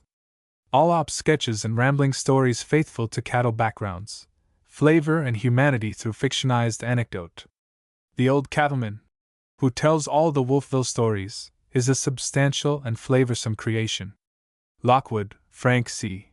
Arizona Characters, Los Angeles, 1928. skillfully written biographies. Op. McCarty, John L. Mavericktown, University of Oklahoma Press, 1946. Tascosa, Texas, on the Canadian River, with emphasis on the guns. Macaulay, James Emmett. A Stove-Up Cowboy's Story, with introduction by John A. Lomas and illustrations by Tom Leah, Austin, 1943. Op. My parents be poor like Job's turkey, Macaulay wrote. He was a common cowhand with uncommon saltiness of speech. He wrote as he talked. God pity the white for whom this vivid, honest story has no interest, John Lomax pronounced. It is one of several brief books of reminiscences brought out in small editions in the Range Life series, under the editorship of J. Frank Dobie, by the Texas Folklore Society. The two others worth having are A Tenderfoot Kid on Gyp Water, by Carl Peters Benedict, 1943, and Ed Nichols Rode a Horse, as told to Ruby Nichols Cutbirth, 1943. McCoy, Joseph G. Historic Sketches of the Cattle Trade of the West and Southwest, Kansas City, 1874. In 1867, McCoy established at Abilene, Kansas, terminus of the Chisholm Trail, the first market upon which Texas drovers could depend. He went broke and thereupon put his sense, information, and vinegar into the first of all range histories. It is a landmark. Of the several reprinted editions, the one preferred is that edited by Ralph P. Bieber, with an information-packed introduction and many illuminating notes. Glendale, California, 1940. This is Volume 8 in the Southwest Historical Series, edited by Bieber, and the index to it is included in the general index to the whole series. Available as an edition published by Long's College Book Company, Columbus, Ohio. About the best of original sources on McCoy is 20 Years of Kansas City's Livestock and Traders, by Cuthbert Powell, Kansas City, 1893, one of the rarities. McKay, Malcolm S., Cow Range and Hunting Trail, New York, 1925. Among the best of civilized range books. Fresh observations and something besides ordinary narrative. Op illustrations by Russell Mandat Grancy, Baron E. de C. Kahn, William Mercer, A. S.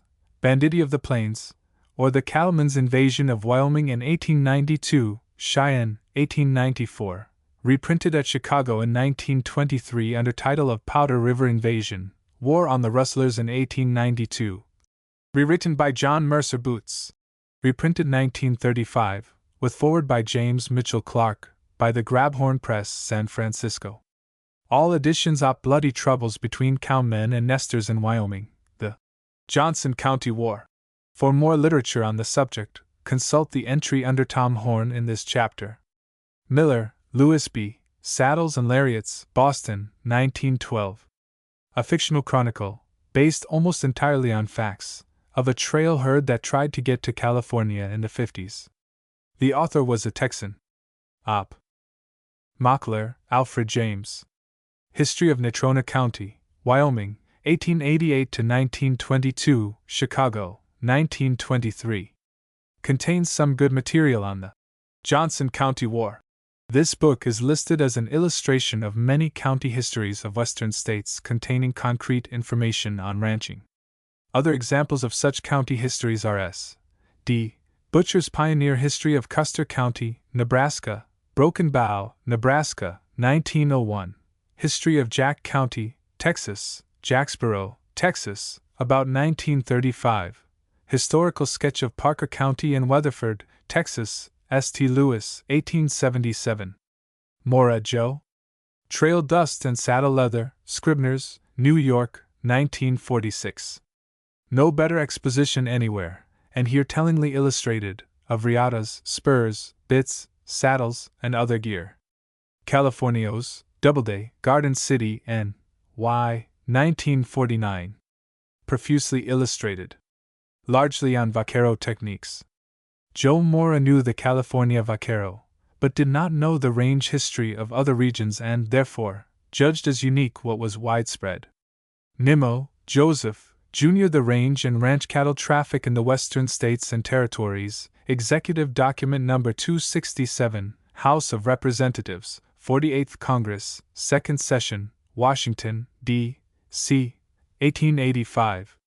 Printed also in one or more other government documents. A statistical record concerning grazing lands, trail driving, railroad shipping of cattle, markets, foreign investments in ranches, etc. This document is the outstanding example of factual material to be found in various government publications, Volume 3 of the 10th Census of the United States, 1880, being another. The Western Range, letter from the Secretary of Agriculture, etc., a letter, 620 pages long, United States Government Printing Office, Washington, 1936, lists many government publications both state and national. Nordyke, Lewis. Cattle Empire, Morrow, New York, 1949. History, largely political, of the Zit Ranch. Not so careful in documentation as Haley's Zit Ranch of Texas, and not so detailed on ranch operations, but thoroughly illuminative on the not heroic side of big businessmen in big land deals. The two histories complement each other. O'Neill, James B. They Die But Once, New York, 1935. The biographical narrative of a Tejano who vigorously swings a very big loop, fine illustration of the fact that a man can lie authentically. Op. Osgood E. S., The Day of the Cattleman, Minneapolis, 1929. Excellent history and excellent bibliography. Northwest. Op. Peak, Ora Brooks. The Colorado Range Cattle Industry, Clark, Glendale, California, 1937. Dry on facts, but sound in scholarship. Bibliography. Pelzer, Lewis. The Cattleman's Frontier, Clark, Glendale, California, 1936. Economic treatment, faithful but static. Bibliography. Pender, Rose. A Lady's Experiences in the Wild West in 1883, London, 1883, second printing with a new preface, 1888. Rose Pender and two fellow Englishmen went through Wyoming ranch country, stopping on ranches, and she, a very intelligent, spirited woman, saw realities that few other chroniclers suggest. This is a valuable bit of social history. Perkins, Charles E. The Pinto Horse, Santa Barbara, California, 1927. The Phantom Bull, Boston, 1932. Fictional Narratives of Veracity, Literature. Op. Pilgrim, Thomas, under pseudonym of Arthur Morecamp. Live Boys, or Charlie and Nasho in Texas, Boston, 1878. The Chronicle, little fictionized, of a trail drive to Kansas. So far as I know, this is the first narrative printed on cattle trailing or cowboy life that is to be accounted authentic. The book is dated from Kerrville, Texas. Ponting, Tom Candy. The Life of Tom Candy Ponting, Decatur, Illinois, 1907, reprinted, with notes and introduction by Herbert O. Breyer, by Branding Iron Press, Evanston, Illinois, 1952. An account of buying cattle in Texas in 1853, driving them to Illinois, and later shipping some to New York. Accounts of trail driving before about 1870 have been few and obscurely printed. The Stark Diary kept by George C. Duffield of a drive from San Saba County, Texas, to southern Iowa in 1866 is as realistic, often agonizing, as anything extant on this much romanticized subject. It is published in Annals of Iowa, Des Moines, 4 April, 1924, 243-62. Potter, Jack.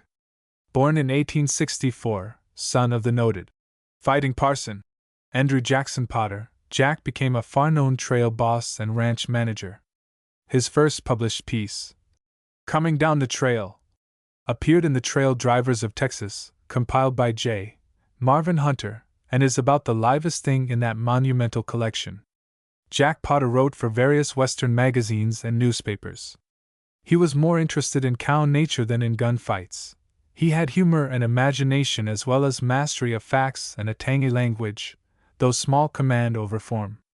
His privately printed booklets are Lead Steer, with introduction by J. Frank Dobie, Clayton, N.M., 1939, Cattle Trails of the Old West, with map, Clayton, New Mexico, 1935, Cattle Trails of the Old West, virtually a new booklet, Clayton, N. M. 1939. All Op. Prose and Poetry of the Livestock Industry of the United States, Denver, 1905. Biographies of Big Cowmen and History based on genuine research. The richest in matter of all the $100 and up rare books in its field. Rain, William McLeod, and Barnes, Will C. Cattle, Garden City, N. Y. 1930. A succinct and vivid focusing of much scattered history. Op. Rack, Mary Kidder. A Cowman's Wife, Houghton Mifflin, Boston, 1934. Unglossed, impersonal realism about life on a small modern Arizona ranch. Mountain Cattle, 1936, an op. Is an extension of the first book. Remington, Frederick. Pony Tracks, New York, 1895, now published by Long's College Book Company, Columbus, Ohio. Crooked Trails, New York, 1898. Sketches and Pictures. Rhodes, Eugene Manlove. West is West, Once in the Saddle, Good Men and True, Stepsons of Light, and other novels. Gene Rhodes had the right tune. He achieved a style that can be called literary. The Hired Man on Horseback, by May D. Rhodes, is a biography of the writer. Perhaps Paso por Acqui will endure as his masterpiece. Rhodes had an intense loyalty to his land and people. He was as gay, gallant, and witty as he was earnest. More than most Western writers, Rhodes was conscious of art. He had the common touch, and also he was a writer for writing men. The elements of simplicity and the right kind of sophistication, always with generosity, and with an unflagging zeal for the rights of human beings, were mixed in him. The reach of any ample-natured man exceeds his grasp. Rhodes was ample-natured, but he cannot be classed as great because his grasp was too often disproportionately short of the long reach. His fiction becomes increasingly dated. The best novels and stories of Eugene Manlove Rhodes, edited by Frank V.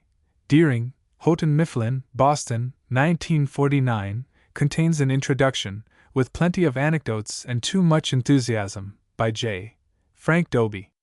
Richards, Clarice E. A Tenderfoot Bride, Garden City, N. Y. 1920. The Experiences of a Ranchman's Wife in Colorado. The telling has charm, warmth, and flexibility. In the way that art is always truer than a literal report, A Tenderfoot Bride brings out truths of life that the literalistic A Cowman's Wife by Mary Kidder Rack misses. Richter Conrad. The Sea of Grass, Knopf, New York, 1937. A poetic portrait in fiction, with psychological values, of a big cowman and his wife. Ricketts, W. Page 50 Years in the Saddle, Sheridan, Wyoming, 1942. Op. A natural book with much interesting information. It contains the best account of trailing cattle from Oregon to Wyoming that I have seen. Writings, Sam P. The Chisholm Trail, 1926. Sam P. Writings, a lawyer, published this book himself from Medford, Oklahoma. He had gone over the land, lived with ranged men, studied history. A noble book, rich in anecdote and character. The subtitle reads, A History of the World's Greatest Cattle Trail, together with a description of the persons, a narrative of the events, and reminiscences associated with the same. Op.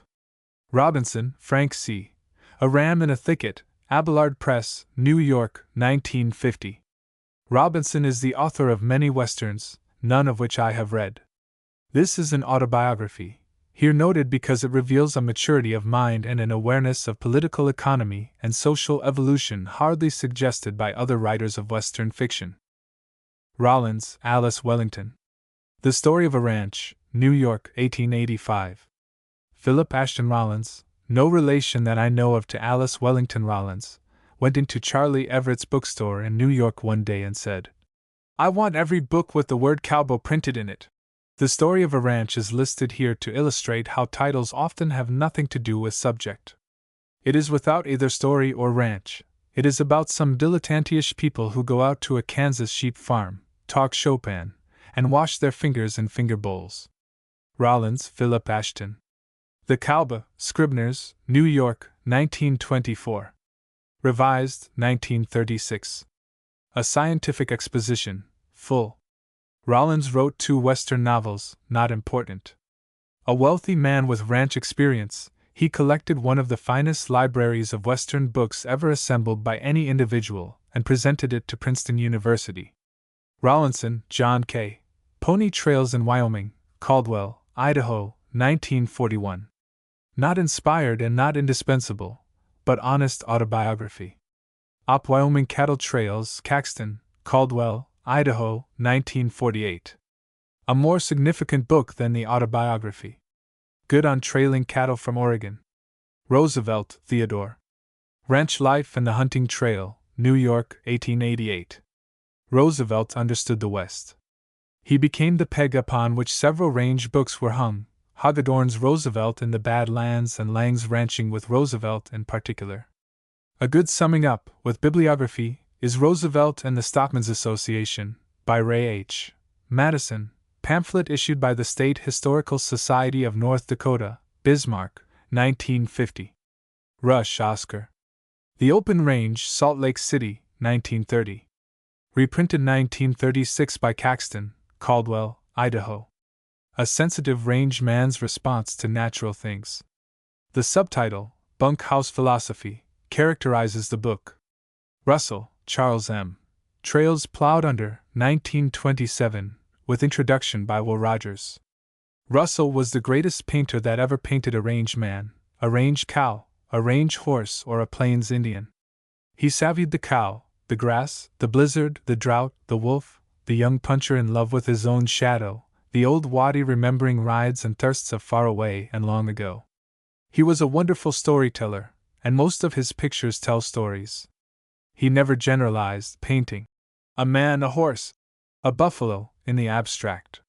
His subjects are warm with life, whether awake or asleep, at a particular instant, under particular conditions. Trails Plowed Under, prodigally illustrated, is a collection of yarns and anecdotes, saturated with humor and humanity. It incorporates the materials in 2 Rawhide Rollins pamphlets. Good Medicine, published posthumously, is a collection of Russell's letters, illustrations saying more than written words. Russell's illustrations have enriched numerous range books, B. M. Bauer's novels, Malcolm S. McKay's Cow Range and Hunting Trail, and Patrick T. Tucker's Riding the High Country being outstanding among them. Tucker's book, Autobiography, has a bully chapter on Charlie Russell. Charles M. Russell, The Cowboy Artist, a Bibliography, by Carl Yost, Pasadena, California, 1948, is better composed than its companion biography, Charles M. Russell the Cowboy Artist, by Ramon F. Adams and Homer E. Britzman. Both op. One of the most concrete pieces of writing on Russell is a chapter in the Land of Chinook, by L. J. Noyes, Helena, Montana, 1917. Memories of Charlie Russell. In Memories of Old Montana, by Con Price, Hollywood, 1945, is also good. All right as far as it goes, about a rock's throw away, is The Conservatism of Charles M. Russell, by J. Frank Dobie, in a portfolio reproduction of 7 drawings by Charles M. Russell, with an additional drawing by Tom Leah, printed by Carl Herzog, El Paso, 1950. Santee Ross. Cowba, 1928. Op. The plotless narrative, reading like autobiography, of a kid who ran away from a farm in East Texas to be a cowboy in Arizona. His cowpuncher teachers are the kind who know what a cow is thinking of before she knows herself. Passages in Cowba combine reality and elemental melody in a way that almost no other range writer excepting Charles M. Russell has achieved. Santee is a pen and ink artist also. Among his other books, Men and Horses is about the best. Shaw, James C. North from Texas, Incidents in the Early Life of a Range Man in Texas, Dakota and Wyoming, 1852 to 1883, edited by Herbert O. Breyer. Branding Iron Press, Evanston, Illinois, 1952. Edition limited to 750 copies. I first met this honest autobiography by long quotations from it in Virginia Cole Trenholm's Footprints on the Frontier, Douglas, Wyoming, 1945, wherein I learned that Shaw's narrative had been privately printed in Cheyenne in 1931, in pamphlet form, for gifts to a few friends and members of the author's family. I tried to buy a copy but could find none for sale at any price. This reprint is in a format suitable to the economical prose, replete with telling incidents and homely details. It will soon be only a little less scarce than the original. Sheedy, Dennis. The Autobiography of Dennis Sheedy. Privately printed in Denver, 1922 or 1923. 60 pages bound in leather, and as scarce as psalm singing in fancy houses. The item is not very important in the realm of range literature, but it exemplifies the successful businessman that the judicious cowman of open range days frequently became. Sheffey L. F. The Life and Times of Timothy Dwight Hobart, 1855 to 1935, Panhandle Plains Historical Society, Canyon, Texas, 1950. Hobart was manager for the large J.A. Ranch, established by Charles Goodnight. He had a sense of history. This mature biography treats of important developments pertaining to ranching in the Texas Panhandle. Siringo, Charles A. Texas cowboy, or 15 years on the hurricane deck of a Spanish cow pony, 1885. The first in time of all cowboy autobiographies and first, also, in plain rollickiness. Siringo later told the same story with additions under the titles of A Lone Star Cowboy, A Cowboy Detective, etc., all out of print.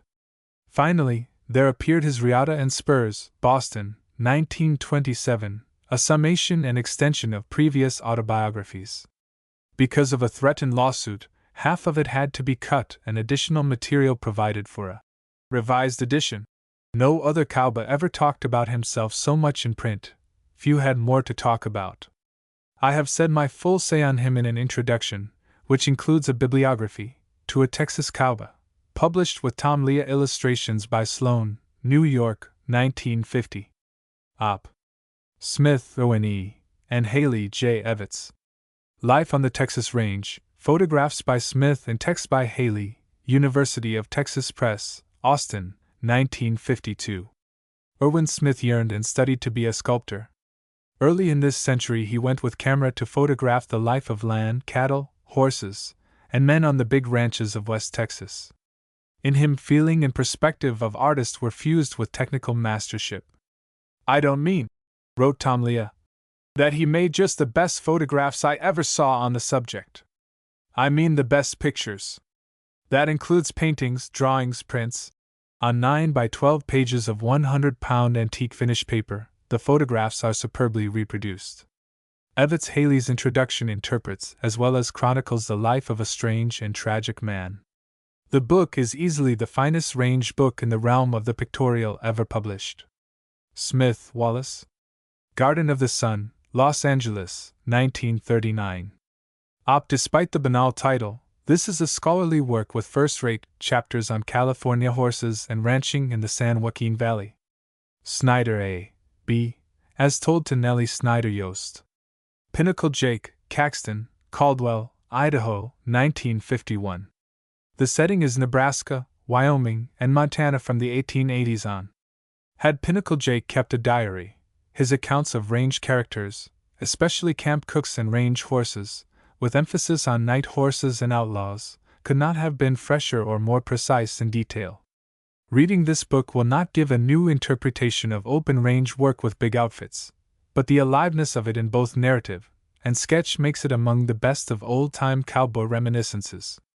Sonnachson, C. L. Cowboys and Cattle Kings, Life on the Range Today, University of Oklahoma Press, Norman, 1950. An interviewer's findings without the historical criticism exemplified by Bernard DeVoto on the subject of federal-owned ranges, in essays in Harper's Magazine during the late 1940s. Stanley Clark, better known as the Rattlesnake King, The Life and Adventures of the American Cowboy, published by the author at Providence, Rhode Island, 1897. This pamphlet of 41 pages, plus about 20 pages of snake oil liniment advertisements, is one of the curiosities of cowboy literature. It includes a collection of cowboy songs, the earliest I know of in time of printing, antedating by 11 years Jack Thorpe's booklet of cowboy songs printed at Estancia, New Mexico, in 1908. Clark Stanley no doubt used the contents of his pamphlet in medicine show harangues, thus adding to the cowboy myth. As time went on, he added scraps of anecdotes and Western history, along with testimonials, to the pamphlet, the latest edition I have seen being about 1906, printed in Worcester, Massachusetts. Steedman, Charles J. Bucking the Sagebrush, New York, 1904. Op. Charming, Much of Nature. Illustrated by Russell. Illust. Caption equals Charles M. Russell, in the Virginian by Owen Wister. Stevens, Montague. Meet Mr. Grizzly, University of New Mexico Press, Albuquerque, 1943. Stevens, a Cambridge Englishman, ranched, hunted, and made deductions. See characterization under Bears and Bear Hunters. Streeter, Floyd B. Prairie Trails and Cow Towns, Boston, 1936. This brings together considerable information on Kansas cow towns. Primary books on the subject, besides those by Stuart Henry, McCoy, Vestal, and Wright herewith listed, are The Oklahoma Scout, by Theodore Baughman, Chicago, 1886, Midnight and Noonday, by G. D. Freeman, Caldwell, Kansas, 1892, Biographies of Wild Bill Hickok, Town Marshal, Stuart N. Lake's Biography of Wyatt Earp, another noted marshal, Hard Knocks, by Harry Young, Chicago, 1915, not too prudish to notice dance hall girls but too Victorian to say much. Many Texas trail drivers had trouble as well as fun in the cow towns. Life and Adventures of Ben Thompson, by W. M. Walton, 1884, reprinted at Bandera, Texas, 1926, gives samples. Thompson was more gambler than cowboy. Various other men who rode from cow camps into town and found themselves in their element were gamblers and gunmen first, and cowboys only in passing. Stuart Granville. 40 Years on the Frontier, 2 volumes, Cleveland, 1925. Nothing better on the cowboy has ever been written than the chapter entitled Cattle Business, in Volume 2. A prime work throughout. Op. Thorpe, Jack N. Howard has a secure place in range literature because of his contribution in cowboy songs. See entry under Cowboy Songs and Other Ballads. In 1926 he had printed at Santa Fe a paperbacked book of 123 pages entitled Tales of the Chuck Wagon, but didn't sell more than 2 or 3 million copies. Some of the tales are in his posthumously published Reminiscences, Pardoner of the Wind, as told to Neil McCullough Clark, Caxton, Caldwell, Idaho, 1945. This book is richest on range horses, and will be found listed in the section on Horses. Town, Charles Wayland, and Wentworth, Edward Norris. Shepherd's Empire, University of Oklahoma Press, Norman, 1945.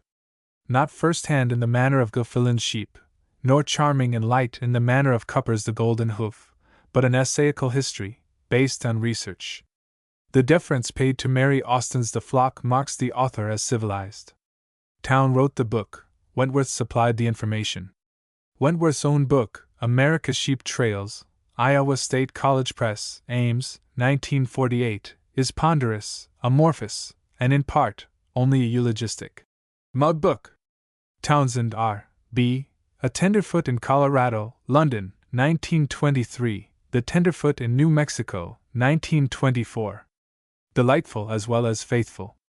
Literature by an Englishman who translated Tacitus under the spires of Oxford after he retired from the range.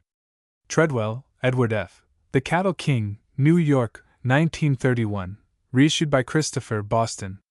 A strong biography of a very strong man, Henry Miller of California. Trenholm, Virginia Cole. Footprints on the Frontier, Douglas, Wyoming, 1945. The best range material in this book is a reprint of parts of James C. Shaw's Pioneering in Texas and Wyoming, privately printed at Cheyenne in 1931. Truett, Velma Stevens. On the Hoof in Nevada, Garrett Truett Hall, Los Angeles, 1950.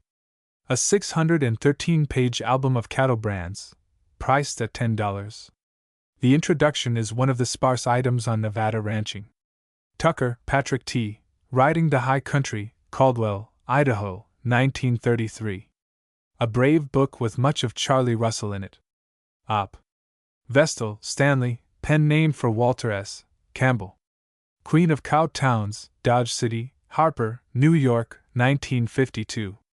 Bibulus Babylon, Killing of Dora Hand, and Marshals for Breakfast are chapter titles suggesting the tenor of the book.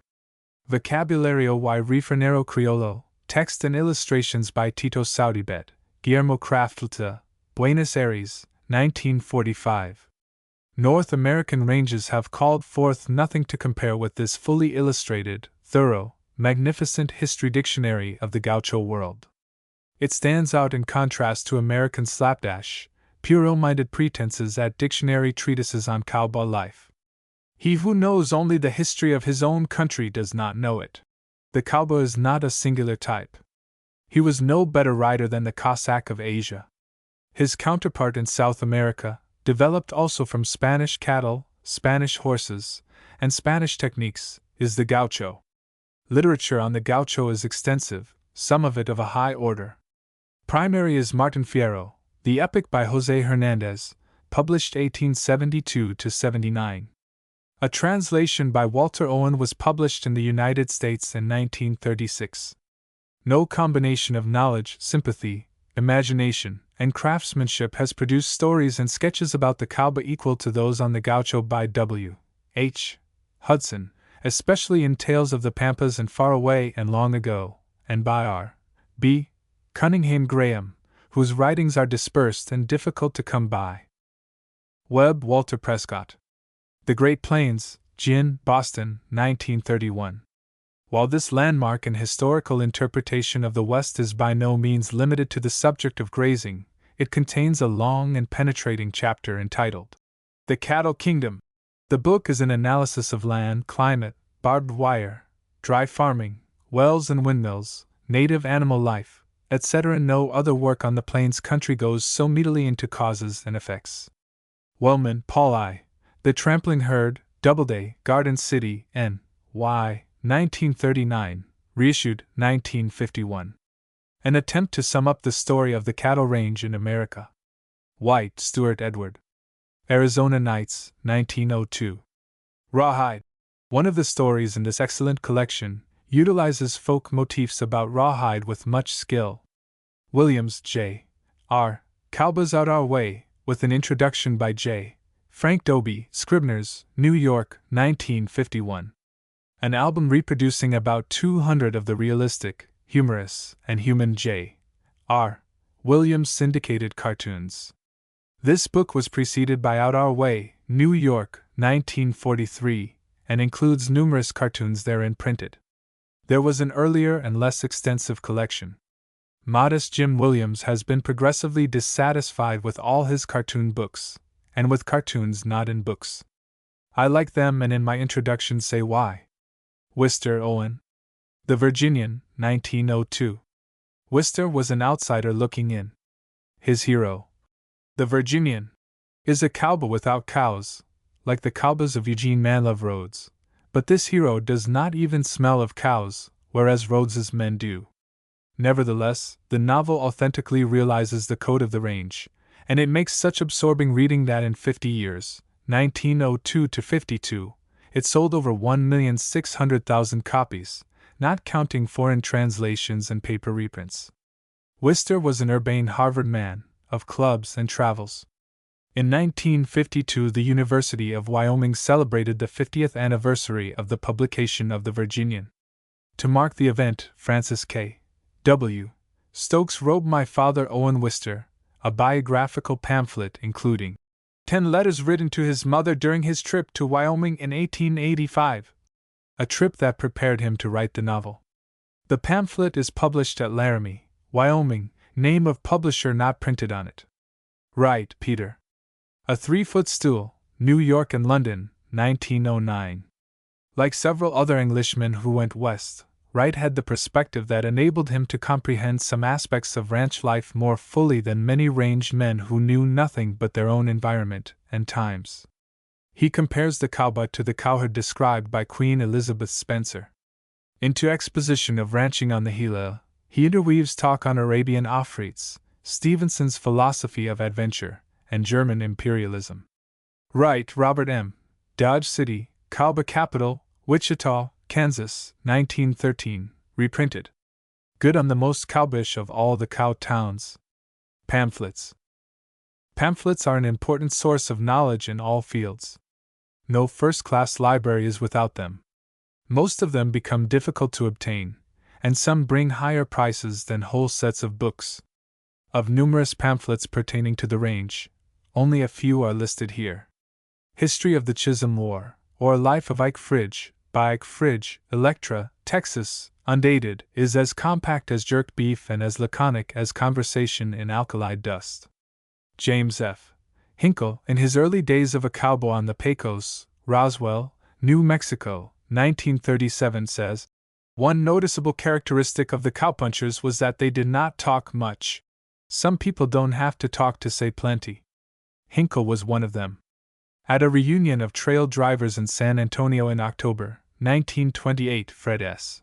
Millard showed me his laboriously written reminiscences. He wanted them printed. I introduced him to J. Marvin Hunter of Bandera, Texas, publisher of Frontier Times. I told Hunter not to ruin the English by trying to correct it, as he had processed many of the earth-born reminiscences in the Trail Drivers of Texas. He printed Millard's A Cowpuncher of the Pecos in pamphlet form shortly thereafter. It begins, "This is a piece I wrote for the trail drivers. They would understand some things on which he was not explicit."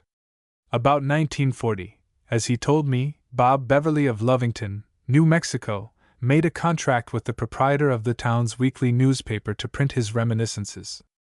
By the time the contractor had set 87 pages of type, he saw that he would lose money if he set any more. He gave Bob Beverly back more manuscript than he had used and stapled a pamphlet entitled Hobo of the Rangeland. The philosophy in it is more interesting to me than the incidents. The cowboy of the Old West worked in a land that seemed to be grieving over something, a kind of sadness, loneliness, and a deathly quiet. One not acquainted with the plains could not understand what effect it had on the mind. It produced a heartache and a sense of exile. Crudely printed, but printed as the author talked, is The End of the Longhorn Trail, by A. P. Ott, Black, Selfridge, North Dakota, August, 1939. As I know from a letter from his compadre, Black was blind and 69 years old when he dictated his memoirs to a college graduate who had sense enough to retain the flavor. Black's history is badly botched, but reading him is like listening. It took 2 coons and an alligator to spend the summer on that cotton plantation. Cowpunchers were superstitious about owls. One who rode into my camp one night had killed a man somewhere and was on the dodge. He was lying down by the side of the campfire when an owl flew over into some hackberry trees close by and started hooting. He got up from there right now, got his horse in, saddled up and rode off into the night." John Alley is, or was, a teacher. His Memories of Roundup Days, University of Oklahoma Press, 1934, just 20 small pages, is an appraisal of range men, a criticism of life seldom found in old-timers who look back. On the other hand, some pamphlets prized by collectors had as well not have been written. Here is the full title of an example, An Aged Wanderer, a life sketch of J. M. Parker, a cowboy of the Western Plains in the early days. Price 40 cents. Headquarters, Elkhorn Wagon Yard, San Angelo, Texas. It was printed about 1923. When Parker wrote it, he was senile, and there is no evidence that he was ever possessed of intelligence.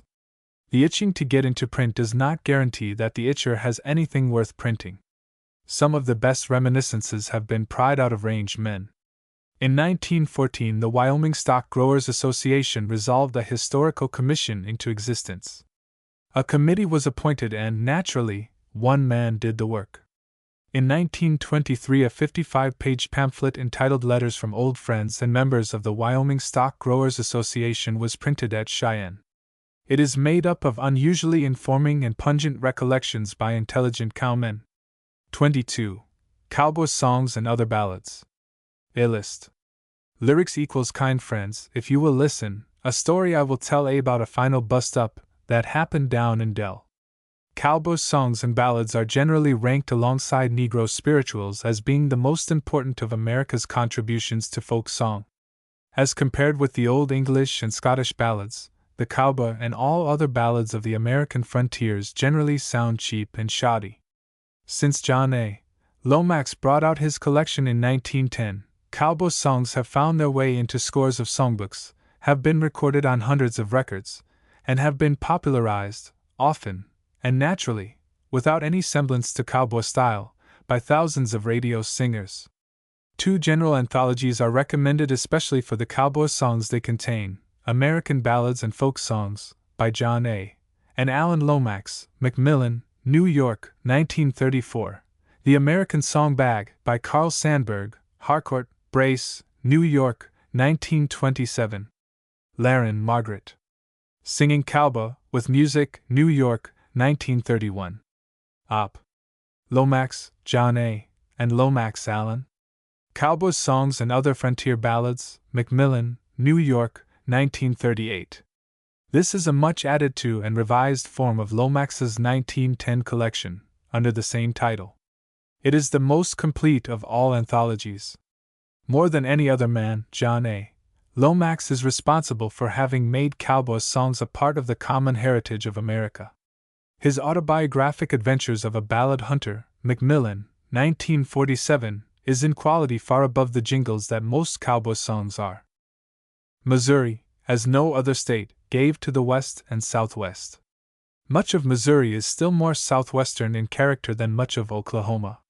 For a full collection, with full treatment, of the ballads and songs, including bad man and cowboy songs, sung in the Southwest, there is nothing better than Ozark Folk Songs, collected and edited by Vance Randolph, State Historical Society of Missouri, Columbia, 1946-50. An unsurpassed work in 4 handsome volumes. Owens, William A., Texas Folk Songs, Southern Methodist University Press, Dallas, 1950. A miscellany of British ballads, American ballads, songs of doleful love, etc., collected in Texas mostly from country people of Anglo-American stock. Musical scores for all the songs. The Texas Folklore Society has published many cowboy songs. Its publications Texas and Southwestern Lore, 1927, and followed a Drinkin' Goad, 1928, contain scores, with music and anecdotal interpretations. Other volumes contain other kinds of songs, including Mexican. Thorpe, Jack N. Howard. Songs of the Cowboys, Boston, 1921. Op. Good, though limited, anthology, without music and with illuminating comments. A pamphlet collection that Thorpe privately printed at Estancia, New Mexico, in 1908, was one of the first to be published. Thorpe had the perspective of both range and civilization. He was a kind of troubadour himself. The opening chapter, Banjo in the Cow Camps, of his posthumous reminiscences, Pardoner of the Wind, is delicious. 23. Horses, Mustangs, and Cow Ponies. The West was discovered, battled over, and won by men on horseback. Spanish conquistadores saddled their horses in Veracruz and rode until they had mapped the continents from the Horn to Montana and from the Floridas to the harbors of the Californias. The padres with them rode on horseback, too, and made every mission a horse ranch. The national dance of Mexico, the jarabe, is an interpretation of the clicking of hoofs and the pawing and prancing of spirited horses that the Aztecs noted when the Spaniards came. Likewise, the chief contribution made by white men of America to the folk songs of the world, the cowboy songs, are rhythm to the walk of horses. Astride horses introduced by the conquistadores to the Americas, the Plains Indians became almost a separate race from the foot-moving tribes of the East and the stationary pueblos of the Rockies. The men that later conquered and corralled these wild-riding Plains Indians were plainsmen on horses and cavalrymen. The earliest American explorers and trappers of both Plains and Rocky Mountains went out in the saddle. The first industrial link between the East and the West was a mounted pack train beating out the Santa Fe Trail. On west beyond the end of this trail, in Spanish California, even the drivers of oxen rode horseback. The first transcontinental express was the Pony Express. Outlaws and bad men were called long riders. The Texas Ranger who followed them was, according to his own proverb. No better than his horse. Booted sheriffs from Brownsville on the Rio Grande to the Hole in the Wall in the Big Horn Mountains lived in the saddle. Climactic of all the riders rode the cowboy, who lived with horse and herd. In the Old West the phrase, left afoot, meant nothing short of being left flat on your back. A man on foot is no man at all, the saying went. If an enemy could not take a man's life, the next best thing was to take his horse. Where cow thieves went scot-free, horse thieves were hanged, and to say that a man was as common as a horse thief was to express the nadir of commonness. The pillow of the frontiersman who slept with a six-shooter under it was a saddle, and hitched to the horn was the loose end of a stake rope. Just as Colonel Colt made all men equal in a fight, the horse made all men equal in swiftness and mobility. The proudest names of civilized languages, when literally translated, mean horseman, iques, caballero, chevalier, cavalier. Until just yesterday, the man on horseback had been for centuries the symbol of power and pride. The advent of the horse, from Spanish sources, so changed the ways and psychology of the Plains Indians that they entered into what historians call the age of horse culture. Almost until the automobile came, the whole West and Southwest were dominated by a horse culture. Material on range horses is scattered through the books listed under Range Life, Stagecoaches, Freighting, Pony Express. No thorough comprehension of the Spanish horse of the Americas is possible without consideration of this horse's antecedents, and that involves a good deal of the horse history of the world. Brown, William Robinson. The Horse of the Desert, no publisher or place on title page, 1936, reprinted by Macmillan, New York. A noble, beautiful, and informing book. Cabrera, Angel. Caballos de America, Buenos Aires, 1945. The Authority on Argentine Horses. Carter, William H. The Horses of the World, National Geographic Society, Washington, D.C., 1923. A Concentrated Survey. Cattleman. Published at Fort Worth, this monthly magazine of the Texas and Southwestern Cattle Raisers Association began in 1939 to issue, for September, a horse number. It has published a vast amount of material both scientific and popular on range horses. Another monthly magazine worth knowing about is The Western Horseman, Colorado Springs, Colorado. Denhart, Robert Morman. The Horse of the Americas, University of Oklahoma Press, Norman, 1947. This historical treatment of the Spanish horse could be better ordered. Some sections of the book are little more than miscellanies. Dobie, J. Frank. The Mustangs, illustrated by Charles Banks Wilson, Little, Brown, Boston, 1952. Before this handsome book arrives at the wild horses of North America, a third of it has been spent on the Arabian progenitors of the Spanish horse, the acquisition of the Spanish horse by Western Indians, and the nature of Indian horses. There are many narratives of mustangs and mustangers and of Spanish-blooded horses under the saddle. The author has tried to compass the natural history of the animal and to blend vividness with learning. The book incorporates his Tales of the Mustang, a slight volume published in an edition of only 300 copies in 1936. It also incorporates a large part of Mustangs and Cow Horses, edited by Dobie, Boatwright, and Ransom, and issued by the Texas Folklore Society, Austin, 1940, a volume that went out of print not long after it was published. Dodge, Theodore A. Riders of Many Lands, New York, 1893. Illustrations by Remington. Wide and Informed Views. Graham R. B. Cunningham. The Horses of the Conquest, London, 1930. Graham was both historian and horseman, as much at home on the Pampas as in his ancient Scottish home. This excellent book on the Spanish horses introduced to the Western Hemisphere is in a pasture to itself. Reprinted in 1949 by the University of Oklahoma Press, with introduction and notes by Robert Morman Denhart. A-list. Caption equals Charles Banks Wilson, and The Mustangs by J. Frank Dobie, 1952. Greer, James K. Bois d'Arc to Barbed Wire, Dallas, 1936. Op. Hastings, Frank. A Ranchman's Recollections, Chicago, 1921.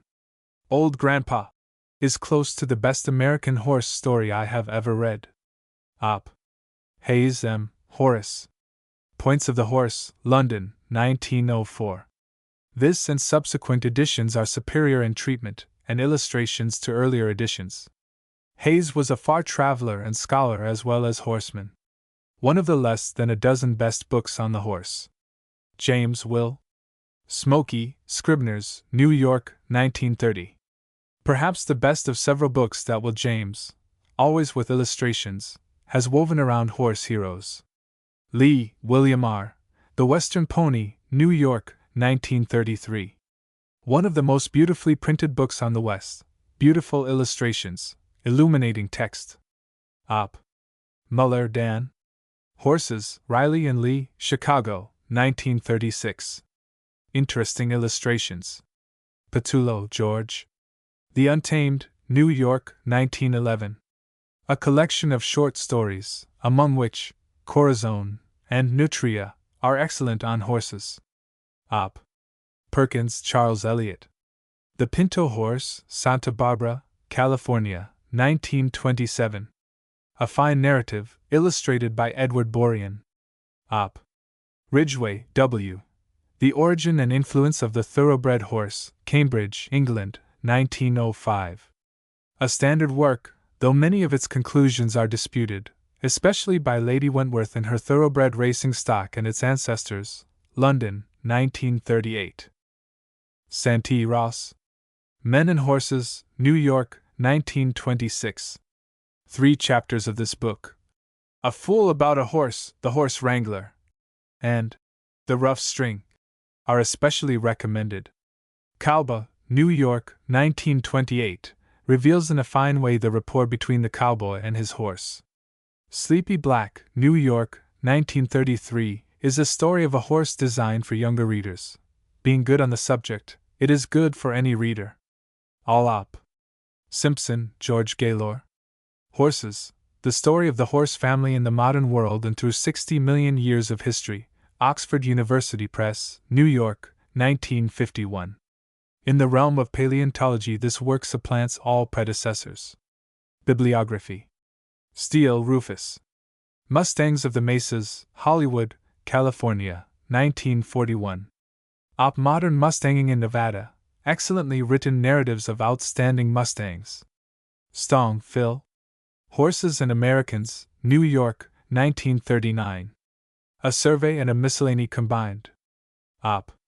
A-list. Caption equals Charles M. Russell, in The Untamed by George Patullo, 1911. Thorpe, Jack, N. Howard, as told to Neil McCullough Clark.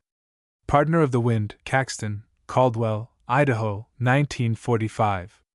2 chapters in this book make the Spanish Thunderbolts, as Jack Thorpe called the Mustangs and Spanish cow horses, graze, run, pitch, and go gentle ways as free as the wind.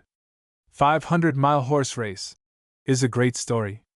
No other range man excepting Ross Santee has put down so much everyday horse lore in such a fresh way. Tweedy, Major General W. The Arabian Horse, His Country and People, Edinburgh and London, 1894. One of the few horse books to be classified as literature. Wise in the blend of horse, land, and people. Wentworth, Lady. The Authentic Arabian Horse and His Descendants, London, 1945. Rich in knowledge and both magnificent and munificent in illustrations. Almost immediately after publication, this noble volume entered the rare book class. Wyman, Walker D. The Wild Horse of the West, Caxton, Caldwell, Idaho, 1945.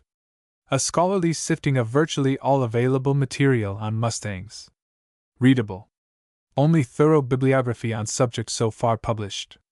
24. The Bad Man Tradition. Plenty of six-shooter play is to be found in most of the books about old-time cowboys, yet hardly one of the professional bad men was a representative cowboy. Bad men of the West and cowboys alike wore six-shooters and spurs. They drank each other's coffee. They had a fanatical passion for liberty, for themselves. But the representative cowboy was a reliable hand, hanging through drought, blizzard, and high water to his herd, whereas the bona fide bad man lived on the dodge. Between the killer and the cowboy standing up for his rights or merely shooting out the lights for fun, there was as much difference as between Adolf Hitler and Winston Churchill. Of course, the elements were mixed in the worst of the bad men, as they are in the best of all good men. No matter what deductions analysis may lead to, the fact remains that the Western bad men of open-range days have become a part of the American tradition. They represent six-shooter culture at its zenith, the wild and woolly side of the West, a stage between receding Bowie knife individualism of the backwoods and blackguard, machine gun gangsterism of the city. The songs about Sam Bass, Jesse James, and Billy the Kid reflect popular attitude toward the hard-riding outlaws. Sam Bass, Jesse James, Billy the Kid, the Daltons, Cole Younger, Joaquin Murrieta, John Wesley Hardin, Al Jennings, Belle Starr, and other long riders, with their guns in their hands, have had their biographies written over and over. They were not nearly as immoral as certain newspaper columnists lying under the cloak of piety. As time goes on, they, like antique Robin Hood and the late Pancho Villa, recede from all realistic judgment. If the picture show finds in them models for generosity, gallantry, and fidelity to a code of liberty, and if the public finds them picturesque, then philosophers may well be thankful that they lived, rode, and shot. A list. Caption equals Tom Leah, Pancho Villa, in Southwest Review, 1951. The long-tailed heroes of the revolver. To pick a phrase from Mark Twain's unreverential treatment of them in Roughing It, often did society a service in shooting each other, aside from providing entertainment to future generations. As the old cattleman of Alfred Henry Lewis Wolfville stories says, "A heap of people need a heap of killing, nor can the bad men be logically segregated from the long-haired killers on the side of the law like Wild Bill Hickok and Wyatt Earp." W. H. Hudson once advanced the theory that bloodshed and morality go together. If American civilization proceeds, the rage for collecting books on bad men will probably subside until a copy of Miguel Antonio Otero's The Real Billy the Kid will bring no higher price than a first edition of A. Edward Newton's The Amenities of Book Collecting. C. Fighting Texians, Texas Rangers, Range Life, Cowboy Songs and Other Ballads. Aikman, Duncan. Calamity Jane and the Lady Wildcats, 1927. Op patronizing in the H. L. Mencken style. Billy the Kid. We've got to take him seriously, not so much for what he was, as for his provocations. Popular imagination, represented by writers of all degrees, goes on playing on him with cumulative effect. As a figure in literature, the Kid has come to lead the whole field of Western bad men. The Saturday Review, for October 11, 1952, features a philosophical essay entitled, "Billy the Kid, Faust in America, The Making of a Legend." The growth of this legend is minutely traced through a period of 71 years, 1881 to 1952, by J. C. Dykes. Billy the Kid, The Bibliography of a Legend, University of New Mexico Press, Albuquerque, 1952, 186 pages. It lists 437 titles, including magazine pieces, mimeographed plays, motion pictures, verses, pamphlets, fiction. In a blend of casualness and scholarship, it gives the substance and character of each item. Indeed, this bibliography reads like a continued story, with constant references to both antecedent and subsequent action. Pat Garrett, John Chisholm, and other related characters weave all through it. A first-class bibliography that is also readable is almost a new genre. Pat F. Garrett, Sheriff of Lincoln County, New Mexico, killed the Kid about midnight, July 14, 1881. The next spring his authentic life of Billy the Kid was published at Santa Fe, at least partly written, according to good evidence, by a newspaperman named Ash Upton. This biography is one of the rarities in Western Americana. In 1927 it was republished by Macmillan, New York, under title of Pat F. Garrett's Authentic Life of Billy the Kid, edited by Maurice G. Fulton. This is now up but remains basic. The most widely circulated biography has been The Saga of Billy the Kid by Walter Noble Burns, New York, 1926. It contains a deal of fictional conversation, and it has no doubt contributed to the Robin Hoodizing of the lethal character baptized as William H. Bonney, who was born in New York in 1859 and now lives with undiminished vigor as Billy the Kid. Walter Noble Burns was not so successful with The Robin Hood of El Dorado, The Saga of Joaquin Murrieta, 1932, or Despite Hogsheads of Blood, with Tombstone, 1927. Canton, Frank M. Frontier Trails, Boston, 1930. Coe, George W. Frontier Fighter, Boston, 1934. Reprinted by University of New Mexico Press, Albuquerque. The autobiography of one of Billy the Kid's men as recorded by Nan Hillary Harrison. Coolidge, Dane. Fighting Men of the West, New York, 1932. Biographical Sketches. Op. Cunningham, Eugene. Trigonometry, 1934. Reprinted by Caxton, Caldwell, Idaho. Excellent survey of codes and characters. Written by a man of intelligence and knowledge. Bibliography. Forrest E. R. Arizona's Dark and Bloody Ground, Caxton, Caldwell, Idaho, 1936. Gard, Wayne. Sam Bass, Boston, 1936. Most of the Whole Truth. Op. Haley, J. Evitz. Jeff Milton, A Good Man with a Gun, University of Oklahoma Press, Norman, 1949. Jeff Milton, the Whole Man as well as the Queller of Bad Men. Hendricks, George. The Bad Man of the West, Naylor, San Antonio, 1941. Analyses and classifications go far toward making this treatment of old subjects original. Excellent bibliographical guide. Hoff, Emerson. The Story of the Outlaw, 1907. Op an omnibus carelessly put together with many holes in it. Lake Stewart. Wyatt Earp, Boston, 1931. Best written of all gunman biographies. Earp happened to be on the side of the law. Langford, N. P. Vigilante Days and Ways, 1890, 1912. Op full treatment of lawlessness in the Northwest. Love, Robertus. The Rise and Fall of Jesse James, New York, 1926. Excellently written. Op. Rain, William McLeod. Famous S and Western Outlaws, Doubleday, Garden City, N. Y, 1929. A Rogues Gallery. Guns of the Frontier, Boston, 1940. Another Miscellany. Op. Rasco, Burton. Bell Star, New York, 1941. Op. Ripley, Thomas. They Died with Their Boots On, 1935. Mostly about John Wesley Hardin. Op. Sabin, Edwin L. Wild Men of the Wild West, New York, 1929. Biographic Survey of Killers from the Mississippi to the Pacific. Op. Wild Bill Hickok. The subject of various biographies, among them those by Frank J. Wilstack, 1926, and William E. Connolly, 1933. The Nebraska History Magazine, Volume X, for April-June 1927 is devoted to Wild Bill and contains a descriptive bibliography on him by Addison E. Sheldon. Woodhull, Frost.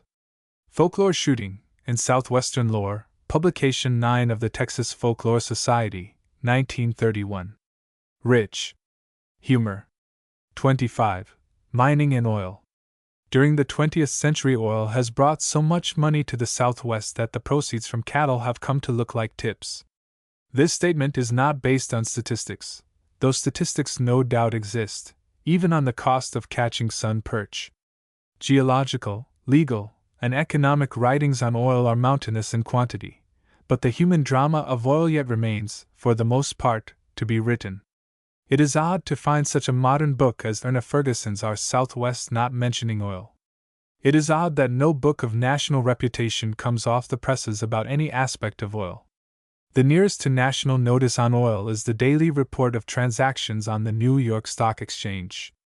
Oil companies subsidize histories of themselves, endow universities with money to train technicians they want, control state legislatures and senates, and dictate to Congress what they want for themselves in income tax laws.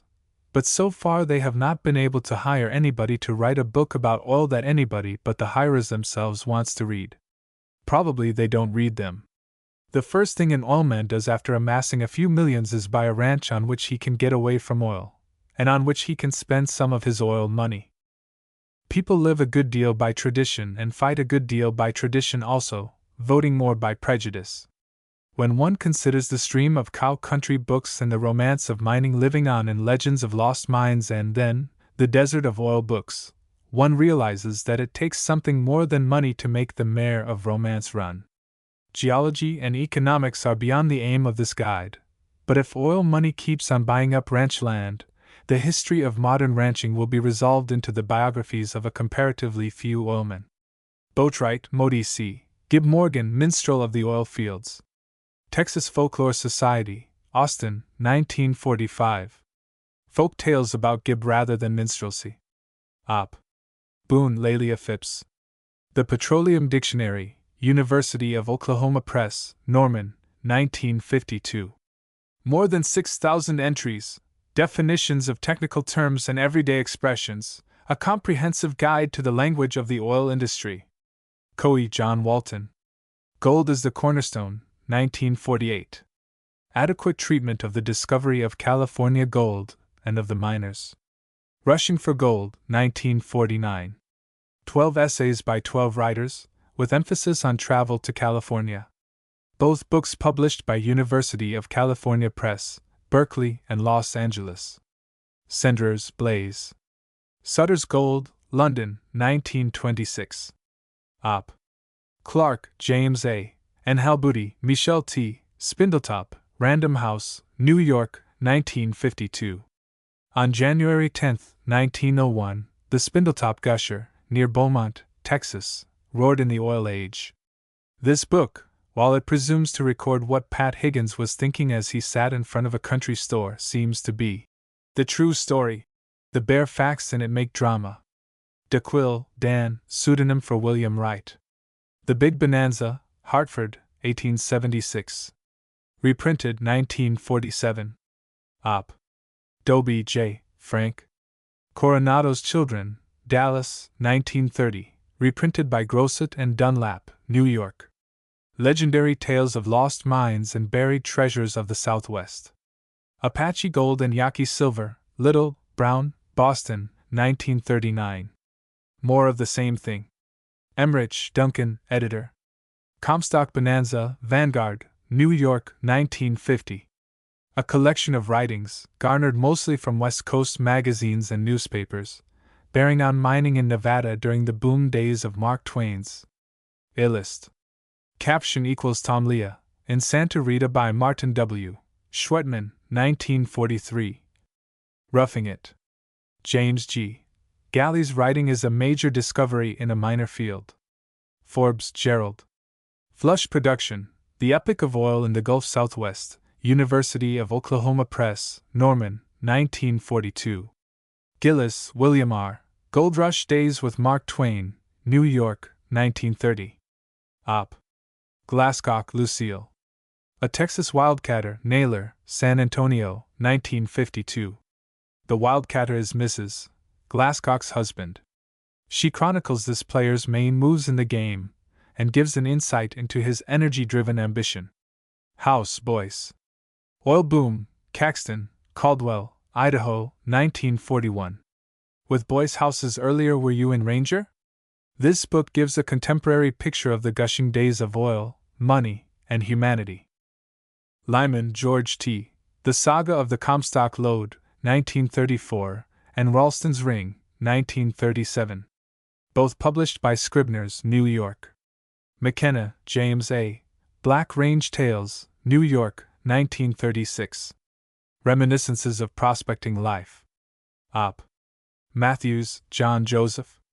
Life and Death of an Oilman, The Career of E. W. Marland, University of Oklahoma Press, Norman, 1951. Mature in style and in interpretative power, John Joseph Matthews goes into the very life of an oilman who was something else. Rister, C. Oil. Titan of the Southwest, University of Oklahoma Press, Norman, 1949. Facts in factual form. Plenty of oil wealth and taxes, nothing on oil government. Shin, Charles H. Mining Camps, 1885, reprinted by Knopf, New York, 1948. Perhaps the most competent analysis extant on the behavior of the gold hunters, with emphasis on their self-government. The story of the mine as illustrated by the Great Comstock Lode of Nevada, New York, 1896. Option knew, and he knew also how to combine into form. Stuart Granville. 40 Years on the Frontier, Cleveland, 1925. Superb on California and Montana Hunger for Precious Metals. Op. Tate, Samuel W. Wildcatters, An Informal History of Oil Hunting in America, Princeton University Press, 1946. Op. Twain, Mark. Roughing It. The Mining Boom Itself. 26. Nature, Wildlife, Naturalists. No man, says Mary Austin, has ever really entered into the heart of any country until he has adopted or made up myths about its familiar objects. A man might reject the myths, but he would have to know many facts about its natural life and have imagination as well as knowledge before entering into a country's heart. The history of any land begins with nature, and all histories must end with nature. The character of a country is the destiny of its people, wrote Harvey Ferguson in Rio Grande. Ross Calvin, also of New Mexico, had the same idea in mind when he entitled his book Sky Determines. Culture mocks at the boundaries set up by politics, Clark Whistler said. It approaches geographical boundaries with its hat in its hand. The engineering of water across mountains, electric translation of sounds, refrigeration of air and foods, and other technical developments carry human beings a certain distance across some of nature's boundaries, but no cleverness of science can escape nature. The inhabitants of Yuma, Arizona, are destined forever to face a desert devoid of graciousness. Technology does not create matter, it merely uses matter in a skillful way, uses it up. Man advances by learning the secrets of nature and taking advantage of his knowledge. He is deeply happy only when in harmony with his work and environments. The backwoodsman, early settler, pioneer plainsman, mountain man were all like some infuriated beast of Promethean capabilities tearing at its own vitals.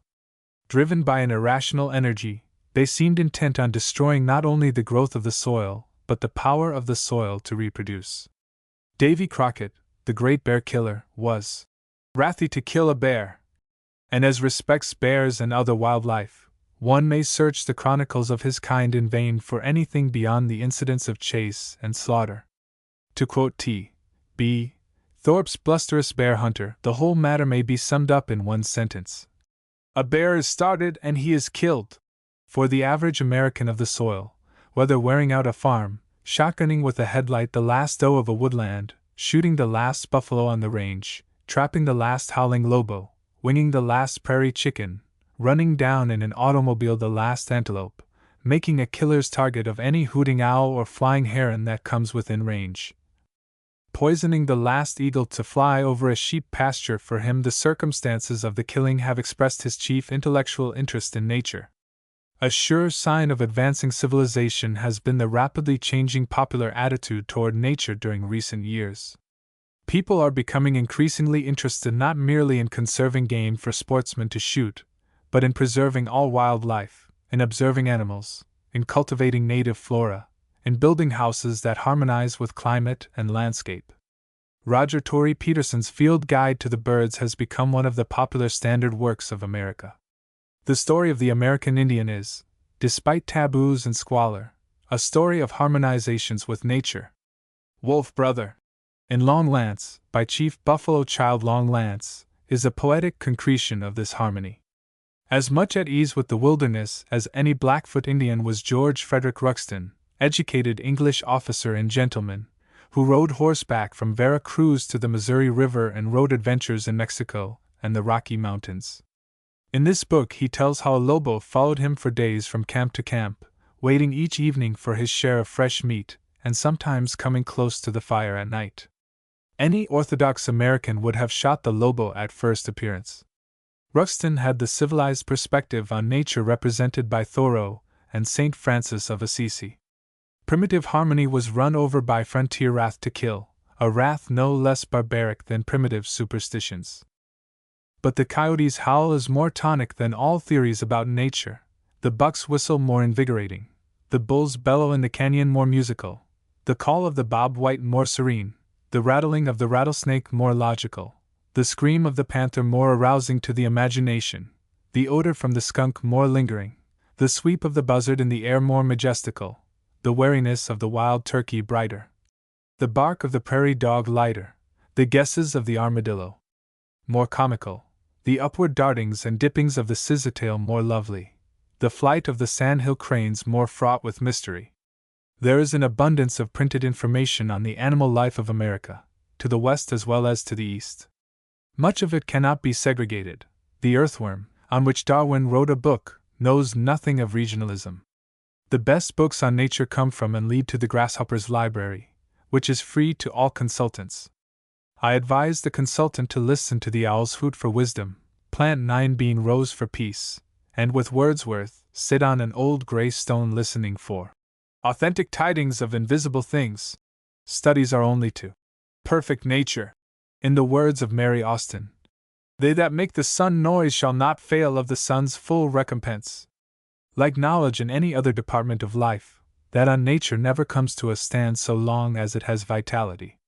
A continuing interest in natural history is nurtured by Natural History, published by the American Museum of Natural History, New York. Nature, published in Washington, D.C. The Living Wilderness, also from Washington, Journal of Mammalogy, a quarterly, Baltimore, Maryland.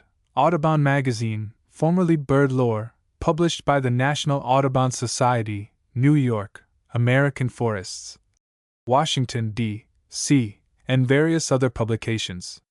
In addition to books of natural history interest listed below, others are listed under buffaloes and buffalo hunters, bears and bear hunters, coyotes, lobos and panthers, birds and wild flowers, and interpreters. Perhaps a majority of worthy books pertaining to the western half of America look on the outdoors. Adams, W. H. Davenport, from the French of Benedict Revoil. The Hunter and the Trapper of North America, London, 1875. A Strange Book. Arnold, Orrin. Wildlife in the Southwest, Dallas, 1936. Helpful chapters on various characteristic animals and plants. Op. Bailey, Vernon. Mammals of New Mexico, United States Department of Agriculture, Bureau of Biological Survey, Washington, D.C., 1931. Biological Survey of Texas, 1905. Op. The North American Fauna Series, to which these 2 books belong, contains or points to the basic facts covering most of the mammals of the Southwest. Bailey Groman, William A. Camps in the Rockies, 1882. A true sportsman, Bailey Groman was more interested in living animals than in just killing. Op. Bedichek Roy. Adventures with a Texas Naturalist, Doubleday, Garden City, N.Y., 1947. To be personal, Roy Bedichek has the most richly stored mind I have ever met. It is as active as it is full. Liberal in the true sense of the word, it frees other minds. Here, using facts as a means, it gives meanings to the hackberry tree, limestone, mockingbird, Inca dove, Mexican primrose, golden eagle, the Davis Mountains, cedar cutters, and many another natural phenomenon. Adventures with a Texas Naturalist is regarded by some good judges as the wisest book in the realm of natural history produced in America since Thoreau wrote. The title of Bedichek's second book, Karankawi Country, Garden City, 1950, is misleading. The Karankawa Indians started off, but it goes to coon inquisitiveness, prairie chicken dances, the extinction of species to which the whooping crane is approaching, browsing goats, dignified skunks, swifts in love flight, a camp in the brush, dust, erosion, silt, always with thinking added to seeing. The foremost naturalist of the Southwest, Bedichek constantly relates nature to civilization and human values. Browning, Meshock. 44 Years of the Life of a Hunter, 1859, reprinted, Philadelphia, 1928. Prodigal on Bear and Deer. Kaelin, Victor H. Mammals of North America, Macmillan, New York, 1947. The author is a scientist with an open mind on the relationships between predators and game animals. His thick, delightfully illustrated book is the best dragnet on American mammals extant. It contains excellent lists of references. Cotton, Judge John Dean. Antelope and Deer of America, 1877. Standard work. Op. Dobie J. Frank. The Longhorns, 1941, and the Mustangs, 1952, while hardly to be catalogued as natural history books, go farther into natural history than most books on cattle and horses go. On the Open Range, 1931, reprinted by Banks Upshaw, Dallas, contains a number of animal stories more or less true. Ben Lilly of the Ben Lilly Legend, Boston, 1950, thought that God had called him to hunt. He spent his life, therefore, in hunting. He saw some things in nature beyond targets. Dodge, Richard I. The Hunting Grounds of the Great West, London, 1877. Published in New York the same year under title of The Plains of the Great West and Their Inhabitants. Outstanding Survey of Outstanding Wild Creatures. Dunraven, Earl of. The Great Divide, London, 1876. Reprinted under title of Hunting in the Yellowstone, 1925. Op. Elliott, Charles, editor. Fading Trails, New York, 1942. Humanistic Review of Characteristic American Wildlife. Op. Flack, Captain. The Texas Ranger, or Real Life in the Backwoods, 1866. Another form of a hunter's experience in the southern states of America, by Captain Flack. The Ranger. London, 1866. Ganson, Eve. Desert Mavericks, Santa Barbara, California, 1928. Illustrated, delightful. Op. Geyser, Samuel Wood. Naturalists of the Frontier, Southern Methodist University Press, Dallas, 1937. Revised and enlarged edition, 1948. Biographies of men who were characters as well as scientists, generally in environments alien to their interests. Gerstecker, Frederick. Wild Sports in the Far West, 1854. A translation from the German. Delightful reading and revealing picture of how backwoods men of the Mississippi Valley lived off the country. Graham, Gid. Animal Outlaws, Collinsville, Oklahoma, 1938. Op. A remarkable collection of animal stories. Privately printed. Grinnell, George Bird. Between 1893 and 1913, Grinnell, partly in collaboration with Theodore Roosevelt, edited 5 volumes for the Boone and Crockett Club that contain an extraordinary amount of information, written mostly by men of civilized perspective, on bears, deer, mountain sheep, buffaloes, cougars, elk, wolves, moose, mountains, and forests. The series, long out of print, is a storehouse of knowledge not to be overlooked by any student of wildlife in the West. The titles are American Big Game Hunting, 1893, Hunting in Many Lands, 1895, Trail and Campfire, 1897, American Big Game in Its Haunts, 1904, Hunting at High Altitudes, 1913. Grinnell, Joseph, Dixon, Joseph S., and Linsdale, Jean M., Fur-Bearing Mammals of California, Their Natural History, Systematic Status, and Relation to Man, 2 volumes, University of California Press, Berkeley, 1937. The King, so far, of all state natural histories. Hall E. Raymond. Mammals of Nevada, University of California Press, Berkeley and Los Angeles, 1946.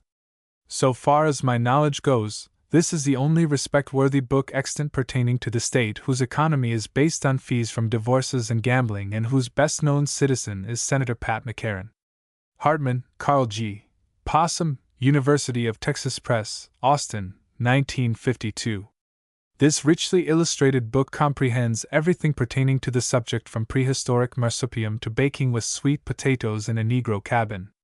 It is the outcome of a lifetime's scientific investigation not only of possums, but of libraries and popular talk.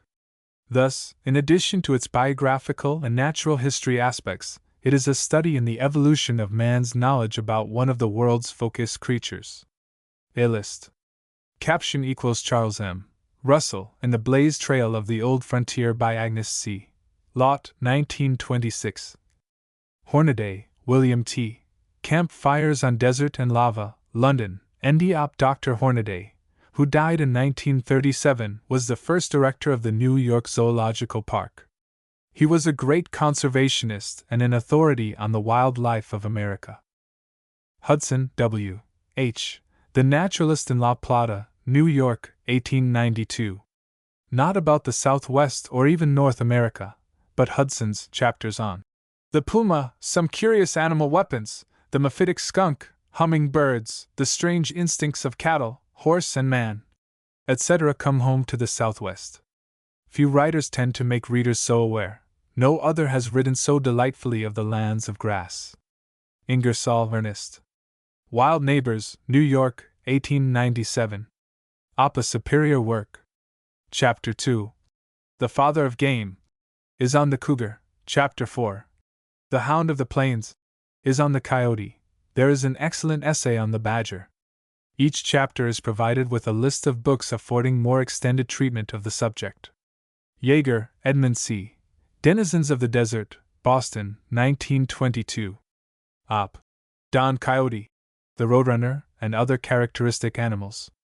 Our Desert Neighbors, Stanford University Press, California, 1950. Locke, Lucy H. Naturally Yours, Texas, Naylor, San Antonio, 1949. Charm must never be discounted. It is far rarer than facts, and often does more to lead to truth. This slight book is in verse and drawings, type integrated with delectable black and white representations of the prairie dog, armadillo, sanderling, mesquite, whirlwind, sand dune, mirage, and dozens of other natural phenomena. The only other book in this list to which it is akin is Eve Ganson's Desert Mavericks. La Holtz Carl. Unknown Mexico, New York, 1902. Nearly anything about animals as well as about Indians and mountains of Mexico may be found in this extraordinary 2-volume work. Op. McIlhenny, Edward A. The Alligator's Life History, Boston, 1935. Op. The alligator got farther west than is generally known, at least within reach of Laredo and Eagle Pass on the Rio Grande. McIlhenny's book treats, engagingly, intimately, and with precision, of the animal in Louisiana. Hungers for anatomical biology are referred to the alligator and its allies by A. M. Reese, New York, 1915. I have more to say about McIlhenny in Chapter 30. Marcy, Colonel R. B. 30 Years of Army Life on the Border, New York, 1866. Marcy had a scientific mind and a high sense of values. He knew how to write, and what he wrote remains informing and pleasant. Martin, Horace T. Castrologia, or The History and Traditions of the Canadian Beaver, London, 1892. Op. The beaver is a beaver, whether on Hudson's Bay or the Mexican side of the Rio Grande. Much has been written on this animal, the propeller of the trappers of the West, but this famous book remains the most comprehensive on facts, and the amplest in conception. The author was humorist as well as scientist. Menger, Rudolph. Texas Nature Observations and Reminiscences, San Antonio, 1913. Being of an educated German family, Dr. Menger found many things in nature more interesting than 2-headed calves. Mills, Enos. The Rocky Mountain Wonderland, Wildlife on the Rockies, Waiting in the Wilderness, and Other Books. Some naturalists have taken exception to some observations recorded by Mills. Nevertheless, he enlarges and freshens mountain life. Muir, John. The Mountains of California, Our National Parks, and Other Books. Muir, a great naturalist, had the power to convey his wise sympathies and brooded over knowledge. Murphy, John Mortimer. Sporting Adventures in the Far West, London, 1879. One of the earliest roundups of game animals of the West. Newsom, William M. The White-tailed Deer, New York, 1926. Standard work. Palliser, John. The Solitary Hunter, or Sporting Adventures in the Prairies, London, 1857. Roosevelt, Theodore. Outdoor Pastimes of an American Hunter, with a chapter entitled Books on Big Game. Hunting Adventures in the West, The Wilderness Hunter, Ranch Life and the Hunting Trail, a book Lover's Holiday in the Open, The Deer Family, in collaboration. Sears, Paul B. Deserts on the March, University of Oklahoma Press, Norman, 1935.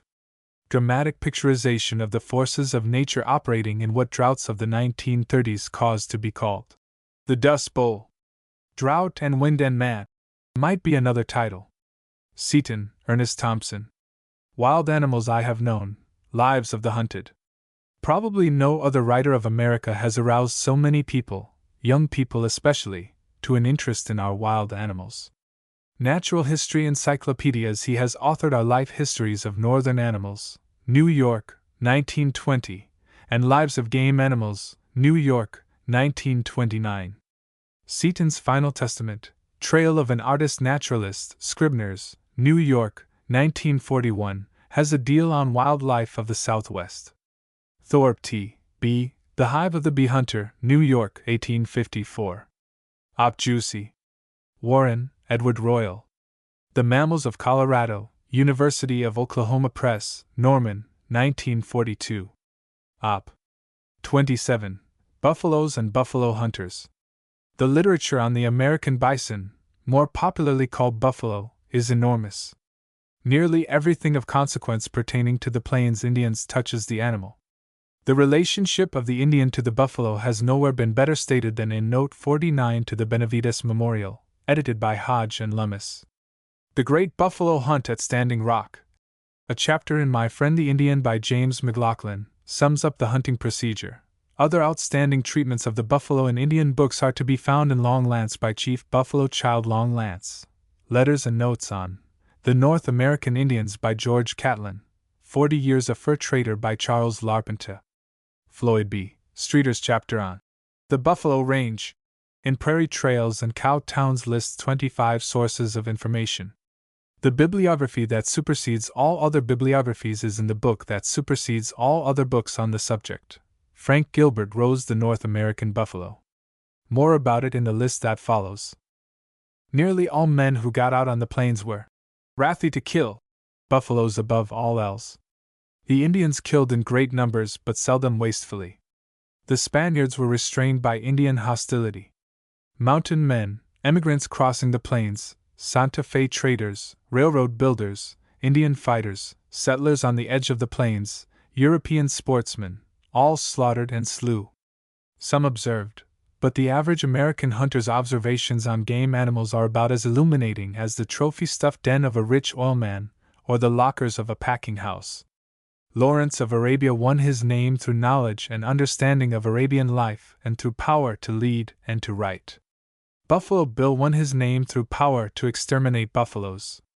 He was a buffalo man in the way that Hitler was a polished Jew man. A list. Caption equals Harold D. Bugby, Buffaloes. It is a pleasure to note the writings of sportsmen with inquiring minds and of scientists and artists who hunted. 3 examples are The English Sportsman in the Western Prairies by the Hon. Grantley F. Berkeley, London, 1861. Travels in the Interior of North America, 1833 to 1834, by Maximilian, Prince of Weed, original edition, 1843, included in that incomparable storehouse of buffalo lore from early eyewitnesses. Early Western Travels, edited by Reuben Goldthwaites, George Catlin's Letters and Notes on the Manners, Customs and Conditions of the North American Indians, London, 1841. 3 aspects of the buffalo stand out: the natural history of the great American animal, the interrelationship between Indian and buffalo, the white hunter and exterminator. Allen, J. A. The American Bison, Living and Extinct, Cambridge, Massachusetts, 1876. Reprinted in 9th Annual Report of the United States Geological and Geographical Survey, Washington, 1877. Basic and rich work, much of it appropriated by Hornaday. Branch E. Douglas. The Hunting of the Buffalo, New York, 1925. Interpretative as well as factual. Op. Cook, John R. The Border and the Buffalo. Topeka, Kansas, 1907. Personal narrative. Dixon, Olive. Billy Dixon, Guthrie, Oklahoma, 1914. Reprinted, Dallas, 1927. Bully autobiography, excellent on the buffalo hunter as a type. Op. Dodge R. I. The Plains of the Great West and Their Inhabitants, New York, 1877. One of the best chapters of this source book is on the buffalo. Garretson, Martin S. The American Bison, New York Zoological Society, New York, 1938. Not thorough, but informing. Limited bibliography. Op. Grinnell, George Bird, 1849 to 1938, may be classed next to J. A. Allen and W. T. Hornaday as historian of the buffalo. His primary sources were the Buffalo Plains and the Plains Indians, whom he knew intimately. In Buffalo Days is a long and excellent essay by him in American Big Game Hunting, edited by Theodore Roosevelt and George Bird Grinnell, New York, 1893. He has another long essay, The Bison, in Muskox, Bison, Sheep and Goat by Caspar Whitney, George Bird Grinnell, and Owen Wister, New York, 1904. His noble and beautifully simple When Buffalo Ran, New Haven, 1920, is specific on work from a buffalo horse. Again in his noble two-volume work on the Cheyenne Indians, 1923, Grinnell is rich not only on the animal but on the Plains Indian relationship to it. All op. Haley J. Evitts. Charles Goodnight, Cowman and Plainsman, 1936. Goodnight killed and also helped save the buffalo. Haley has preserved his observations. Hornaday, W. T. Extermination of the American Bison, Smithsonian Reports for 1887, published in 1889, Part 2. Hornaday was a good zoologist but inferior in research. Inman, Henry. Buffalo Jones 40 Years of Adventure, Topeka, Kansas, 1899. A book rich in observations as well as experience, though Jones was a poser. Op. Lake Stewart N. Wyatt Earp, Boston, 1931. Early chapters excellent on buffalo hunting. McCrate M. I. Buffalo Bone Days, Sykesville, Pennsylvania, 1939. Op. A pamphlet strong on buffalo bones, for fertilizer. Palliser John and others. Journals, detailed reports, and observations, relative to Palliser's exploration of British North America, 1857 to 1860, London, 1863. According to Frank Gilbert Rowe, a mine of inestimable information on the buffalo. Panhandle Plains Historical Review, Canyon, Texas. Articles and Reminiscences, Passam. Parkman, Francis. The Oregon Trail, 1847. Available in various editions, this book contains superb descriptions of buffaloes and prairies. Poe's Sophie. Buckboard Days, edited by Eugene Cunningham, Caldwell, Idaho, 1936. Early chapters. Op. Rowe, Frank Gilbert. The North American Buffalo, University of Toronto Press, 1951. A monumental work comprising and critically reviewing virtually all that has been written on the subject and supplanting much of it. No other scholar dealing with the buffalo has gone so fully into the subject or viewed it from so many angles, brought out so many aspects of natural history and human history. In a field where ignorance has often prevailed, Rowe has to be iconoclastic in order to be constructive. If his words are sometimes sharp, his mind is sharper. The one indispensable book on the subject. Rye, Edgar. The Quirt and the Spur, Chicago, 1909. Rye was in the Fort Griffin, Texas, country when buffalo hunters dominated it. Op. Schultz, James Willard. A Pauk, Caller of Buffalo, New York, 1916. Op. Whether fiction or nonfiction, as claimed by the author, this book realizes the relationships between Plains Indian and buffalo. Weeks, Mary. The Last Buffalo Hunter, as told by Norbert Welsh, New York, 1939. Op. The old days recalled with upspringing sympathy. Canada, but buffaloes and buffalo hunters were pretty much the same everywhere.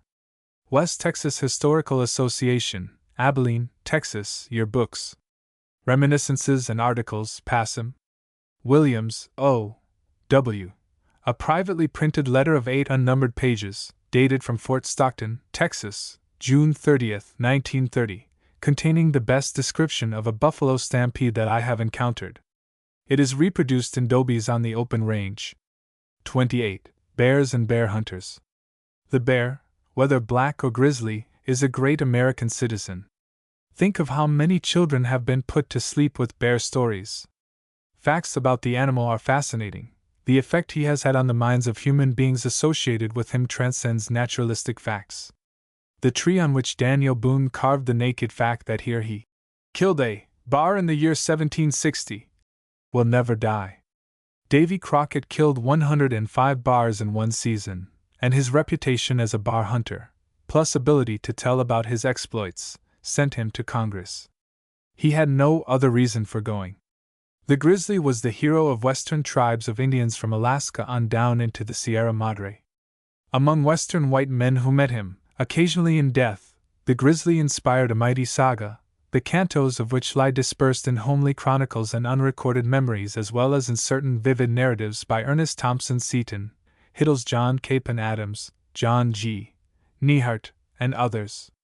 For all that, either the black bear nor the grizzly has been amply conceived of as an American character. The conception must include a vast amount of folklore. In a chapter on bars and bar hunters, in On the Open Range and in Juan Oso, and Under the Sign of Ursa Major, chapters of Tongues of the Monte, I have indicated the nature of this dispersed epic in folk tales. In many of the books listed under Nature, Wildlife, Naturalists, and Mountain Men, the bear walks like a man. Alter J. Cecil. James Bridger, Salt Lake City, 1922, reprinted by Long's College Book Company, Columbus, Ohio. Contains several versions of the famous Hugh Glass bear story. Hittell, Theodore H. The Adventures of John Capon Adams, 1860, reprinted 1911, New York. Perhaps no man has lived who knew grizzlies better than Adams. A rare personal narrative. Miller, Joaquin. True Bear Stories, Chicago, 1900. Truth questionable in places, interest guaranteed. Miller, Louis B. Saddles and Lariats, Boston, 1909. The chapter, In a Grizzly's Jaws, is a wonderful bear story. Mills, Zenos A. The Grizzly, Our Greatest Wild Animal, Houghton Mifflin, Boston, 1919. Some naturalists have accused Mills of having too much imagination. He saw much and wrote vividly. Neihardt, John G. The Song of Hugh Glass, New York, 1915. An epic and vigorous verse of the West's most famous man and bear story. This imagination-rousing story has been told over and over, by J. Cecil Alter and James Bridger, by Stanley Vestal in Mountain Men, and by other writers. Roosevelt, Theodore. Hunting Adventures in the Illest. Caption equals Charles M. Russell, in 15,000 Miles by Stage by Carrie Adele Strahorn, 1915, West, 1885, and The Wilderness Hunter, 1893, books reprinted in parts or wholly under varying titles. Several narratives of hunts intermixed with bald-faced facts. Seton, Ernest Thompson. The Biography of a Grizzly, 1900, now published by Appleton Century Crofts, New York. Monarch, The Big Bear of Talac, 1904, graphic narratives. Skinner, M. P. Bears in the Yellowstone, Chicago, 1925. A naturalist's rounded knowledge, pleasantly told. Stevens, Montague. Meet Mr. Grizzly, University of New Mexico Press, Albuquerque, 1943. Montague Stevens graduated from Trinity College, Cambridge, in 1881 and came to New Mexico to ranch. As respects deductions on observed data, his book is about the most mature yet published by a ranchman. Goodnight experienced more, had a more ample nature, but he lacked the perspective, the mental training, to know what to make of his observations. Another English rancher, R. B. Townsend, had perspective and charm but was not a scientific observer. So far as sense of smell goes, Meet Mr. Grizzly is as good as W. H. Hudson's A Hind in Richmond Park. On the nature and habits of grizzly bears, it is better than The Grizzly by Enos Mills. Wright, William H. The Grizzly Bear, The Narrative of a Hunter Naturalist, Historical, Scientific and Adventurous, New York, 1928.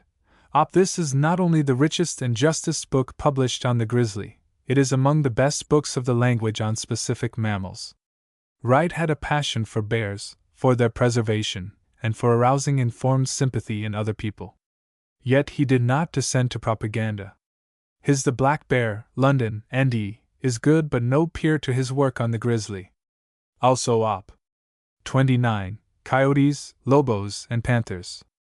I separate coyotes, lobos, and panthers from the mass of animals because they, along with bears, have made such an imprint on human imagination. White-tailed deer are far more common and more widely dispersed. Men, women also, by the tens of thousands go out with rifles every fall in efforts to get near them, but the night-piercing howl and the cunning ways of the coyote, the panther's track and the rumor of his scream have inspired more folk tales than all the deer. Lore and facts about these animals are dispersed in many books not classifiable under natural history. Lewis and Clark and nearly all the other chroniclers of Trans-Mississippi America set down much on wildlife. James Pike Scout and Ranger details the manner in which, he says, a panther covered him up alive, duplicating a fanciful and delightful tale in Jerstecker's Wild Sports in the Far West. James B. O'Neill concludes they die but once with some bedtime stories that, almost necessarily, bring in a man-hungry panther. Coyotes and Lobos. The two full-length books on Brother Coyote listed below specify most of the printed literature on the animal. He is brother in Mexican tales, and I feel much more brotherly toward him than I feel toward character assassins in political power. It would require another book to catalogue in detail all the writings that include folk tales about Don Coyote. Ethnologists and scientific folklorists recognize what they call the Coyote Circle in the folklore of many tribes of Indians. Morris Edward Opler in Myths and Legends of the Lipan Apache Indians, 1940, and in Myths and Tales of the Chiricahua Apache Indians, 1942, both issued by the American Folklore Society, New York, treats fully of this cycle. Numerous tales that belong to the cycle are included by J.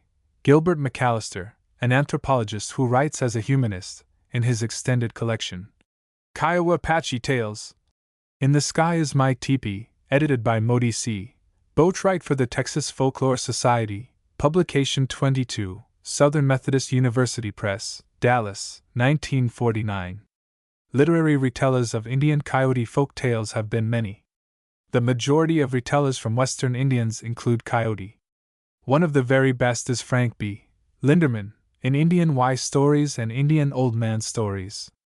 These titles are substantive. Old Man Coyote by Clara Kern Bayliss, New York, 1908. Op. Coyote Stories by Morning Dove, Caldwell, Idaho, 1934. Op.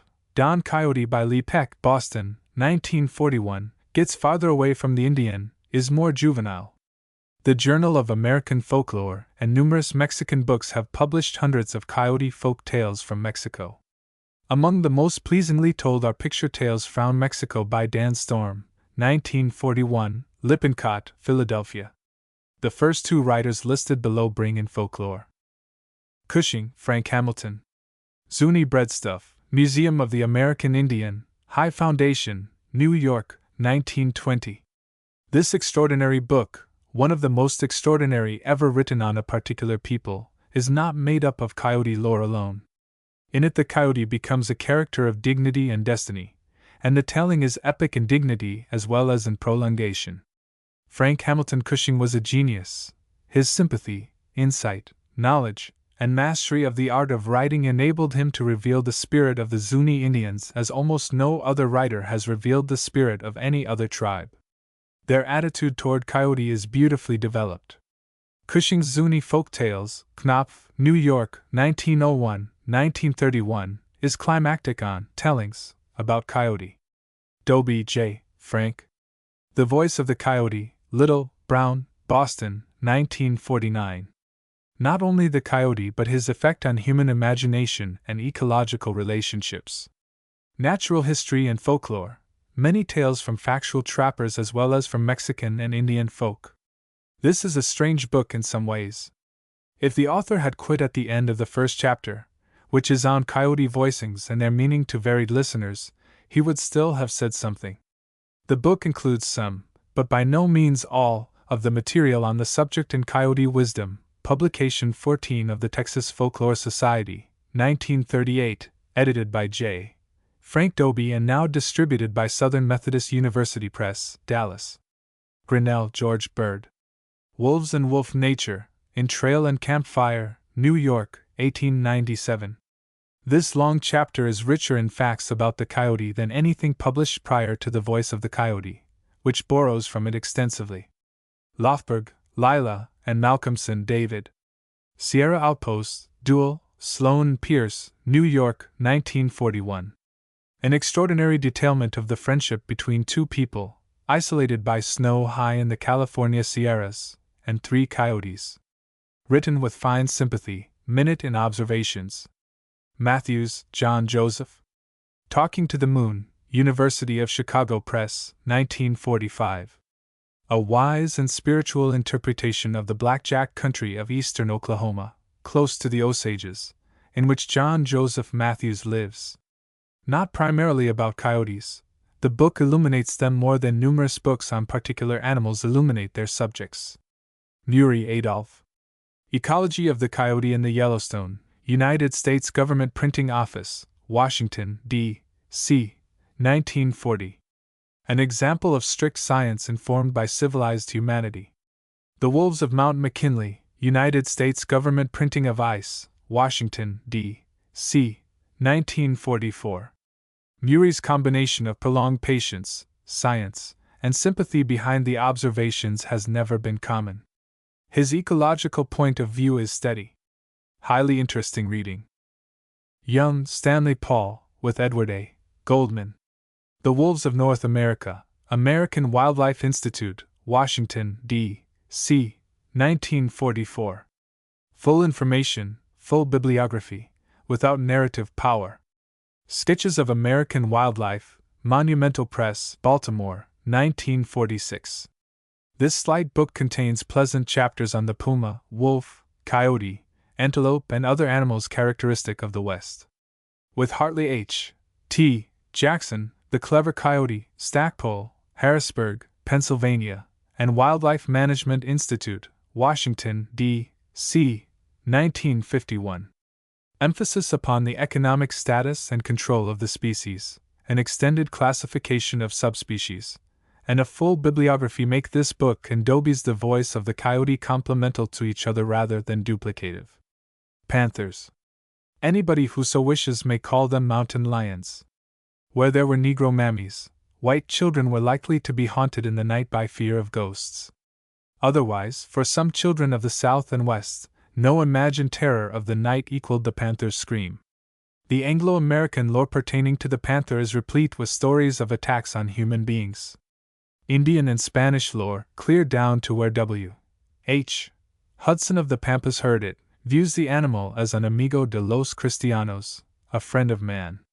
The panther is another animal as interesting for what people associated with him have taken to be facts as for the facts themselves. Barker, Elliot S. When the Dogs Bark Treed, University of New Mexico Press, Albuquerque, 1946. Mainly on mountain lions, but first-hand observations on other predatory animals also. Before he became state game warden, the author was for years with the United States Forest Service. Hibben, Frank C. Hunting American Lions, New York, 1948. Reprinted by University of New Mexico Press, Albuquerque. Mr. Hibben considers hunting panthers and bears a terribly dangerous business that only intrepid heroes like himself would undertake. Sometimes in this book, but more awesomely in Hunting American Bears, he manages to outzane Zane Grey, who had to warn his Boy Scout readers and puerile-minded readers of added years that roping lions in the Grand Canyon is true in contrast to the fictional Young Lion Hunter, which uses some of the same material. Hudson, W. H. The Naturalist in La Plata, New York, 1892. A chapter in this book entitled, The Puma, or Lion of America, provoked an attack from Theodore Roosevelt, in Outdoor Pastimes of an American Hunter, but it remains the most delightful narrative essay yet written on the subject. Young, Stanley Paul, and Goldman, Edward A. The Puma, Mysterious American Cat, American Wildlife Institute, Washington, D.C., 1946. Scientific, liberal with information of human interest, bibliography. We get an analysis of the panther's scream, but it does not curdle the blood. Illust. 30. Birds and wild flowers. Nearly everybody enjoys to an extent the singing of birds and the colors of flowers. To the majority, however, the enjoyment is casual, generalized, vague, in the same category as that derived from a short spell of prattling by a healthy baby. Individuals who study birds and native flora experience an almost daily refreshment of the spirit and growth of the intellect.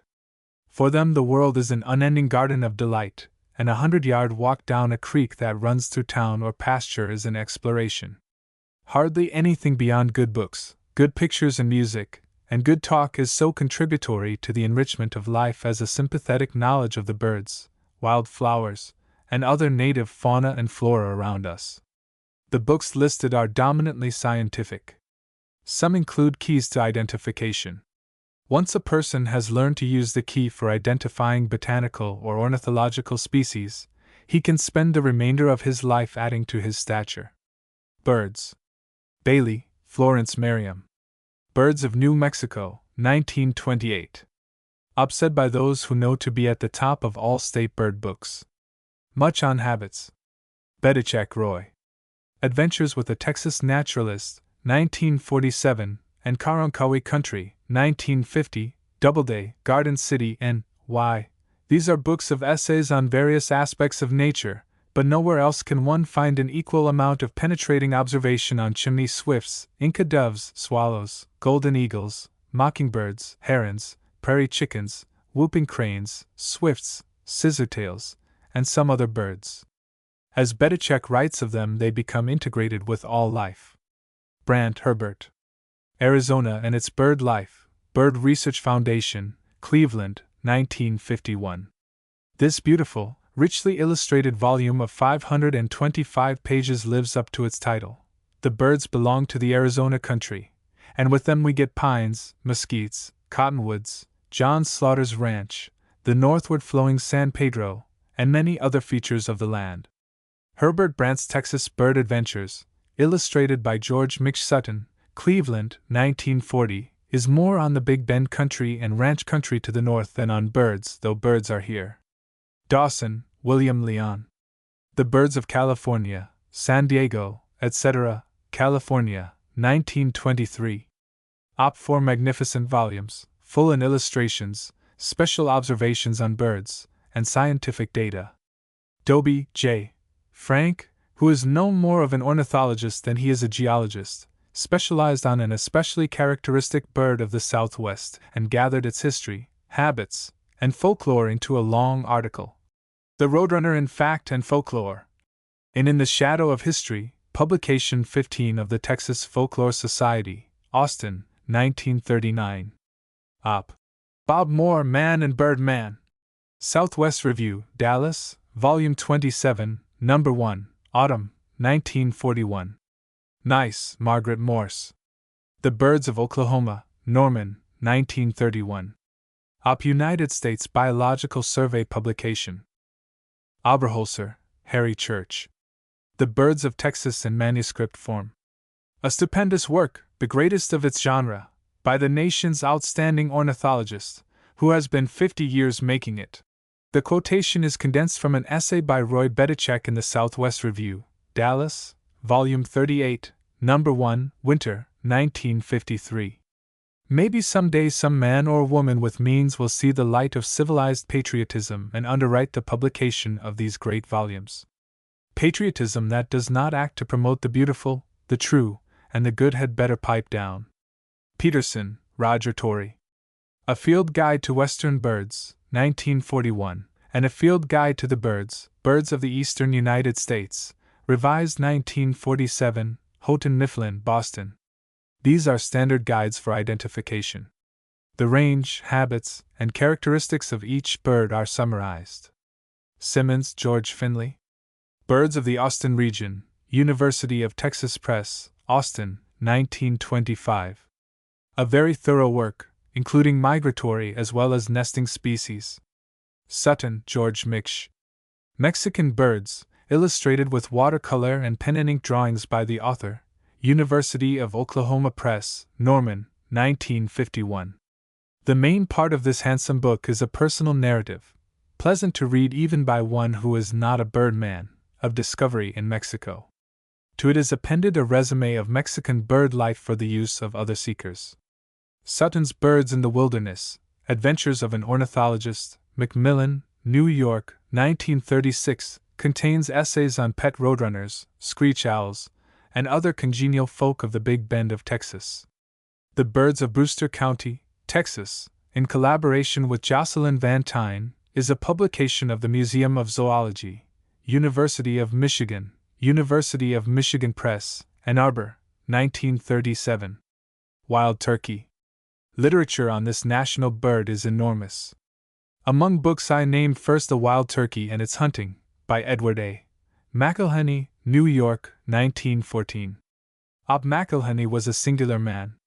His family settled on Avery Island, Louisiana.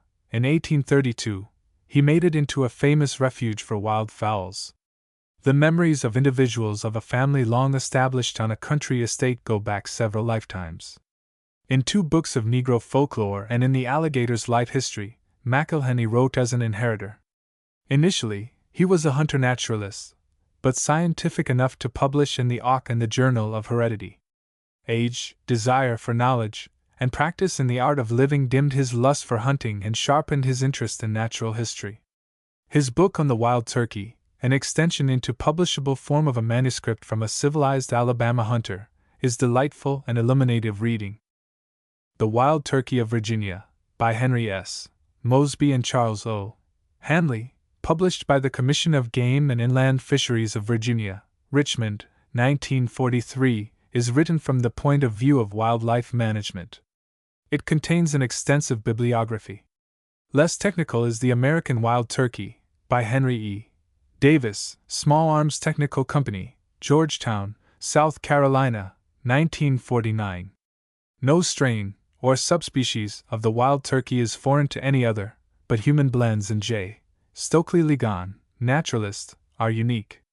The title of his much-in little book is History and Management of Merriam's Wild Turkey, New Mexico Game and Fish Commission, through the University of New Mexico Press, Albuquerque, 1946. Wild Flowers and Grasses. The scientific literature on botany of Western America is extensive. The list that follows is for laymen as much as for botanists. Benson, Lyman, and Darrow, Robert A. A Manual of Southwestern Desert Trees and Shrubs, Biological Science Bulletin No. 6, University of Arizona, Tucson, 1944.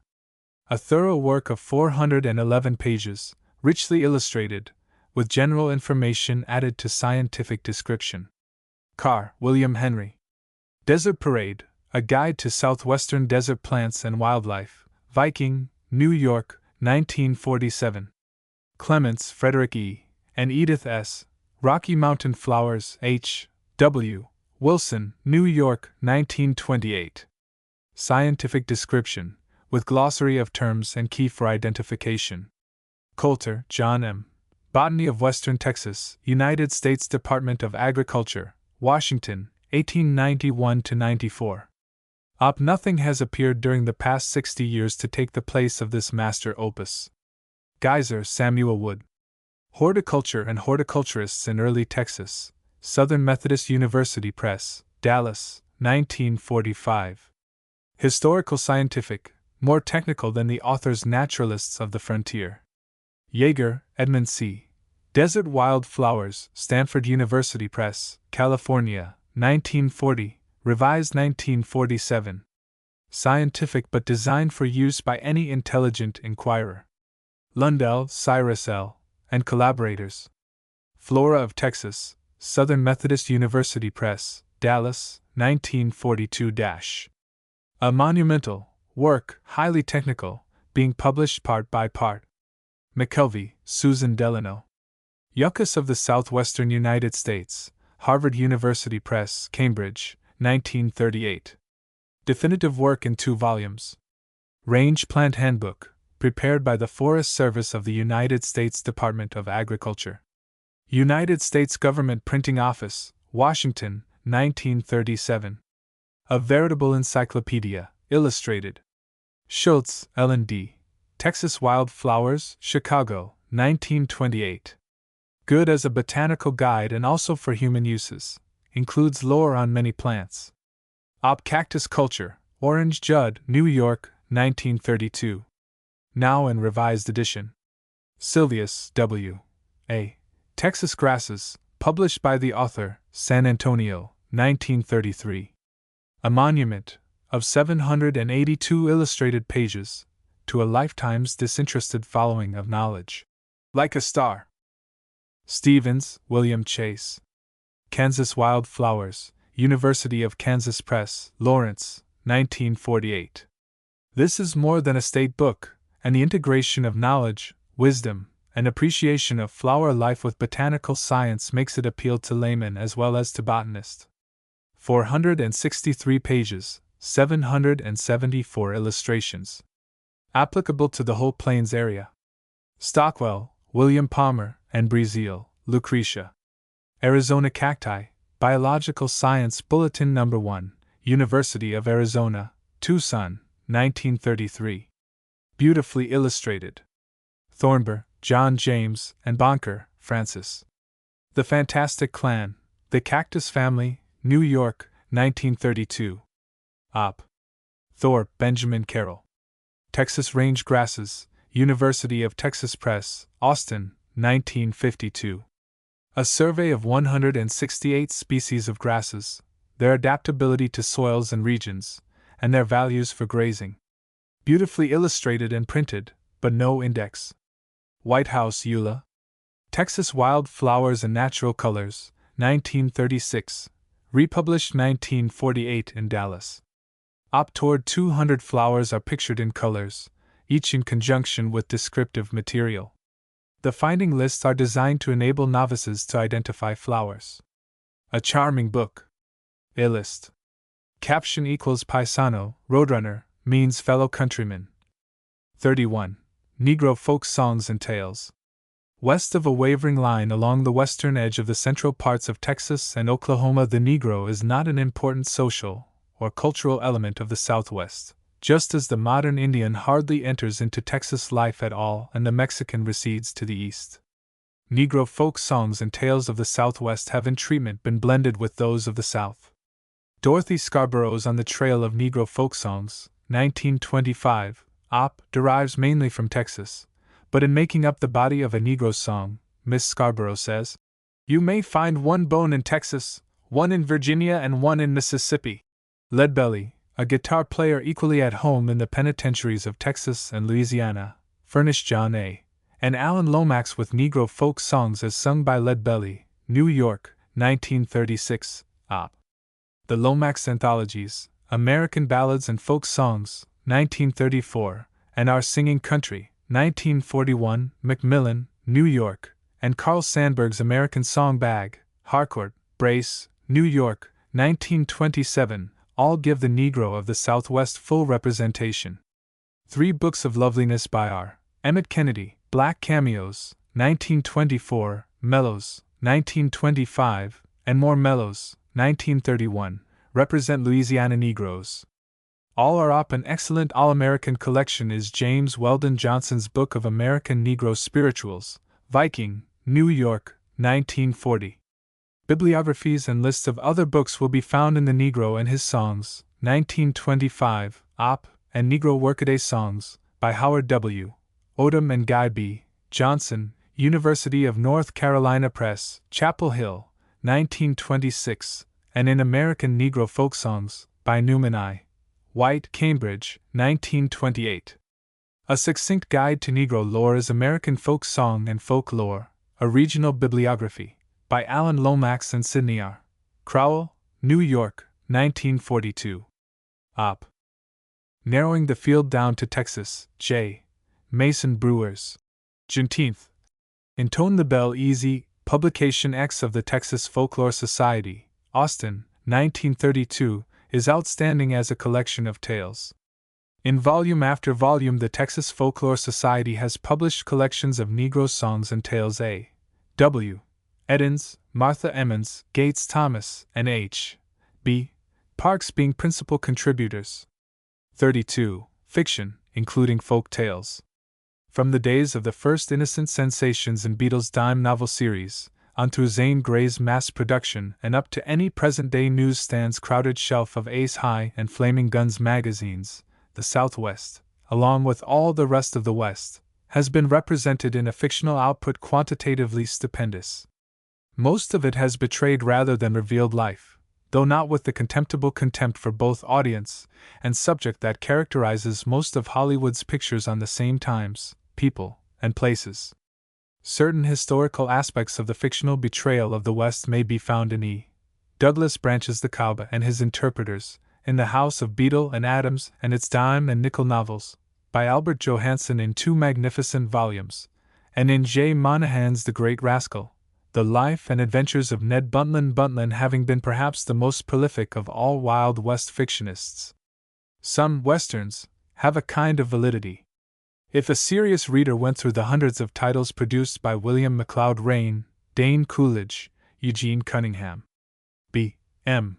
Bauer, the late Ernest Haycox, and other manufacturers of ranged novels who have known their West at first hand, he would find, spottedly, a surprising amount of truth about land and men, a fluency in genuine cowboy lingo, and a respect for the code of conduct. Yet even these novels have added to the difficulty that serious writing in the Western field has in getting a hearing on literary, rather than merely Western, grounds. Any writer of Westerns must, like all other creators, be judged on his own intellectual development. The Western and Ernest Haycox, by James Fargo, in Prairie Schooner, 26, Summer, 1952, has something on this subject. Actualities in the Southwest seem to have stifled fictional creation. No historical novel dealing with Texas history has achieved the drama of the Fall of the Alamo, or the Drawing of the Black Beans, has presented a character with half the reality of Sam Houston, Jim Bowie, or Sally Skull, or has captured the flavor inherent in the talk on many a ranch gallery. Historical fiction dealing with early-day Texas is, however, distinctly maturing. As a dramatization of Jim Bowie and the Bowie Knife, The Iron Mistress, by Paul Wellman, Doubleday, Garden City, New York, 1951, is the best novel published so far dealing with a figure of the Texas Revolution. In Divine Average, Little, Brown, Boston, 1952, Eli the Hamilton Kirkland weaves from her seasoned knowledge of life and from realities of those violent years in Texas history between 1838 and 1858. A story of human destiny. She reveals the essential nature of Range Templeton more distinctly, more mordantly, than history has revealed the essential nature of Sam Houston or any of his contemporaries. The wife and daughter of Range Templeton are the most plausible women in any historical novel of Texas that I have read. The created world here is more real than the actual. Among the early tale-tellers of the Southwest are Jeremiah Clemens, who wrote Mustang Gray, Molly E. Moore Davis, of plantation tradition, Mayne Reid, who dared convey real information in his romances, Charles W. Weber, a naturalist, and T. B. Thorpe, creator of The Big Bear of Arkansas. Fiction that appeared before World War I can hardly be called modern. No fiction is likely to appear, however, that will do better by certain types of Western character and certain stages of development in Western society than that produced by Bret Harte, with his gamblers, stage drivers, and mining camps. O. Henry with his Heart of the West types, Alfred Henry Lewis with his Wolfville anecdotes and characters, Owen Wister, whose Virginian remains the classic of cowboy novels without cows, and Andy Adams, whose Log of a Cowboy will be read as long as people want a narrative of cowboys sweating with herds. The authors listed below are in alphabetical order. Those who seem to me to have a chance to survive are not exactly in that order. Frank Applegate, died 1932, wrote only 2 books, Native Tales of New Mexico and Indian Stories from the Pueblos, but as a delighted and delightful teller of folk tales his place is secure. Mary Austin seems to be settling down as primarily an expositor.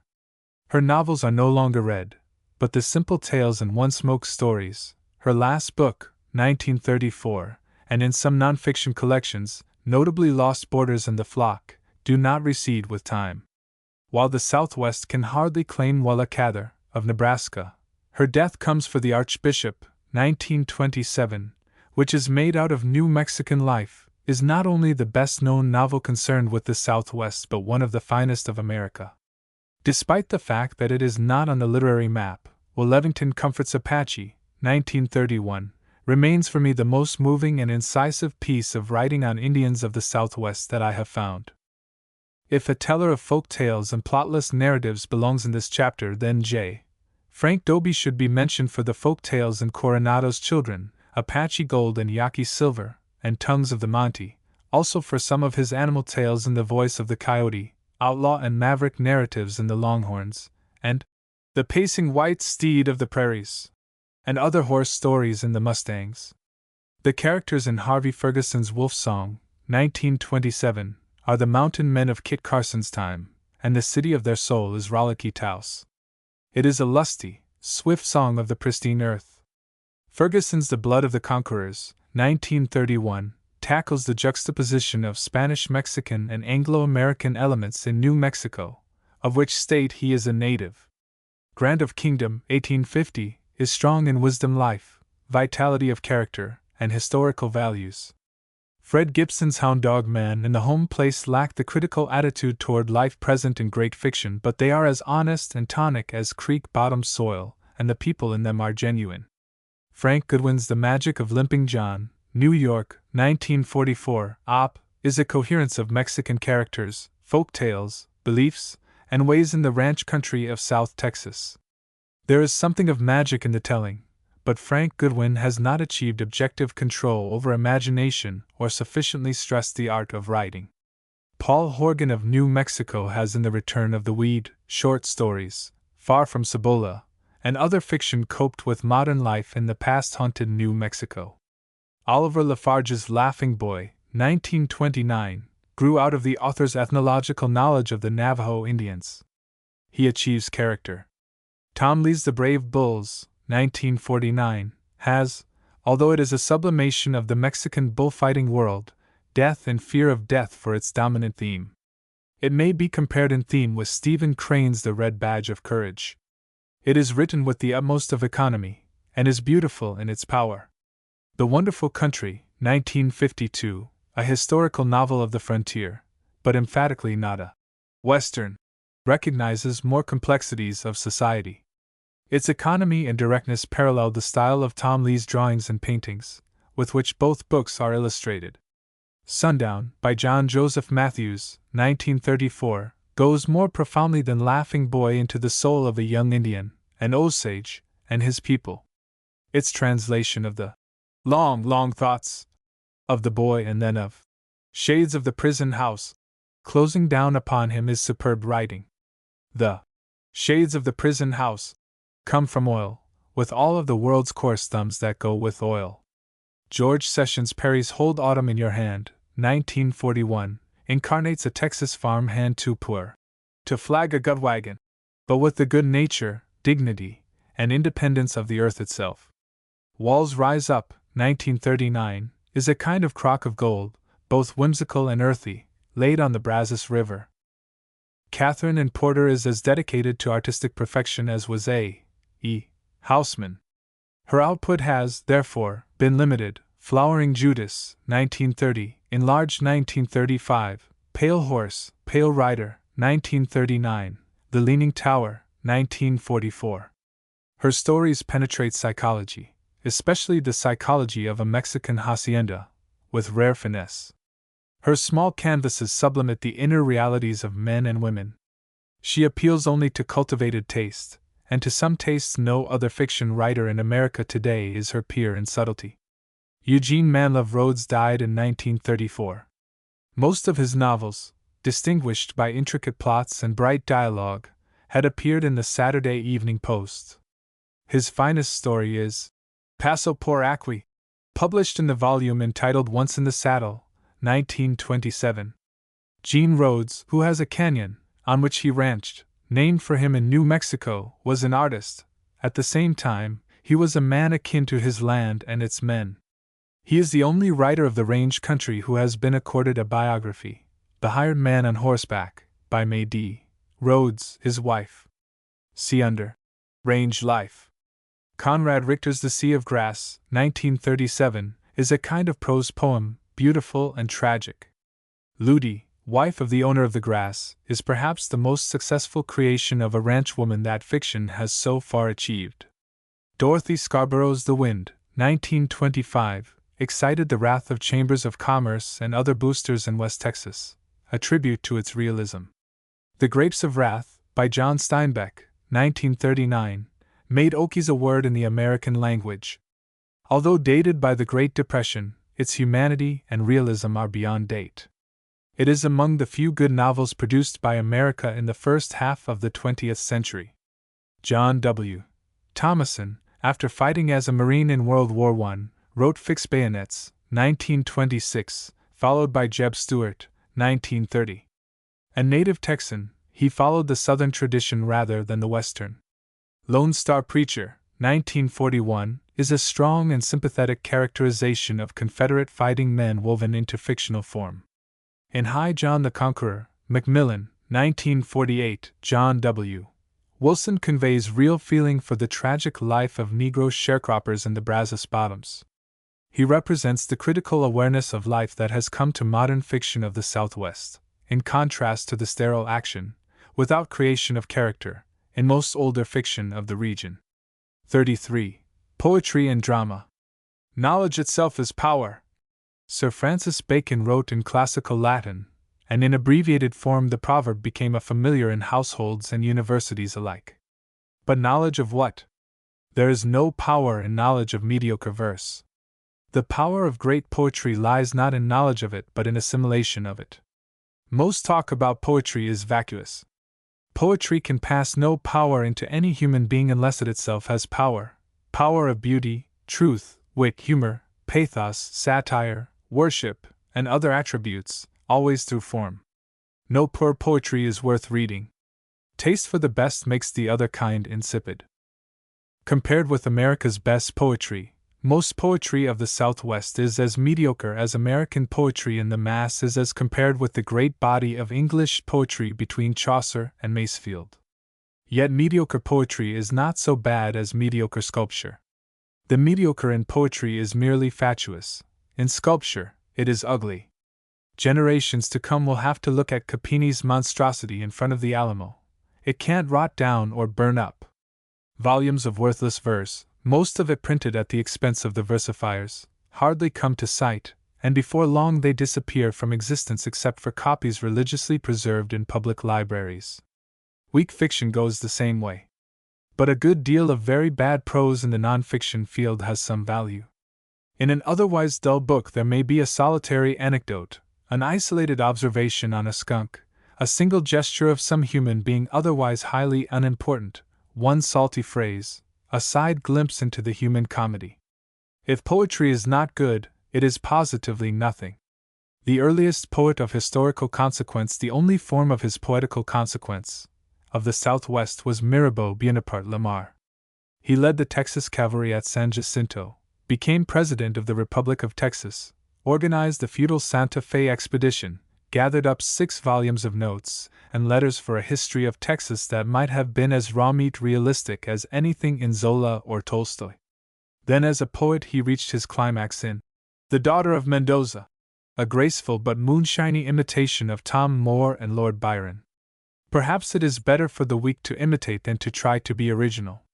It would not take one more than an hour to read aloud all the poetry of the Southwest that could stand rereading. At the top of all I should place Fayardger's Planter's Charm, published in a volume of the same title. With it belongs The Hired Man on Horseback, by Eugene Manlove Rhodes, a long poem of passionate fidelity to his own decent kind of men, with power to ennoble the reader, and with the form necessary to all beautiful composition. This is the sole and solitary piece of poetry to be found in all the myriads of rhymes classed as Calba poetry. I'd want Stanley Vestal's Fandango, in a volume of the same title. Margaret Bell Houston's Song from the Traffic, which takes one to the feathered mesquites and the bluebonnets, might come next.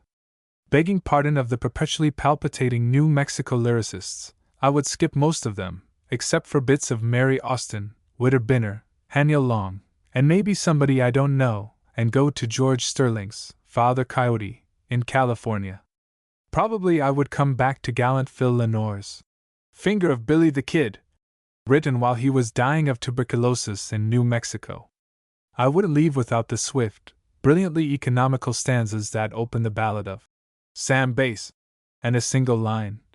He came of a solitary race, in the ballad of Jesse James. Several other poets have, of course, achieved something for mortals to enjoy and be lifted by. Their work has been sifted into various anthologies. The best one is Signature of the Sun, Southwest Verse, 1900 to 1950, selected and edited by Mabel Major and T. M. Pierce, University of New Mexico Press, Albuquerque, 1950. Two other anthologies are Songs of the Cattle Trail and Cow Camp, by John A. Lomax, 1919, reprinted in 1950 by Duell, Sloan and Pierce, New York. The Road to Texas, by Whitney Montgomery, Kaleidograph, Dallas, 1940. Montgomery's Kaleidograph Press has published many volumes by Southwestern poets. Somebody who has read them all and has read all the poets represented, without enough of distillation, in Signature of the Sun could no doubt be juster on the subject than I am. Like historical fiction, drama of the Southwest has been less dramatic than actuality, and less realistic than real characters. Lynn Riggs of Oklahoma, author of Green Grow the Lilacs, has so far been the most successful dramatist. 34. Miscellaneous interpreters and institutions. Artists. Art may be substantive, but more than being its own excuse for being, it lights up the land it depicts, shows people what is significant, cherishable in their own lives and environments. Thus Peter Hurt of New Mexico has revealed windmills, Thomas Hart Benton of Missouri has elevated mules. Nature may not literally follow art, but human eyes follow art and literature in recognizing nature. The history of art in the Southwest, if it is ever rightly written, will not bother with the Italian, Holy Families, imported by agent-guided millionaires trying to buy exclusiveness. It will begin with clay, Indian pottery, horsehair, vaquero weaving, hide, vaquero plating, and horn, backwoods carving. It will note Navajo's sand painting and designs in blankets. Charles M. Russell's art has been characterized in the chapter on range life. He had to paint, and the Old West was his life. More versatile was his contemporary Frederick Remington, author of Pony Tracks, Crooked Trails, and other books, and prolific illustrator of Owen Wister, Theodore Roosevelt, Alfred Henry Lewis, and numerous other writers of the West. Not so well known as these two, but rising in estimation, was Charles Schreivogogel. He did not write. His best-known pictures are reproduced in a folio entitled My Bunkie and Others. Remington, Russell, and Schreivogogel all did superb sculpturing in bronze. One of the finest pieces of sculpture in the Southwest is The Seven Mustangs, by A. Fine Mr. Proctor, in front of the Texas Memorial Museum at Austin. Among contemporary artists, Ross Santee and Will James, died, 1942, have illustrated their own cow country books, some of which are listed under Range Life and Horses. William R. Lee, author of The Western Pony, is a significant painter of the range. Edward Borean of Santa Barbara, California, has in scores of etchings and a limited amount of book illustrations documented many phases of Western life. Buck Dunton of Taos illustrated also. His lithographs and paintings of wild animals, trappers, cowboys, and Indians seem secure. I cannot name and evaluate modern artists of the Southwest. They are many, and the excellence of numbers of them is nationally recognized. Many articles have been written about the artists who during this century have lived around Taos and painted that region of the Southwest. Some of the better-known names are Ernest L. Blumenschein, Oscar Berninghaus, Ward Lockwood B. J. O. Nordfeldt, Georgia O'Keeffe, Isla McAfee, Barbara Latham Cook, Howard Cook. Artists thrive in Arizona, Oklahoma, and Texas as well as in New Mexico. Tom Lea, of El Paso, may be quitting painting and drawing to spend the remainder of his life in writing. Perhaps he himself does not know. Jerry Bywaters, who is at work on the history of art in the Southwest, has about quit producing to direct the Dallas Museum of Fine Arts. Alexander Ho gives his strength to teaching art in Tulsa University. Exhibitions, not commentators, are the revealers of art. A few books, all expensive, reproduce the art of certain depictors of the West and Southwest. Etchings of the West, by Edward Borean, and the West of Alfred Jacob Miller have been noted in other chapters. Consult Index. Other recent artworks are Peter Hurd, Portfolio of Landscapes and Portraits, University of New Mexico Press, Albuquerque, 1950.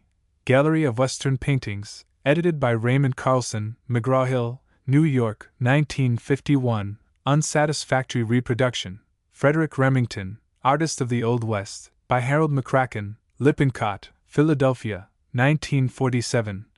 Biography and checklist with many reproductions, Portrait of the Old West, by Harold McCracken, McGraw-Hill, New York, 1952. Samplings of numerous artists. In February 1946, Robert Taft of the University of Kansas began publishing in the Kansas Historical Quarterly chapters, richly illustrated in black and white, in The Pictorial Record of the Old West. The book to be made from these chapters will have a historical validity missing in most picture books. Magazines. The leading literary magazine of the region is the Southwest Review, published quarterly at Southern Methodist University, Dallas. The New Mexico Quarterly, published by the University of New Mexico at Albuquerque. The Arizona Quarterly, published by the University of Arizona at Tucson. The Colorado Quarterly, published by the University of Colorado at Boulder, and Prairie Schooner, University of Nebraska Press, Lincoln, are excellent exponents of current writing in the Southwest and West. All these magazines are liberated from provincialism. Historical societies. Every state in the Southwest has a state historical organization that publishes.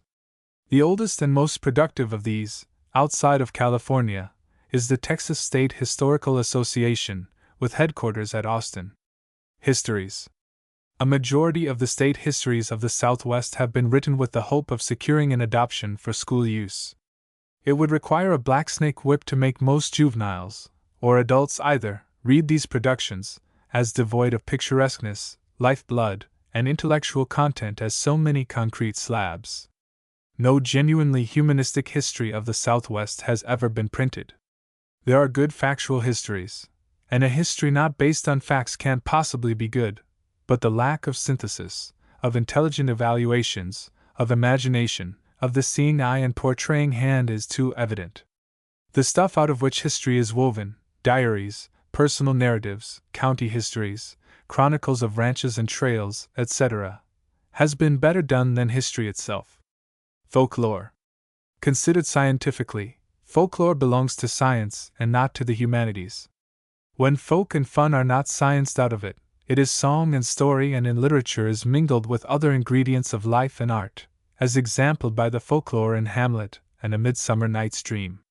In Indian culture, Spanish-Mexican strains, backwoods life and humor, cowboy songs, the bad man tradition, bears, coyotes, Negro folk songs and tales, and other chapters of this guide, numerous books charged with folklore have been listed. The most active state society of its kind in America has been the Texas Folklore Society, with headquarters at the University of Texas, Austin. Volume 24 of its publications appeared in 1951, and it has published and distributed other books. Its publications are now distributed by Southern Methodist University Press in Dallas. J. Frank Dobie, with constant help, was editor from 1922 to 1943, when he resigned. Since 1943, Modisi Boatwright has been editor. In 1947, the New Mexico Folklore Society began publishing yearly the New Mexico Folklore Record. It is printed by the University of New Mexico Press. The University of Arizona, Tucson, has published several folklore bulletins. The California Folklore Society publishes, through the University of California Press, Berkeley, Western Folklore, a quarterly. In cooperation with the Southeastern Folklore Society, the University of Florida, Gainesville, publishes the Southern Folklore Quarterly. Livette J.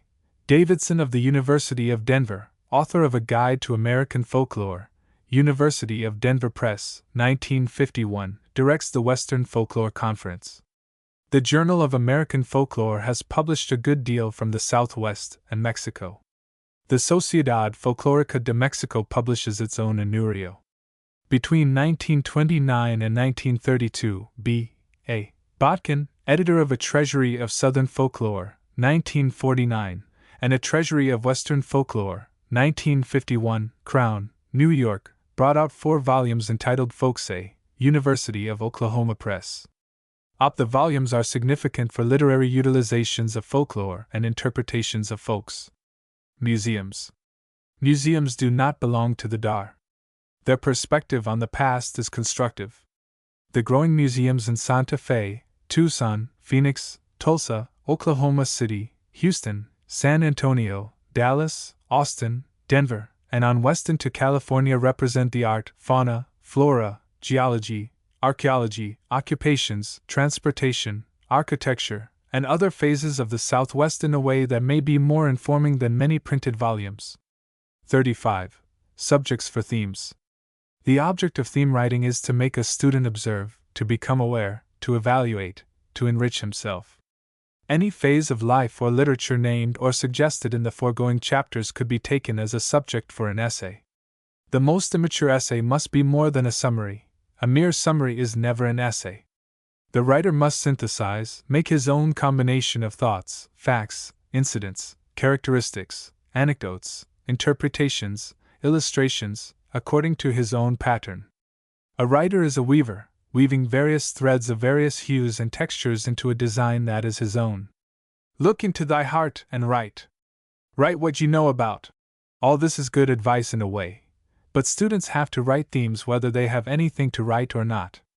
The way to get full of a subject, to generate a conveyable interest, is to fill up on the subject. As clouds are but transient forms of matter that change but cannot die, so most writing, even the best, is but a variation in form of experiences, ideas, observations, emotions that have been recorded over and over. In general, the materials a student weaves are derived from 3 sources: what he has read, what he has heard, what he has observed and experienced himself. If he chooses to sketch an interesting character, he will make his sketch richer and more interesting if he reads all he can find that illuminates his subject's background. If he sets out to tell a legend or a series of related folk tales or anecdotes, he will improve his telling by reading what he can on the subjects that his proposed narratives treat of and by reading similar narratives already written by others. If he wishes to tell what he knows about rattlesnakes, buzzards, pet coyotes, Brahma cattle, prickly pear, cottonwoods, Caddo Lake, the Brazos River, Santa Fe adobes, or other features of the land, let him bolster and put into perspective his own knowledge by reading what others have said on the matter. Knowledge fosters originality. Reading gives ideas.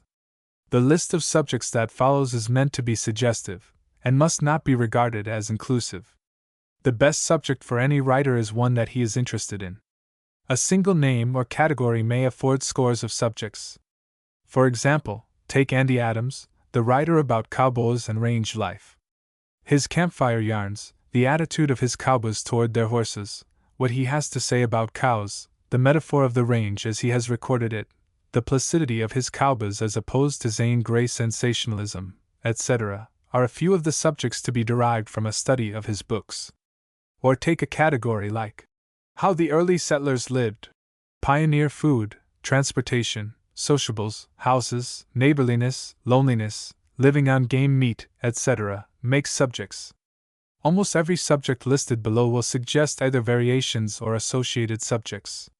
The humor of the Southwest similes from nature, Crockett is rich in them, the code of individualism, the code of the range, 6-shooter ethics, the right to kill, the tradition of cowboy gallantry, Red Owen Wisters. Frontier hospitality amusements. The Western gambler.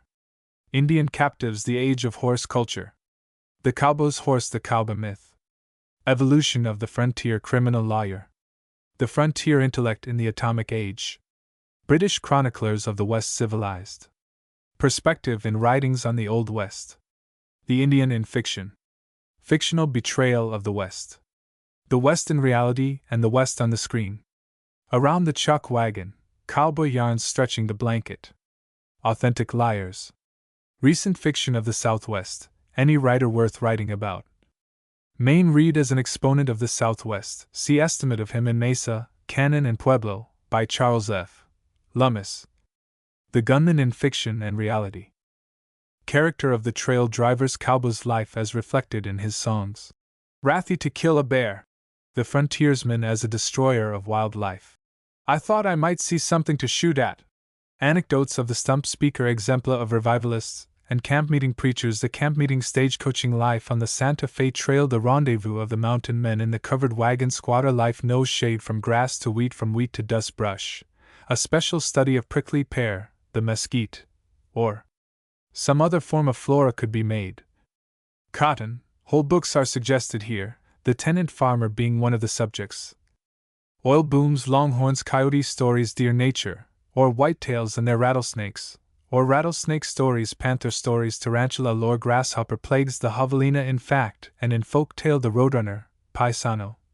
Wild turkeys, the poison out prairie dogs, sheep, vanishing sheep herders, the bee hunter, pot hunters, buffalo hunters, the bar hunter and bar stories, Indian fighter, Indian hater, scalps, squaw men, mountain men, and grizzlies, scouts, and guides, stage drivers, fiddlers, and fiddle tunes.